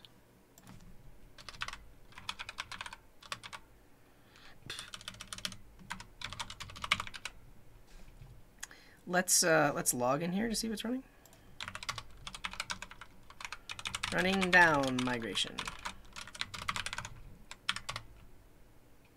It's not running the file. Well, yeah. And I guess we'll open up admitter at this point.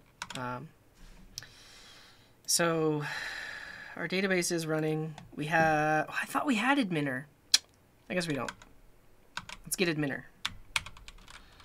I'm just gonna. Don't come back to VS Code. Migrate down needs overriding with your own. Yeah, so I mean, I have in my migration file a down function. I don't know how to call it though. Regardless, I do need admitter.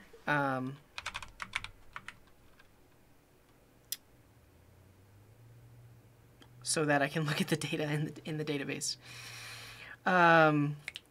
Yeah, so that destructuring pulls off these two properties from the result there. Wait, did I point at the right place? Yeah, that's destructuring.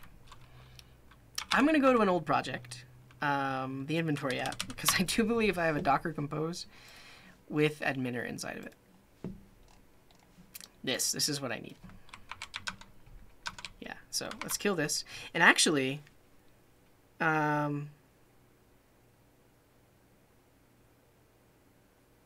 it was running stuff against my database. That's good to know, but come back to that in a second. I need admitter.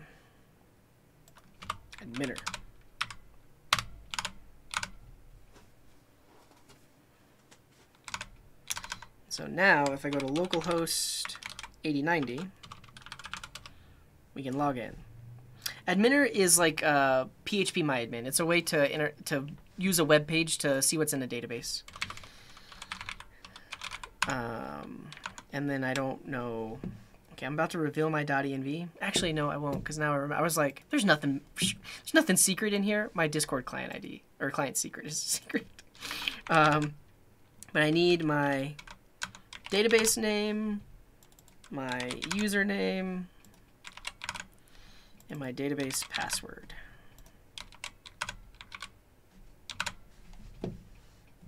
Cool. So this should let me connect. DB? No password supplied. Oh, okay, we're in. So we can see that this table exists. I guess if we look at the... Oh, I think that's the issue. Okay. If you know anything about migrations, because my up migration failed, when I run down, there's nothing to run down against. So I need to just drop everything and start from scratch. Okay. And then we can test this in a second after we get this going. So now I should be able to migrate up, barring we don't have any other SQL errors. Migrate up. I need to call execute. I apparently left that off somewhere in one of my migrations.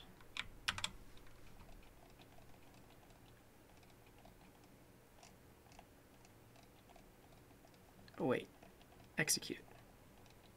Oh wait, execute. Oh wait. Execute.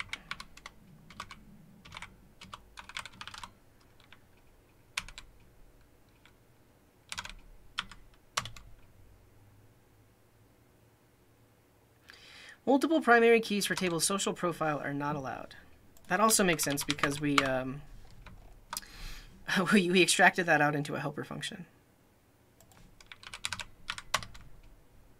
Type geography does not exist. Okay, we're slowly getting there. Though technically, it probably it didn't even create these tables yet because we ran into this error.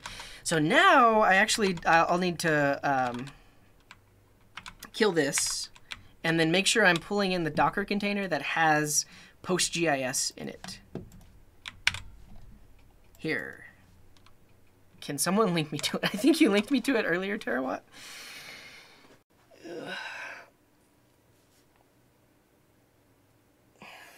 Can I drop those tables if it failed? I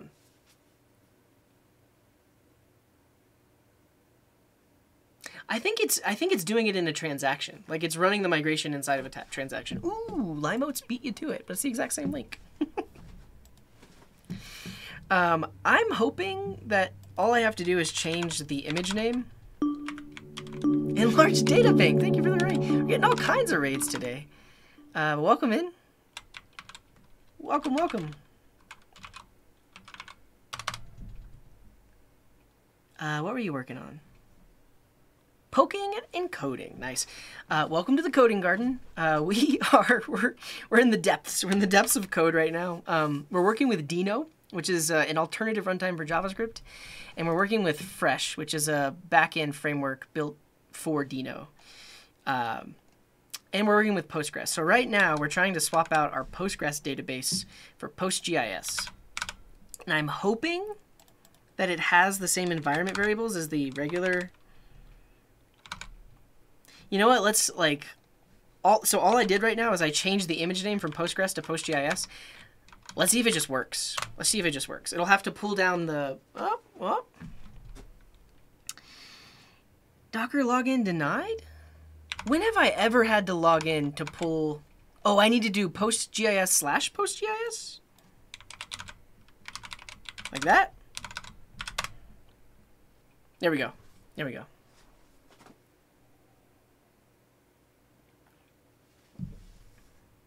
What's the difference, Mortal Box? Geometry? Oh, geometry, not geography. You're probably right. Docker's pretty cool. Docker's pretty cool. And then I lost that article we were reading earlier. Cool. So now it's back up again. That's actually really great that I can just change the Postgres image. Yeah.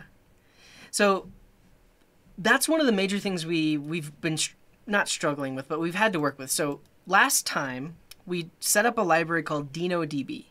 DenoDB is an ORM, and it has connectors for Postgres and MySQL and a few others. We started working with it. And then there were a few things that we couldn't figure out how to do with it because they hadn't implemented those things yet. So now we switched to a library called Kysely. And this is like Connects. If you've ever heard of Connects, it's a query builder, but it has really good type completion. And it's written in a generic way that we can basically plug it into Deno by creating the adapters that are needed. Yeah. Not implemented yet. And Terawatt is laughing because, I mean, the last time that library was updated was like in May of last year. It's true. It's true. But specifically, this library is super awesome. And so far, we've been able to query the database. And right now we were setting up the actual table structure using it. But we've gotten to a point where it's trying to create this. And And somebody mentioned this should be geometry, not geography.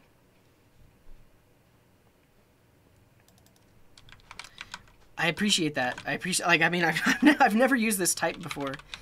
Yeah, this is the article we were looking at earlier. And they did use the geography type. Geometry swaps coordinates compared to geography. This little article seemed nice because they're creating a table that has airport codes and latitude longitudes. Yeah. Okay. Just work. Dang it. Geography doesn't not exist.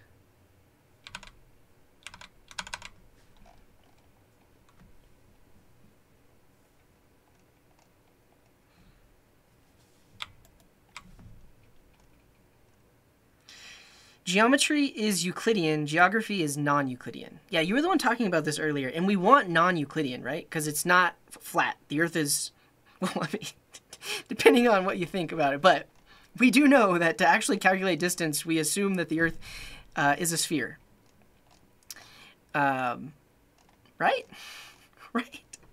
Yeah, so I haven't, hey, we're not going to talk about that right now. But one of the benefits of PostGIS is you can have like latitude, longitude in your database, and then you can do geospatial queries. So you can say, give me all of the rows that are 5 miles away from this point, and it'll do the right calculations for you. Yeah, so this is non-Euclidean. Yeah. I assume a fact. I mean, I know I'm also like being like somewhat joking because there are a lot of people that say the Earth is flat. I know the Earth's not flat. Look, we have to do this, so obviously the Earth's not flat. It's not a perfect sphere. True. Thanks, JModes Saint. I guess, yeah, maybe do I have to pull from a version that supports it? I don't know what version it's pulling from right now. I could see. I mean, we can look in Docker to see which image it pulled down.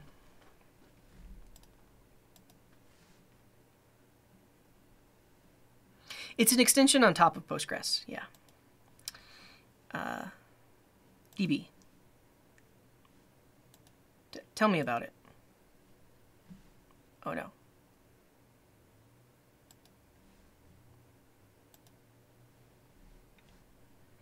It's using PostGIS latest.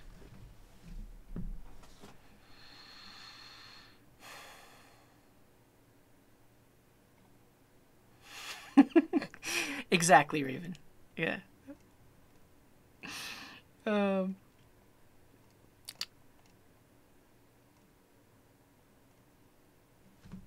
PostGIS version 3.2.2.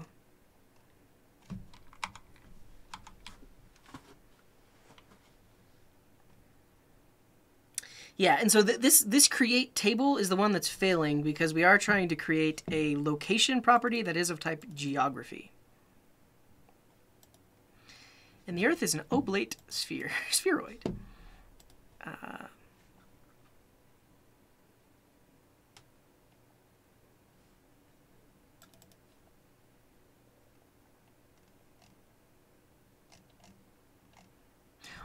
Am I to understand that they created this geography point, or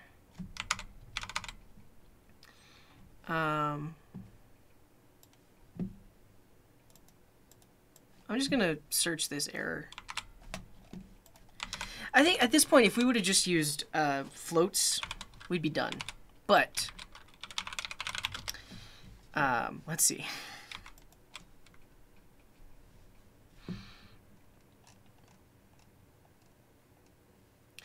It's possible you didn't create the extension for PostGIS in your database, but that's the thing. So if we're pulling from the PostGIS image, I would assume that they've already enabled that extension, right? Or do I still have to create it?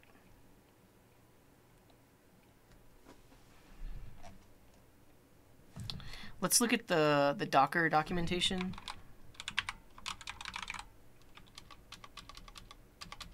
Public.geography. I'm going to try that, Limotes. And then if that doesn't work, We might have to enable the extension. I just assumed the extension would be enabled by default.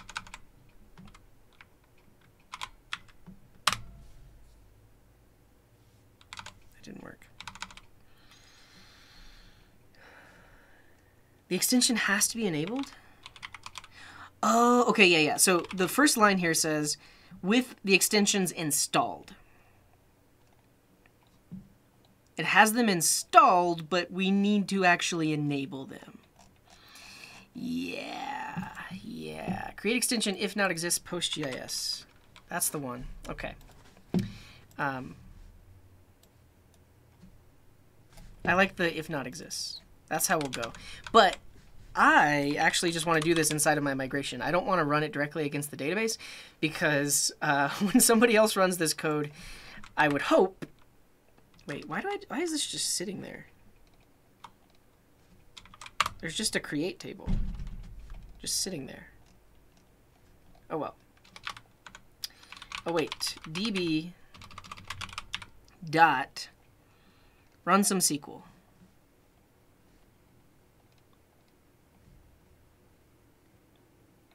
I just want to run SQL. How do I run some SQL against the database?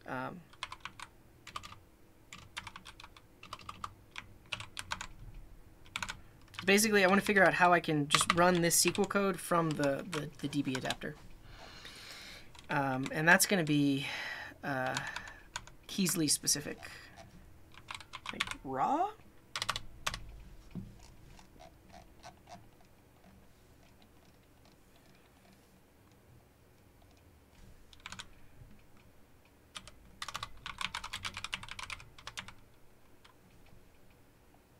Create index,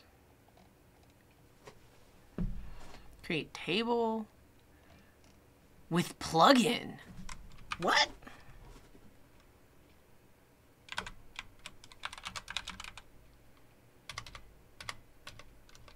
Oh, okay. that's not a database plugin or database extension.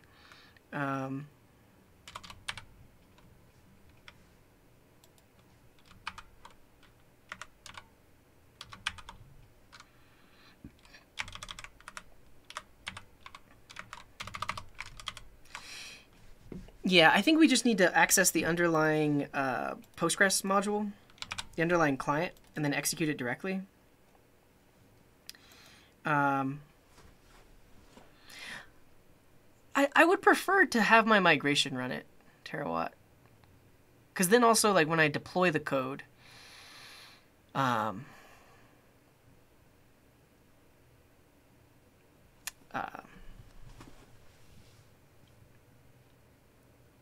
am I showing? Oh yeah, then I don't have to run it against that. Again, it'll just automatically run it.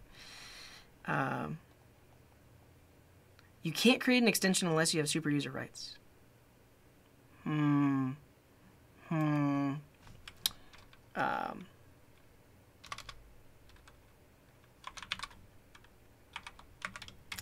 See what we can do here. So this dot connection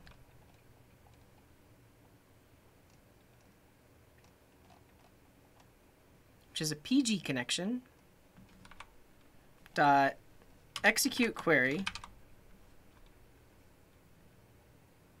compiled query.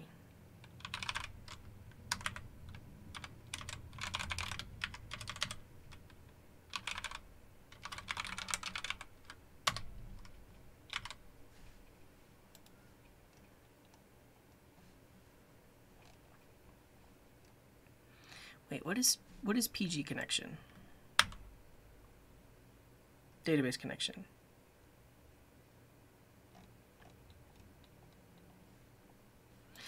This is what I want. let me see if I can do it now. So basically, I just want to be able to well, actually, I don't even want a compiled query.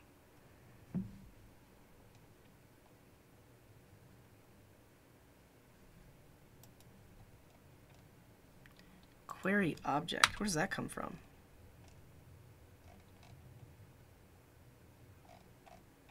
This is the Postgres client?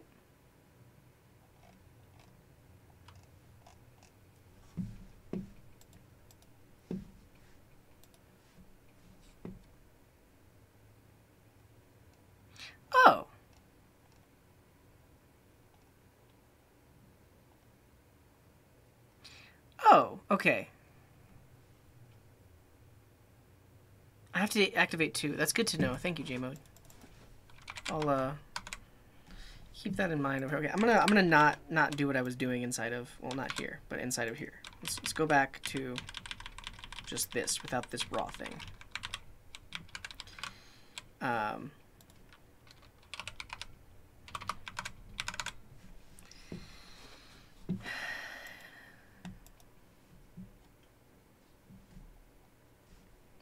Yeah, so that'll let me write SQL code. Oh, yeah, I can await it. Oh, goodness me. Okay, that makes sense. Whew, okay. Okay, so yeah, we already have SQL. I don't need to type this, and I don't need to wait for the result. I just need to do this. Create extension if not exists PostGIS. Yeah, it's funny, like, this is all I was looking for. This is all I wanted to do, but I hadn't seen any example code yet.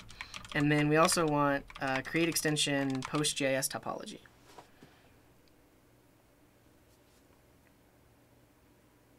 Yeah, so the tables are getting created. We've queried. I'm like, we are on our way. The last thing that we haven't figured out is PostGIS, but I think we're there. And then we'll also do the if not exists. All right. Moment of truth.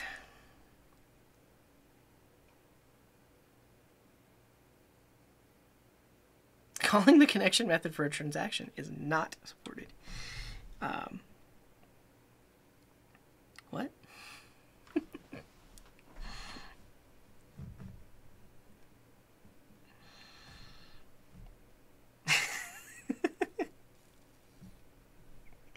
Super kick W? Giga kick W?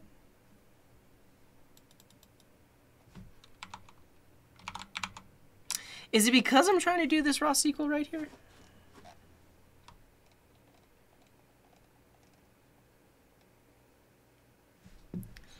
And then when we run migrate, we are passing in the DB over here.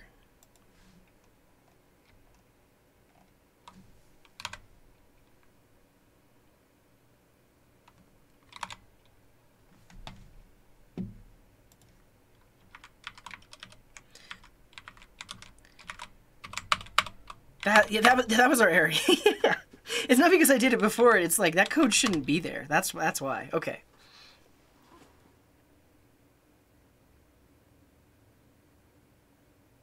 This is better. Okay, there is no unique constraint matching given keys for the reference table spot list.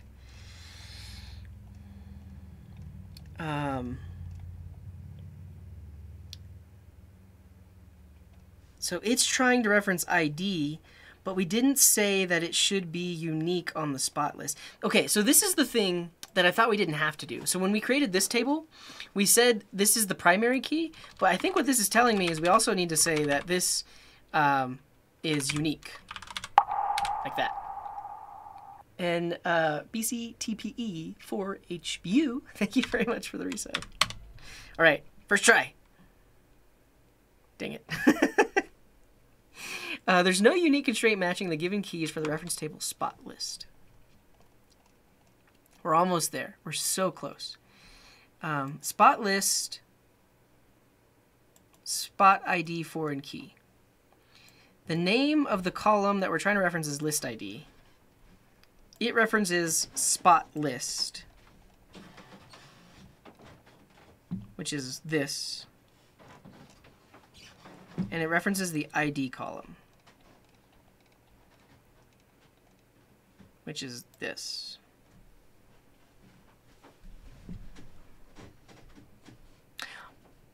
Oh, it has to be a UUID. Wait, right? I'm trying to make it an integer. List ID needs to be a UUID. That's why. Pretty sure. And then we also don't need this. I think that's the issue. Because I was trying to add a reference between an integer and a UUID.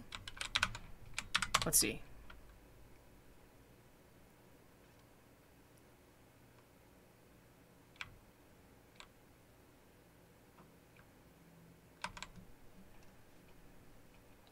Well, then maybe I do need the unique constraint.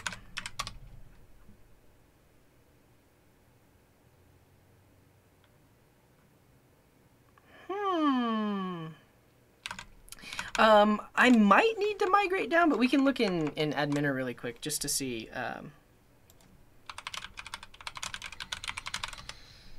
Yeah, there are no tables. I mean, let's just drop everything. Yeah. What's up, it's Jonathan. Welcome in. There is no unique constraint matching the given keys for the reference table's spot list.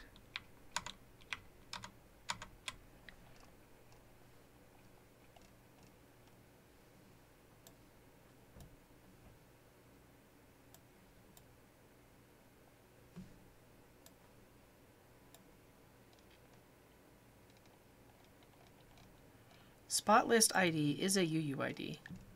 I mean, this is something I needed to fix. List ID needed to be a UUID. It's not unique, though, because there could be multiple spots for a list. Oh!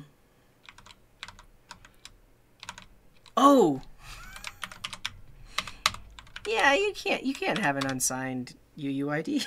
All right, that's better.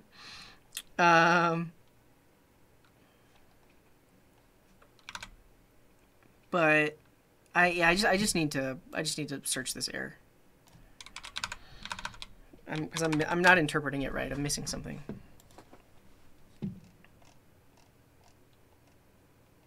You need to make sure that the reference in a foreign key has a corresponding unique or primary key.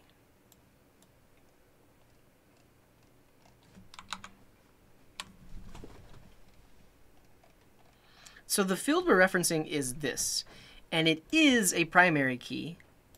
It is unique.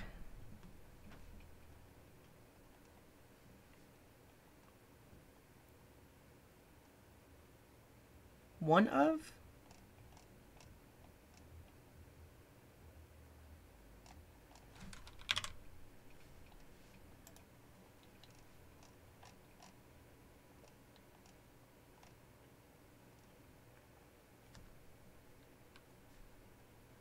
Yeah, I think you're right, Weirdo Flex. So let's actually do this. Let's not create the spot table.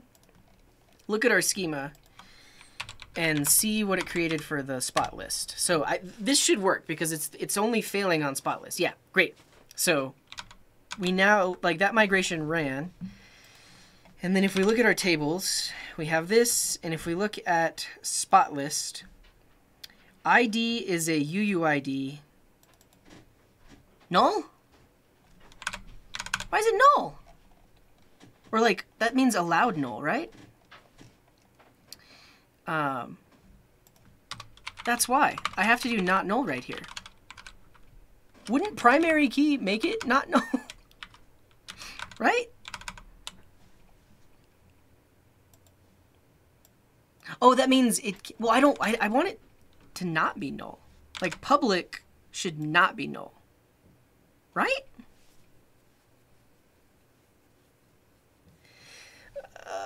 Maybe I'm not looking at this right. Maybe null means not null. Because look at this, like our timestamps. Right? It should say not null, not null, right? That means it's nullable? It's nullable. Okay, so let's look at this. Display name is not nullable. It doesn't have the word null on there. And if we look at how we did display name, we just did column.notNull. We tried to do the same thing here. Maybe this isn't working the way we expect. Like, I thought we could just do multiple of these. Do I need to pass in multiple functions?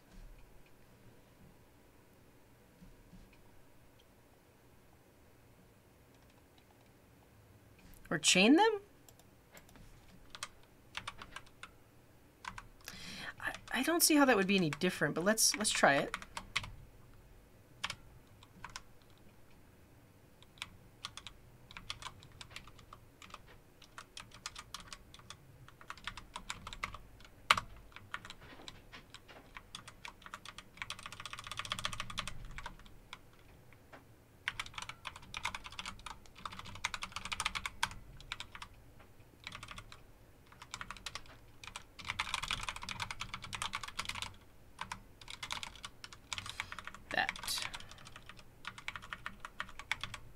And what is column? Column definition builder.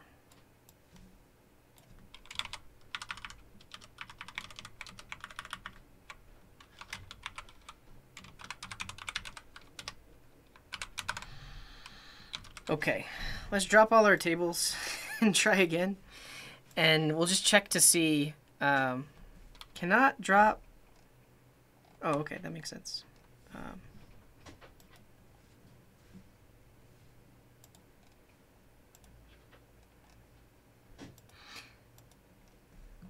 The ORM is called Kysely. Cool. Cool. All right, let's try running these migrations again. Provider type already exists. That makes sense. Can I do something like create type if not exists?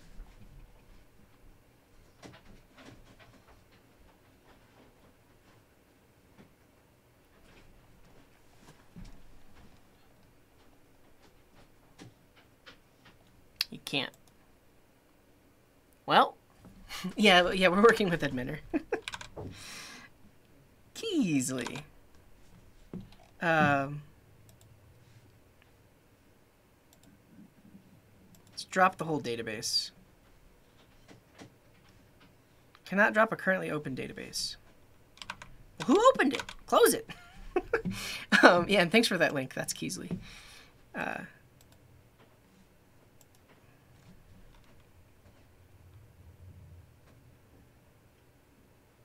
I'm pretty sure Veritatis, but what I'm trying to update this to is a chained method.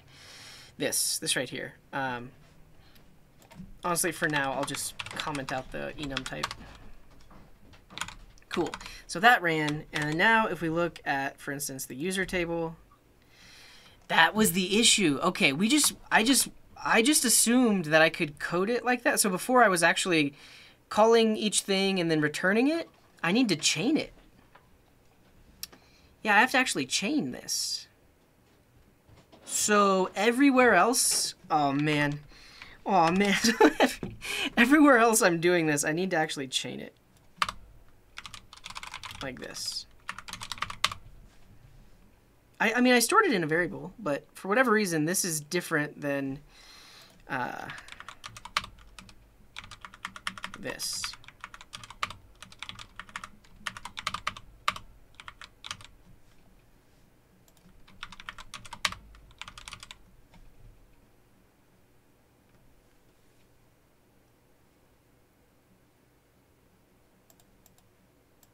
Oh, I see.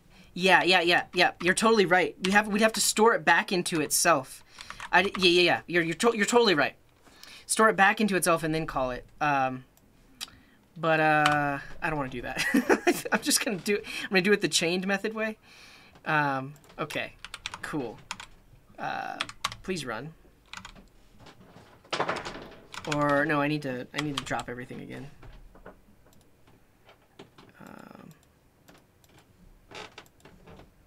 Drop it. But also, will my linter... Yeah, I kind of wanted to change these to like an inline return, because this is kind of messy. But I now have confidence that because we've updated those, these, this foreign key relationship will now work.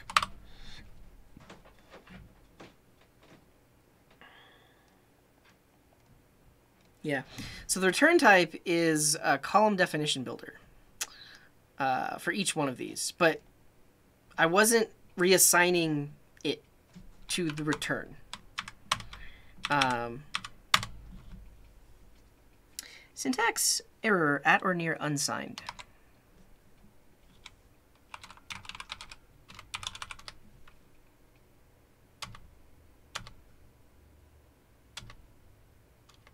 Oh, and then yeah, that's the I need to return this whole thing. I can't. Okay. And then I would prefer to write it like this. We'll get there. We'll get there. Yeah. You can't just return the column. You need to return the chained item. I know I could do implicit return, but honestly, I feel like it would be too much work to remove those curly braces, so I'm not going to remove those curly braces. Exclamation mark keyboard in the chat will get you a link to my keyboard. Cool. All right, this is it.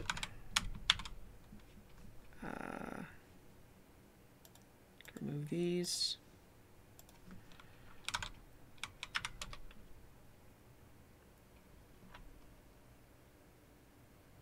Extension already exists. Skipping. Okay. Syntax error at or near unsigned.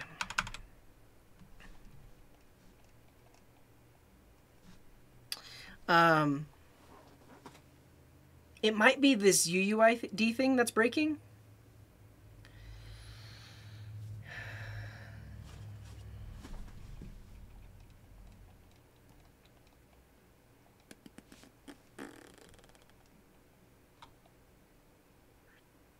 Yeah, well, it's not a TypeScript syntax error. It is a Postgres syntax error. That's why it's erroring right now.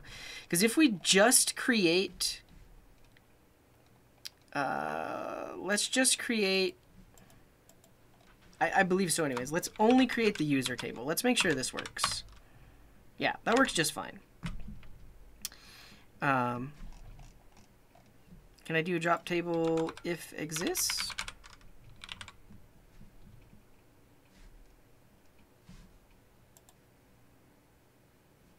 Oh well.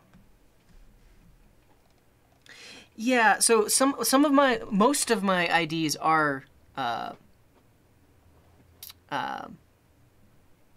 do you call it? Most of my IDs are integers. So the serial type here.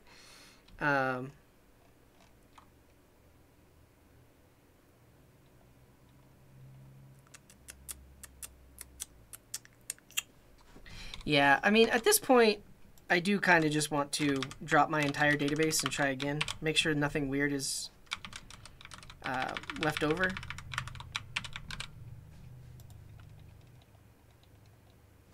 Oh, and then I never fixed these because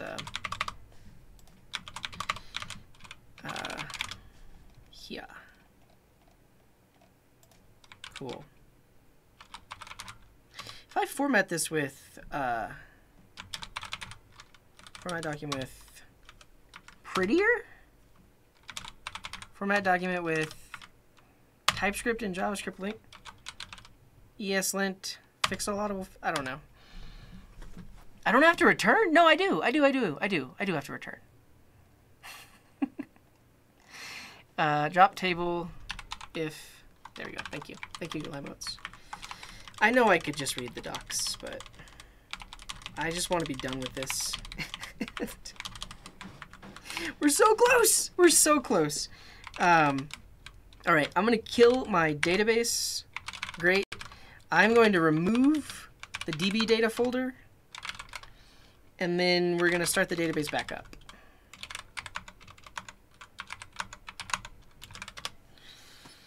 We read the docs, so you don't have to, exactly. Is the keyboard command not working? Oh, yeah, actually, you're totally right. I tried running it earlier today, and then I forgot that somehow it is not there.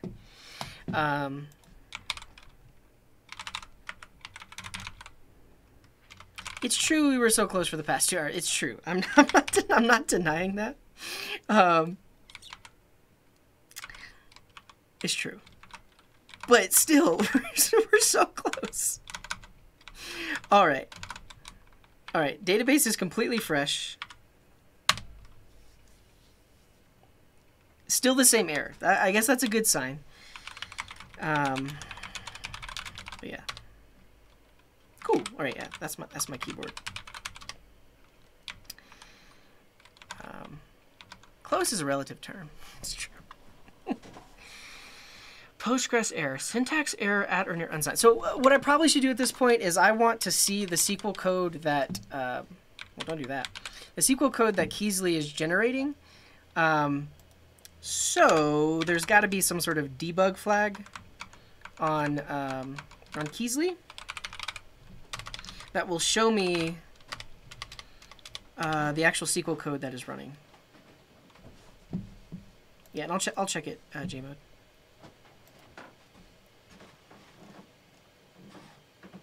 Yeah, well, so in this is an implicit return. So you see that they don't have the curly braces there. They actually are returning it. Yeah, but because I have the curly braces, I need the return statement. Okay.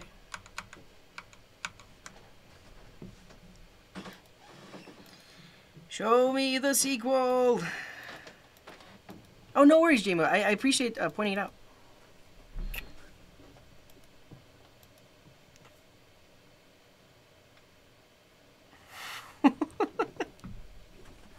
Oh no, it's the same one on Gear. It should be anyways.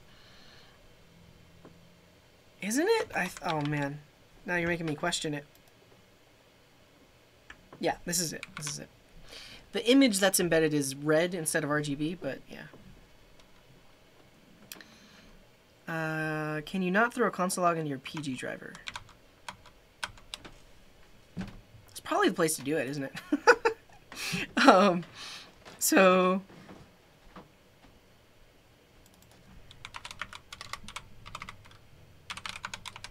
just log the sequel. Hey, okay. This is where we have the syntax error. Create table user. ID, serial, primary key. Great. Create table social profile. This is where it's erroring out. ID, serial, primary key. And then user ID, integer, unsigned, not null. Okay. We need to look into how do we do an unsigned integer in Postgres, because it doesn't like this syntax.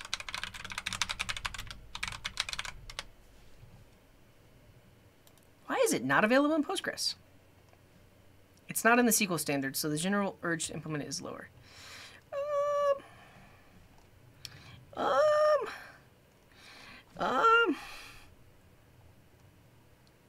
Really, I should look for Postgres foreign key integer type. Like, what is the what should I be using when it's a foreign key?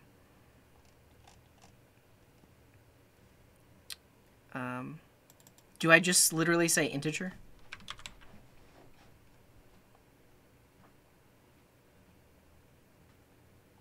Oh, I'll have to look into that, Valentine. I didn't know.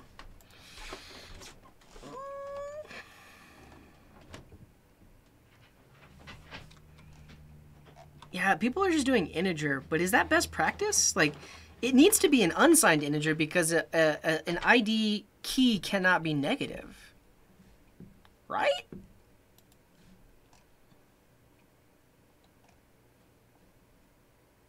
Right?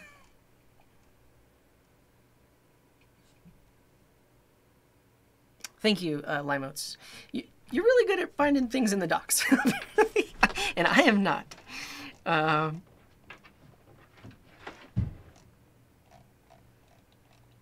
I should change the stream category to comedy. Well, I'm glad it's entertaining for you, Terawatt. Like that's really all I can hope for. My struggle and my pain is your entertainment.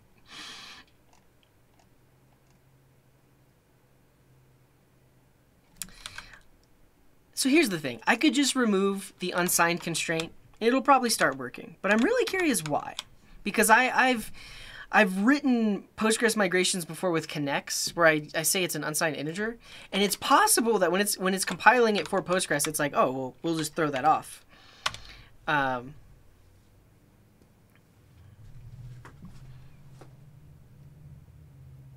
guess that's true, SQL Gordster, but what I'm thinking about though is because like I specify it as unsigned because an unsigned integer has a max value that's larger than a signed integer. Right? Right?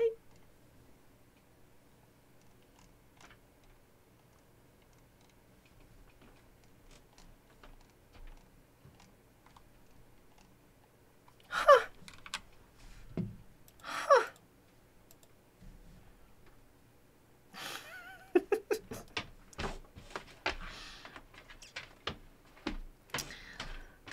So I can add a check.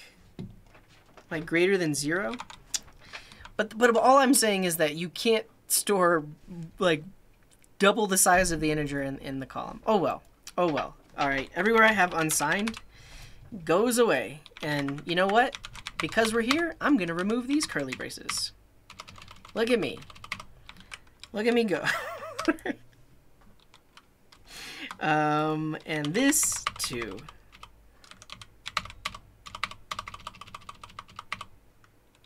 In databases, integers aren't the same. I mean, that's what I'm saying, but apparently in Postgres they are, and I didn't know it.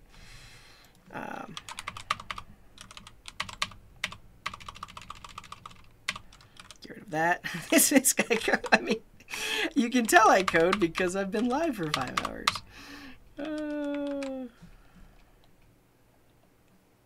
I really just am in the mood to delete me some curly braces. Let's do this. Get rid of all these curly braces. Like, I wasn't in the mood earlier, but now I'm calm because I know this is our last error and everything is just going to work. Everything will just work. So I'm cleaning up the code nice and good because it's all going to work. All right, do I have any other return statements? That's it.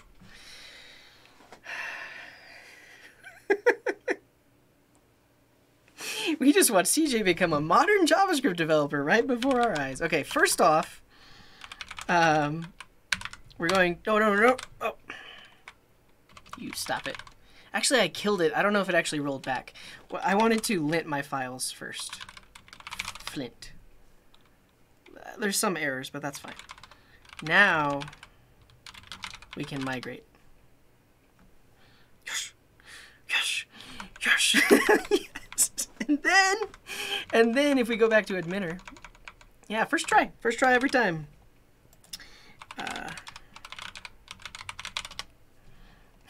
Now, if we look at a spot, look at that. It's got itself a geography, but it can be null. It should not be nullable. We'll fix that. But it worked. It worked. No errors. Weird. Location should be not null. Like, you have to specify a latitude, longitude. Yeah, thanks for all the first tries, everyone. Great success. Cool. Fantastic. And if we look at user, great. If we look at social profile, they reference a user ID. Great. In admitter, there's a diagram? Show me.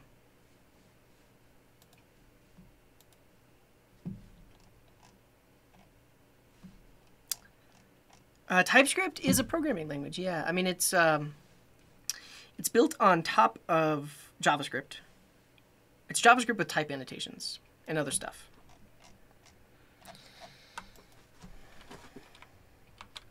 Diagram? How do I view the diagram?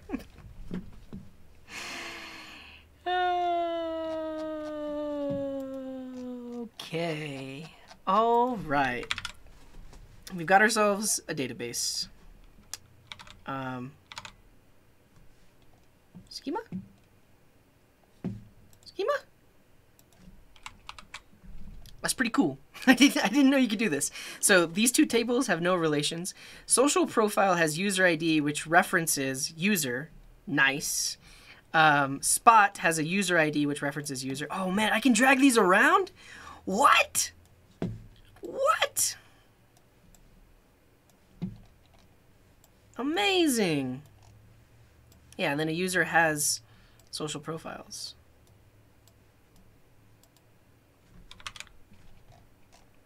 That's so cool. That's awesome. Is a Mac better for development? It's better for me. I do a lot of things on a Mac that can only work on a Mac, so I like a Mac. Okay, I'm going to remove that SQL console log right here. I am going to try to roll back. Let's make sure that the rollback works, and then I got to call it because I've been live for 5 hours. Plus, I was live for 2 hours on YouTube before. We've been live all day. Okay. So now we should be able to roll back. Cannot drop type provider type because other objects depend on it. That's okay. Yeah, I need to drop that after I drop the profile. Nice. So that rolled back. And then now if we refresh this page, no tables, no tables. Great. And now if we migrate forward, it says it works. If we refresh, all our tables are back. Wow. Wow. We've done it. Okay, so let's add some to-dos in this code base. So to-do. Accept command line arg for up/down. So right now, I don't want to have to comment this up out, but what I could do is read command line arguments, and then I can do Deno task migrate up or Deno task migrate down. So that's nice. Let's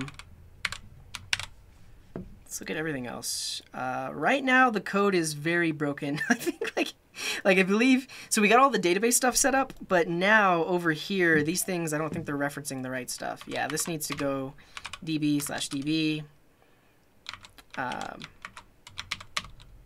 Something like that. Yeah, oh, I totally forgot that I have burgers waiting for me as well. They've just been sitting there all day. All right, let's make sure that I can actually start this code base up.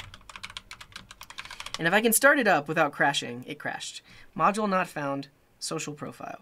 That makes sense. Yeah. So that's our next to do, is to update our social auth, because our social auth is we never updated it. Basically, we have all this old code that was using our models from DenoDB, and we're not doing that anymore. So this gets a big old to do.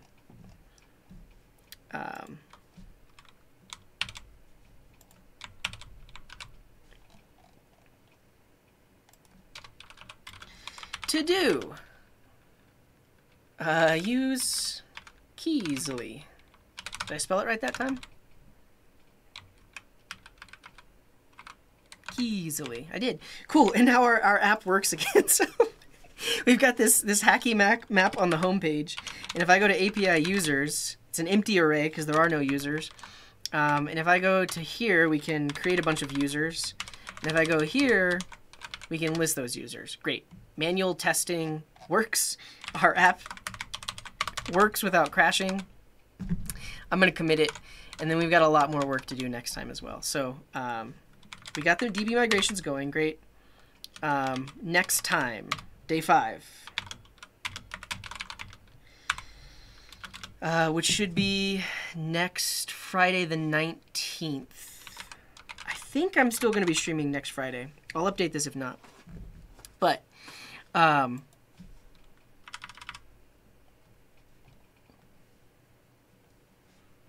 we need to work on these things, replace all of that. We need to say on a login, we need to issue a cookie. We also have to look into how to do signed cookies in sessions. Figure out sessions. Make sure a cookie is signed. And then we'll work on getting a proper map on the page. Cool. Cool. That's for next time. Did I really change 29 files?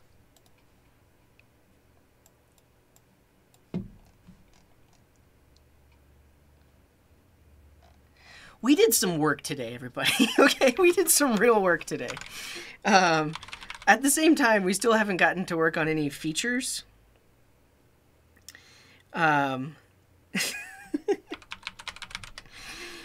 Look at all the work we did. Yeah, but ultimately all we did was we reached feature parity with what we had last week. But we're using a new database library. Yeah, I saw Fresh Session, but if you look at it, they use JSON Web Tokens. And that's fine, but I literally want a session that just has a user ID inside of it. I don't want an entire JSON web token. Because if we're going to be using sessions, we might as well be using sessions. And also, we shouldn't be storing things like emails inside of a session identifier. Like, the session just has the user ID inside of it. Okay, let's push this up. Oh, before we do that, let's, you can still, I'll look at your set. Well, I mean, is it Deno related though? But what we need to do is we need to remove DenoDB completely from our import map. The point of JWT was to make it secure. Sure, but we should actually just be using signed cookies instead, which are encrypted cookies. I don't think they're even using signed cookies, or maybe they are. I have to look into it. Let's make sure there's no other reference to DenoDB. I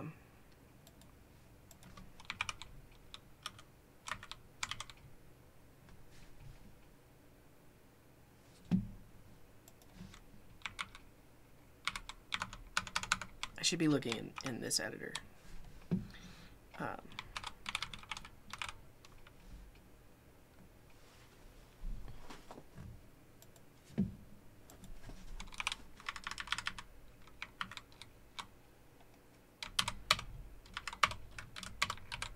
Cool.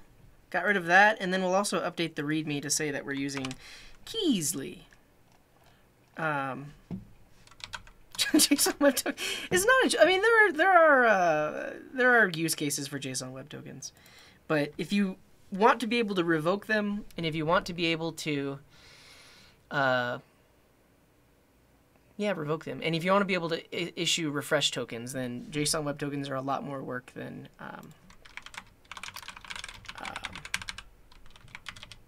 I don't know. I can't speak. I can't talk. Yeah. So we're using Kysely now.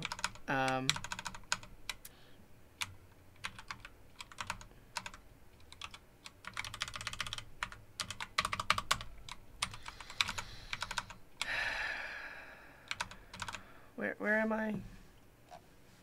Not this README. This README. Cool.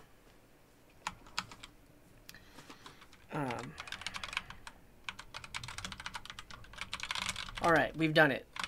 Replace DenoDB with Kysely. Whew. Look at all those files we deleted too. Yeah, I mean, you're right. So we're going to be removing DenoAuth as well, but we'll do that next time. Changes. If you want to look at this code, you can check it out here on GitHub. We're making progress. Again, like I said earlier, this really is just an exploration of the Deno ecosystem and like trying to build an app the way I'm used to, but with Deno instead. And we've ran into some issues, but this Kysely thing is really cool. I mean, I'm going to use Kysely not in Deno. If in my node.js apps, I'm going to use Kysely. I guess I say that. I probably will just use Prisma. I don't know.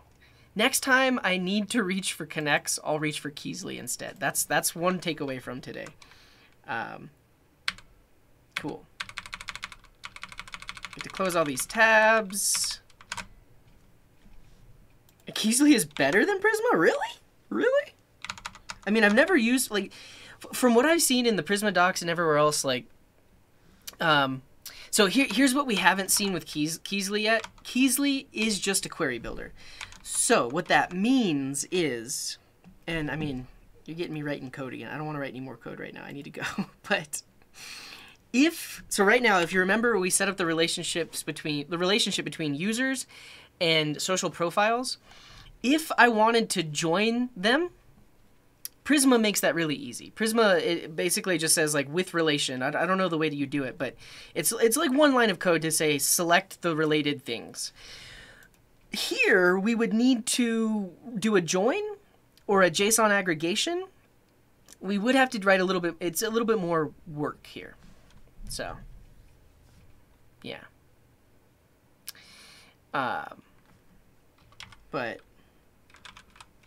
I saw someone open an issue on the Kysely repo that showed how you could do JSON aggregation, and like that's one of the things that sold me as well. I was like, whoa, we can literally just write Postgres code right here. JSON aggregation, JSON.